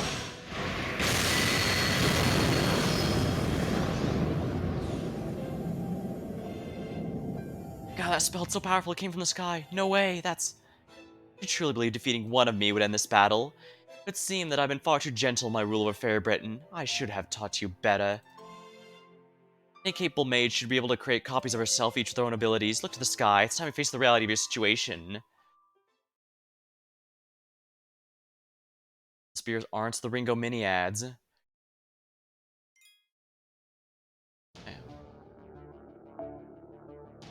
Let me grab a sip of my drink before I continue. The VN's been murder on my throat.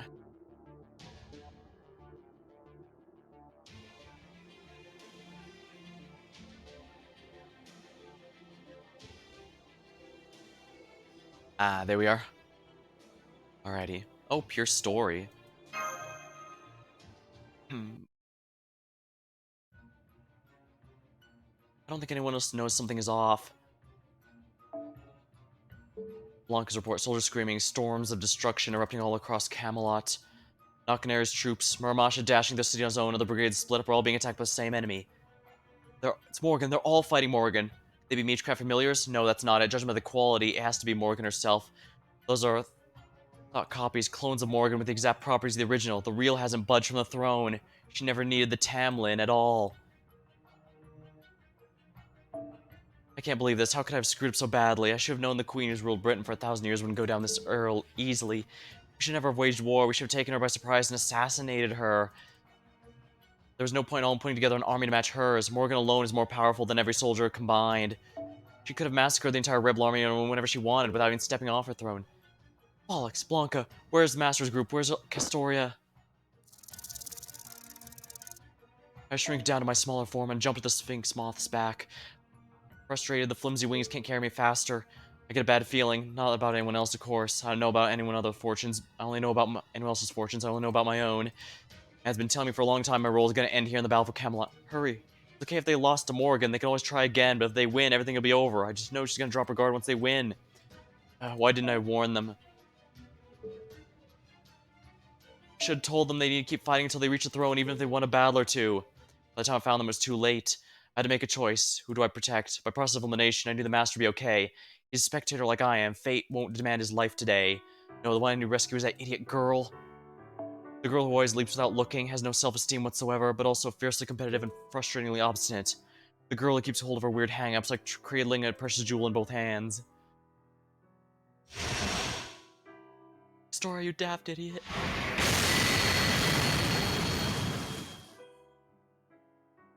Well, I guess I'd like to see if nighttime was not warmer. I haven't told anyone else, though. It's too embarrassing. I remember winter from years past, a completely ordinary, uneventful winter. There's no time to run or even say goodbye. Hate to go out like this, but oh well, I guess this is just one of those things you can't see coming, like a falling chandelier. Not even though it's a bit early to hibernate, I can feel winter's light engulfing my body.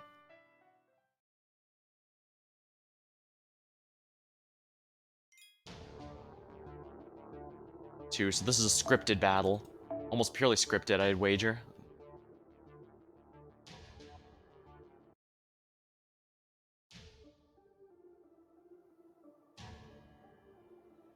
Cutscene.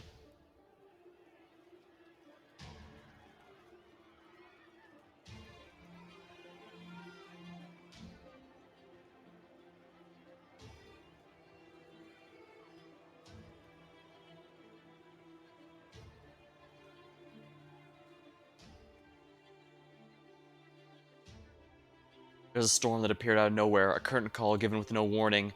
The Queen's shadows appeared in Camelot's skies, mercilessly waged. Mercilessly ravaged the ground. Those who retreat found new walls blocking their path. Any who thought to hide in nearby buildings quickly learned the Queen was willing to burn down her own city to the ground to kill those who dare rise against her. She was cruelly methodical. There could be no hope of fighting back. The rebels could only wait for death. Soon the advancing army's cries turned to screams of retreat. They realized escape was impossible. Their cries turned to despair. In the skies above was no queen. She was the witch of Britain. She was the avatar of death. Her only purpose was to torment and destroy the fairies of the land. Brought everyone, Muramasa, are they really? I'll not spare a single member of the rebel army, nor the foreign mage or his companions.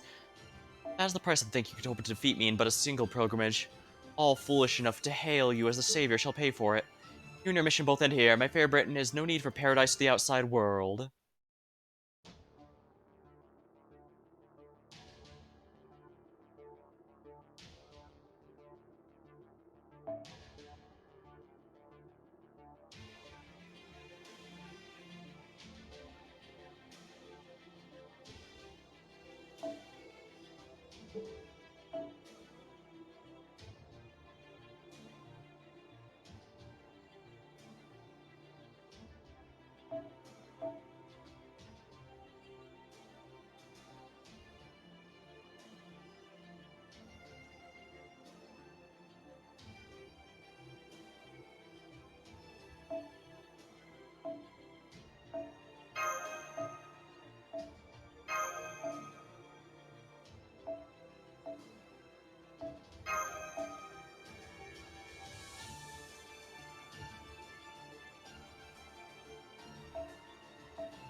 Now let's go with 2 DPS this time, just because I didn't think it was enough. An AoE might not be good enough, but again, I like to use Vitra.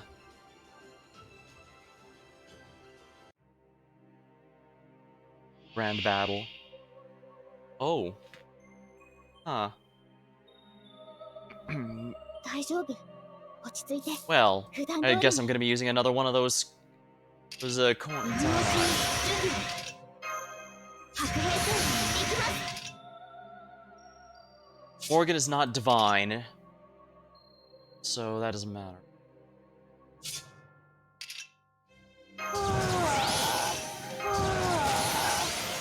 むにゃむにゃ。バンバンだ。やばいな。Ah, but she does... No, she does negate the class's affinity. How mildly frustrating. 水のうちに準備だ。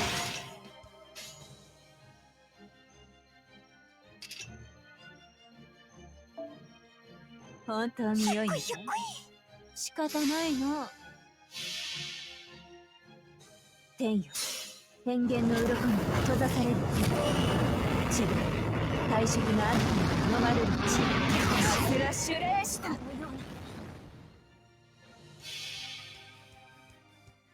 イロッコはさっきの恋の吹き流し。もしか東海道東都長州野州日本都会の一つ諸国このような。ほれほれ。Remove debuffs. さて、どこから潰したものをこうして手に入れなさい。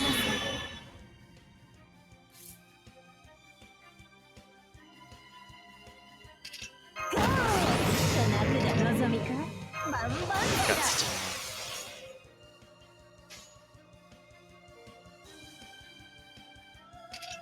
これが我という魔よ。やります。はあ？集えアスラ、我の肉なる魔の軍勢よ。アスラシュレーシター。このような。ほれほれ。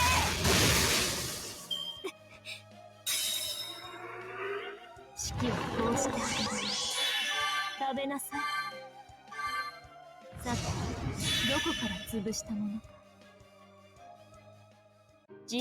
Not gonna like this. 恐怖、希望もない。生きてそうこなくてゴールに当たわず。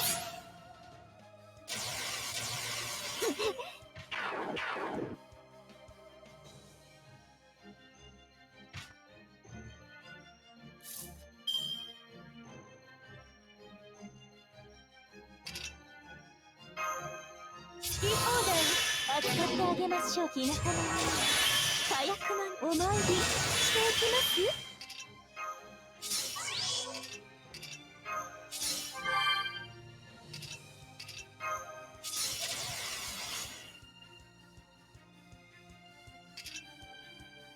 幸福観光天罰仕方ないの。人類 Alright, let's see how this goes. 平服せよ、崇拝せよ。これなるは神の一方、我が会社。知恵ある者は卑劣がいい。水クラセブンドライブのような。ま、適当に遊んでやるかな。なんじゃ、もう終わってしまうのか。つまらん。いたぶってる。負けた。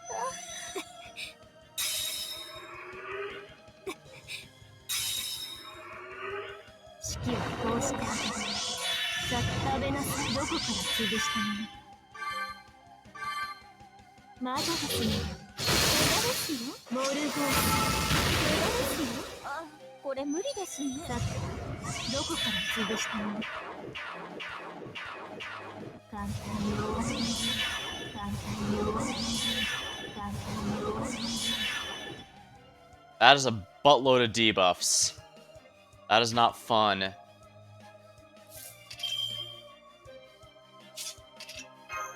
シールドエフェクト発揮します。ステータス頑張ります。パラスタ清め様、稲の兆し恵みとならパラスタ清め様。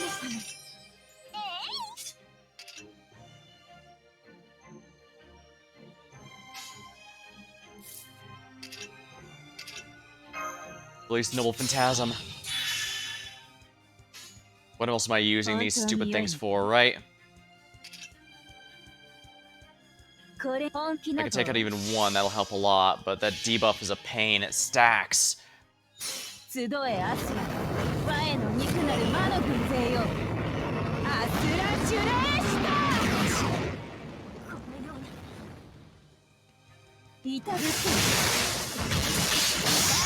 It's no good. Beecher just doesn't have any damage anymore.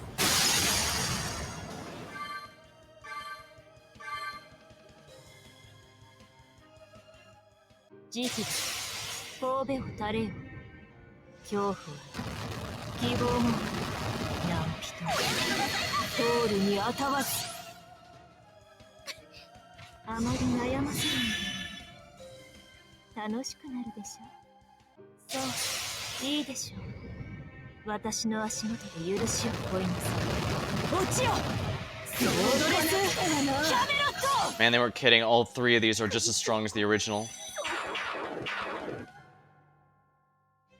Phew, she managed to guard that time, but this is not looking good. Arts chain.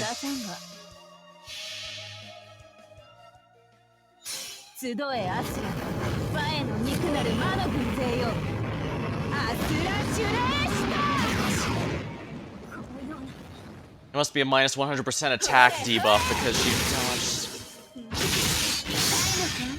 But even if that's the case, I have both an NP damage up and an arts up. That should not be 0. Must be scripted.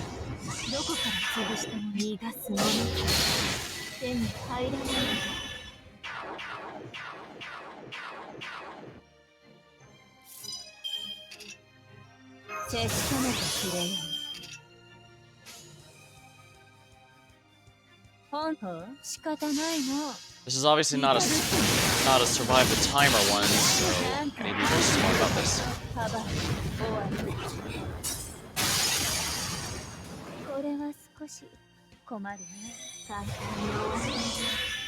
Alright, I'll just use the stupid crystal. I have 8 left. Oh, I see, I'm supposed to lose.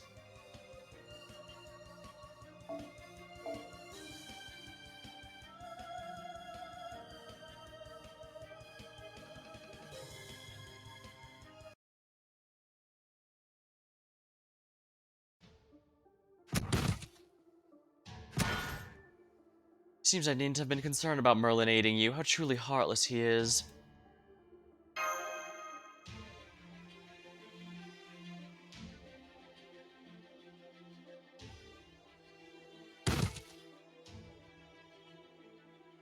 Ah, they're all... That's right, they're all going to die, and it's your fault. You came here with weak resolve, no chance of victory, no trust with anyone. This is the result. Pitiful Avalon LaFay, my comrade who has blindly followed the prophecy to a dead end.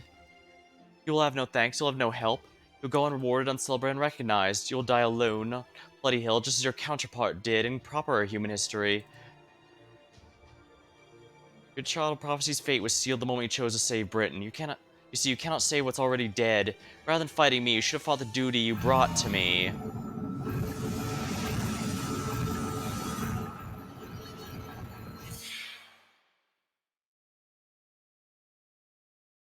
Wait, did she just disappear? Can you hear me? This is Aurora, head of the Wind Clan. I'm sorry I couldn't aid you, but I hope I can be of help now. I hope every Briton will hear what I have to say. Voices carrying throughout Camelot. At this very moment, brave fairies are fighting to defeat Queen Morgan. The Queen possesses great power, but all of my respect for her has been greater. Even greater. Personal protector of Britain for 2,000 years. I'm sure there's not a fairy in the land who's not or adept. However, in bearing in mind what she's done for us, she has done terrible things I cannot ignore. Those of you fighting in Camelot, please listen to what I have to say. Let me tell you of Queen Morgan's true identity and what she has been doing in the shadows of our history. Ah, look at them go. Pathetic rebel soldiers running for their lives. That's what the low-class fairies get for entering Camelot without permission. Look, now they're calling for help after finding their escape route cut off. Are you happy about this? My mansion's gone. At least the rebels weren't destroying the entire city. Majesty, please stop this. Can't you know cast a spell that will only kill them without damaging our property? Oh, don't be ridiculous. The best show I've seen in ages. Like a festival. It's how war should be.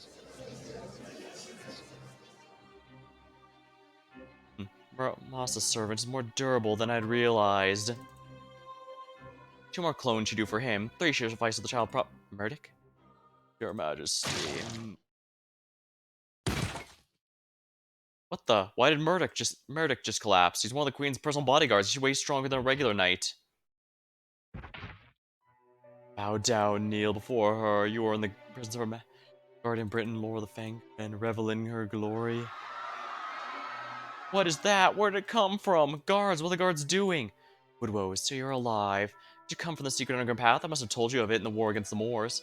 That was 1,000 years ago. I'm impressed you still remember. Of course you did. You told me in confidence in case. I've never forgotten. Even for a moment. Your Majesty, please tell me. Where's the child of prophecy? Where's Barrel Gut? No, don't forget trivialities. Why'd you not send reinforcements? Why'd you abandon the Fang clan to our deaths? Please. Majesty. Reinforcements? Ah, you mean the attack on Londinium? What a strange thing to ask. I did send reinforcements. None of this seems to have done you any good.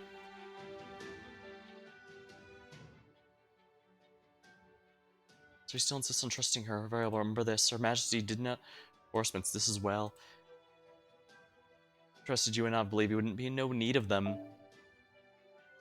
Her Majesty tells you she did not send reinforcements, then all is well, because that means she trusted you to handle them. But if she tells you she did send them, then she is lying. She tells you she did not send reinforcements, and all is well, because that means she trusted you enough to believe you would not need them. She's lying. That will be a lie meant to fool you, to conceal her decision to discard the Fang clan. You were there. You know for certain she did not send reinforcements. There's no escaping that truth. Majesty claims otherwise, and you'll know she thinks you and your clan are worthless. Oh, that is extremely deceptive, but... Morgan! Morgan! He's mad. Woodwoe's gone mad. He knocked Her Majesty to the floor. Someone stop him before he beats her. He gone mad as well. There's no way we could stop Woodwoe's. I know, I'm not gonna try. Kill you, I'll kill you. Our clan has been loyal to you for 1,000 years. I've been loyal to you for 1,000. You make a mockery of it all. Never loved us. You never cared about us. Die, die, die, die. I don't need a ruler who doesn't love me. Dumb witch, I never should have trusted you. I'm a Prince King. I'm an A-Ray. Stand all above all other. Very Britain of a kingdom of us fairs will love shit if it wasn't for you. Ah. You fool. Half the trouble I took to teach you manners. Your eyes are so bloodshot. You see how absolutely horrible you look. But your fur is soft as ever. Ah, young Woodwoes, my brave Woodwoes. Fur was always the warmest, most precious thing in Britain.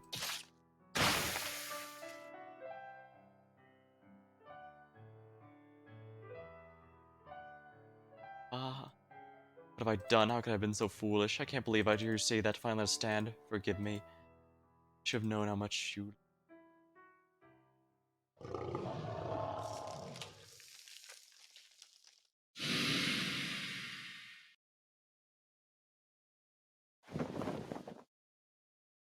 Your Majesty, thank goodness. Perhaps you should rest now. You're in no condition to... What are you saying? The rebels' troops still out there? They need dealing with. Come here, Majesty. The throne is this way.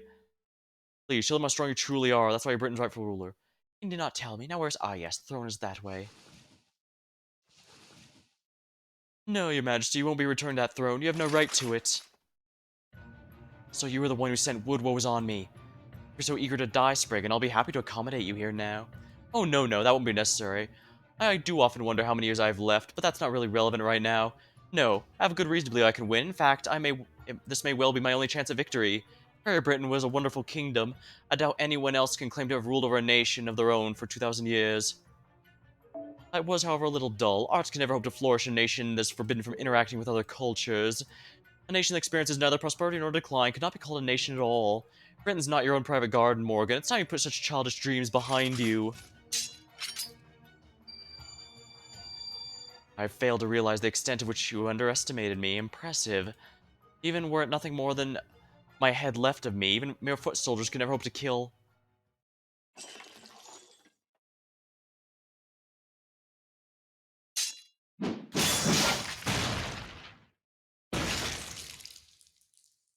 Bobo. Sith.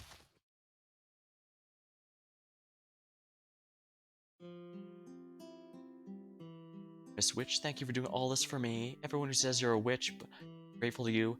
Thank you for doing this for us. Thank you for doing this for me, even though I don't deserve it. I hope you can rest in peace now. You deserve it. In the beginning, before I had a single companion, I was known as a witch rather than a savior. One day I woke in Orkney with all knowledge my other self had sent me. The Morgan of proper human history. The Fairy Queen entrusted everything to me, even knowing it would cost her her life. That's when I learned of Morgan's fate. She never found a place where she belonged in proper human history. She was born to be Britain's heir, yet she lost that to King Arthur. For Morgan, the Isle of Britain was everything. Without it, she herself was worthless, so when she lost Britain, she lost her worth. She must have been heartbroken, seeing what became of Britain when she was summoned there, but at the same time, I think she had another thought as well. This time I can succeed. Since she never had anywhere belong, it was understandable she'd give so much to protect the place she thought that offered her that chance. I had a duty to paradise, but I knew that duty would result in Britain's destruction. The other me, though, she loved Britain dearly, even the Lostbelt version of it. I thought about it, I realized I wanted the same thing she did, and then I chose to live as her. Which you're the only one who survived the calamity. But to do that, I would have to do something about the fairies. Countless times I stopped calamities, countless times I mediated clan disputes to end wars, countless times I cursed and I was cursed and scorned as a witch, countless times I had my spirit broken. I didn't mind, it was never the fairies I loved. I only ever loved Britain itself and the home I would make there. It would be my own Britain, something that was forever beyond the reach of proper human history. I did everything I could to make it a reality. Eventually, though, I realized the best way to do that was to keep the fairies safe. Used up discard girl. Thank you for giving me this water. But I don't want you to have it, Miss Witch. You worked so hard. After many long years, I even came to like the method. I gained companions I could trust, learned to handle myself better. I grew comfortable pretending to be a savior, good at it even. I even changed my name to Ace, thinking it would make the fairy who gave me that name happy to know that I was a savior. Later, I lost Londinium. My companions distanced themselves. That was okay. I would get right this time. I'd make my ideal Britain.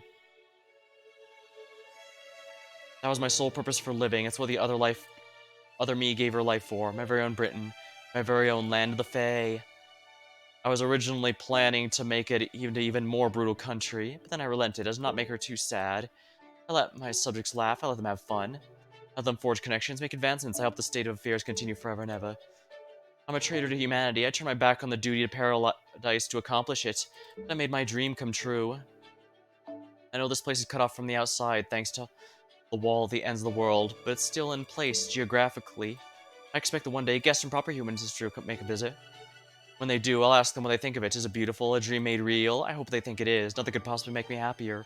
Welcome to Fairy Britain, fair guests. I hope you remember this beauty for the rest of your lives.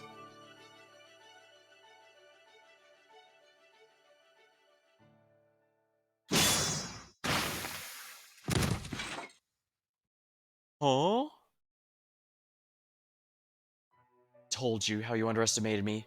That even as no more than a head, I could. Uh, what should we do now? Spriggan's overthrowing the queen, right? Does that mean Spriggan's the new king? But Queen Morgan's still alive. Yeah, and she can only use her left hand now. Could she defeat a rebel army like that? Hang on, what happened to us? The rebels will kill us all. Should we help Her Majesty? Spriggan won't stand a chance against the rebels. Maybe Queen Morgan can do something as she gets back to the throne. No way, just look at her. What a mess she is now. I don't want to touch her. Showing either side support could go badly for us. Yeah, good point. We should just see how things play out and go with the winner. However, even bearing in mind she's done for us, she's done other terrible things I cannot ignore. Those of you fighting Camelot, please listen to what I have to say. Let me tell you Queen Morgan's true identity and that she's been doing the shadows of our history. The wind tiding from Aurora, what's she going to tell us? Everything happening here in Fairy Britain has been one woman's selfish scheme. Ace the Savior is remembered for having saved fairy kind, but she was never a fairy of this Britain. She's an enemy who came from another world. Her goal, her only goal, was to rule Britain for herself. To that end, she summoned the countless calamities and broke the bonds bind our clans. The worst of her crimes was the destruction of Londinium. Uther was supposed to be Bruthen's rightful king, and she killed them, shattering the unity of clans. All because she couldn't stand anyone else being king. Then, thanks to all the blood spilled and hatred fomented through conflict, the Great Calamity became the worst one in history. There are only a few fairies left who are still alive to remember this, but 2,000 years ago, our Britain was completely destroyed. That's what we're talking about. That can't be right. If that were true, why are we still here today? No, perhaps it would have been better if the Great Calamity wiped us out. At least then a few fairies survived, could have gone on and create a peaceful Britain, but that never happened. After Aske, Morgan the Witch survived Londinium's destruction, she hatched a truly terrible scheme. She decided to use our precious world tree for her own desires. She stole the magical energy, leaving us a dry, dead husk in its place, and used that energy to resurrect us. I believe the method is known as the Chaldean summoning system. The command spells we all bear are not inscribed on us in Camelot. We are born with them.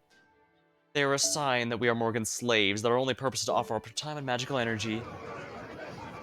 Oh, so they were effectively all servants from the beginning. No wonder no one could tell the difference. They were pretty much servants from the get-go. And that is how the witch created New Britain, and the audacity to call it the era of the High Queen.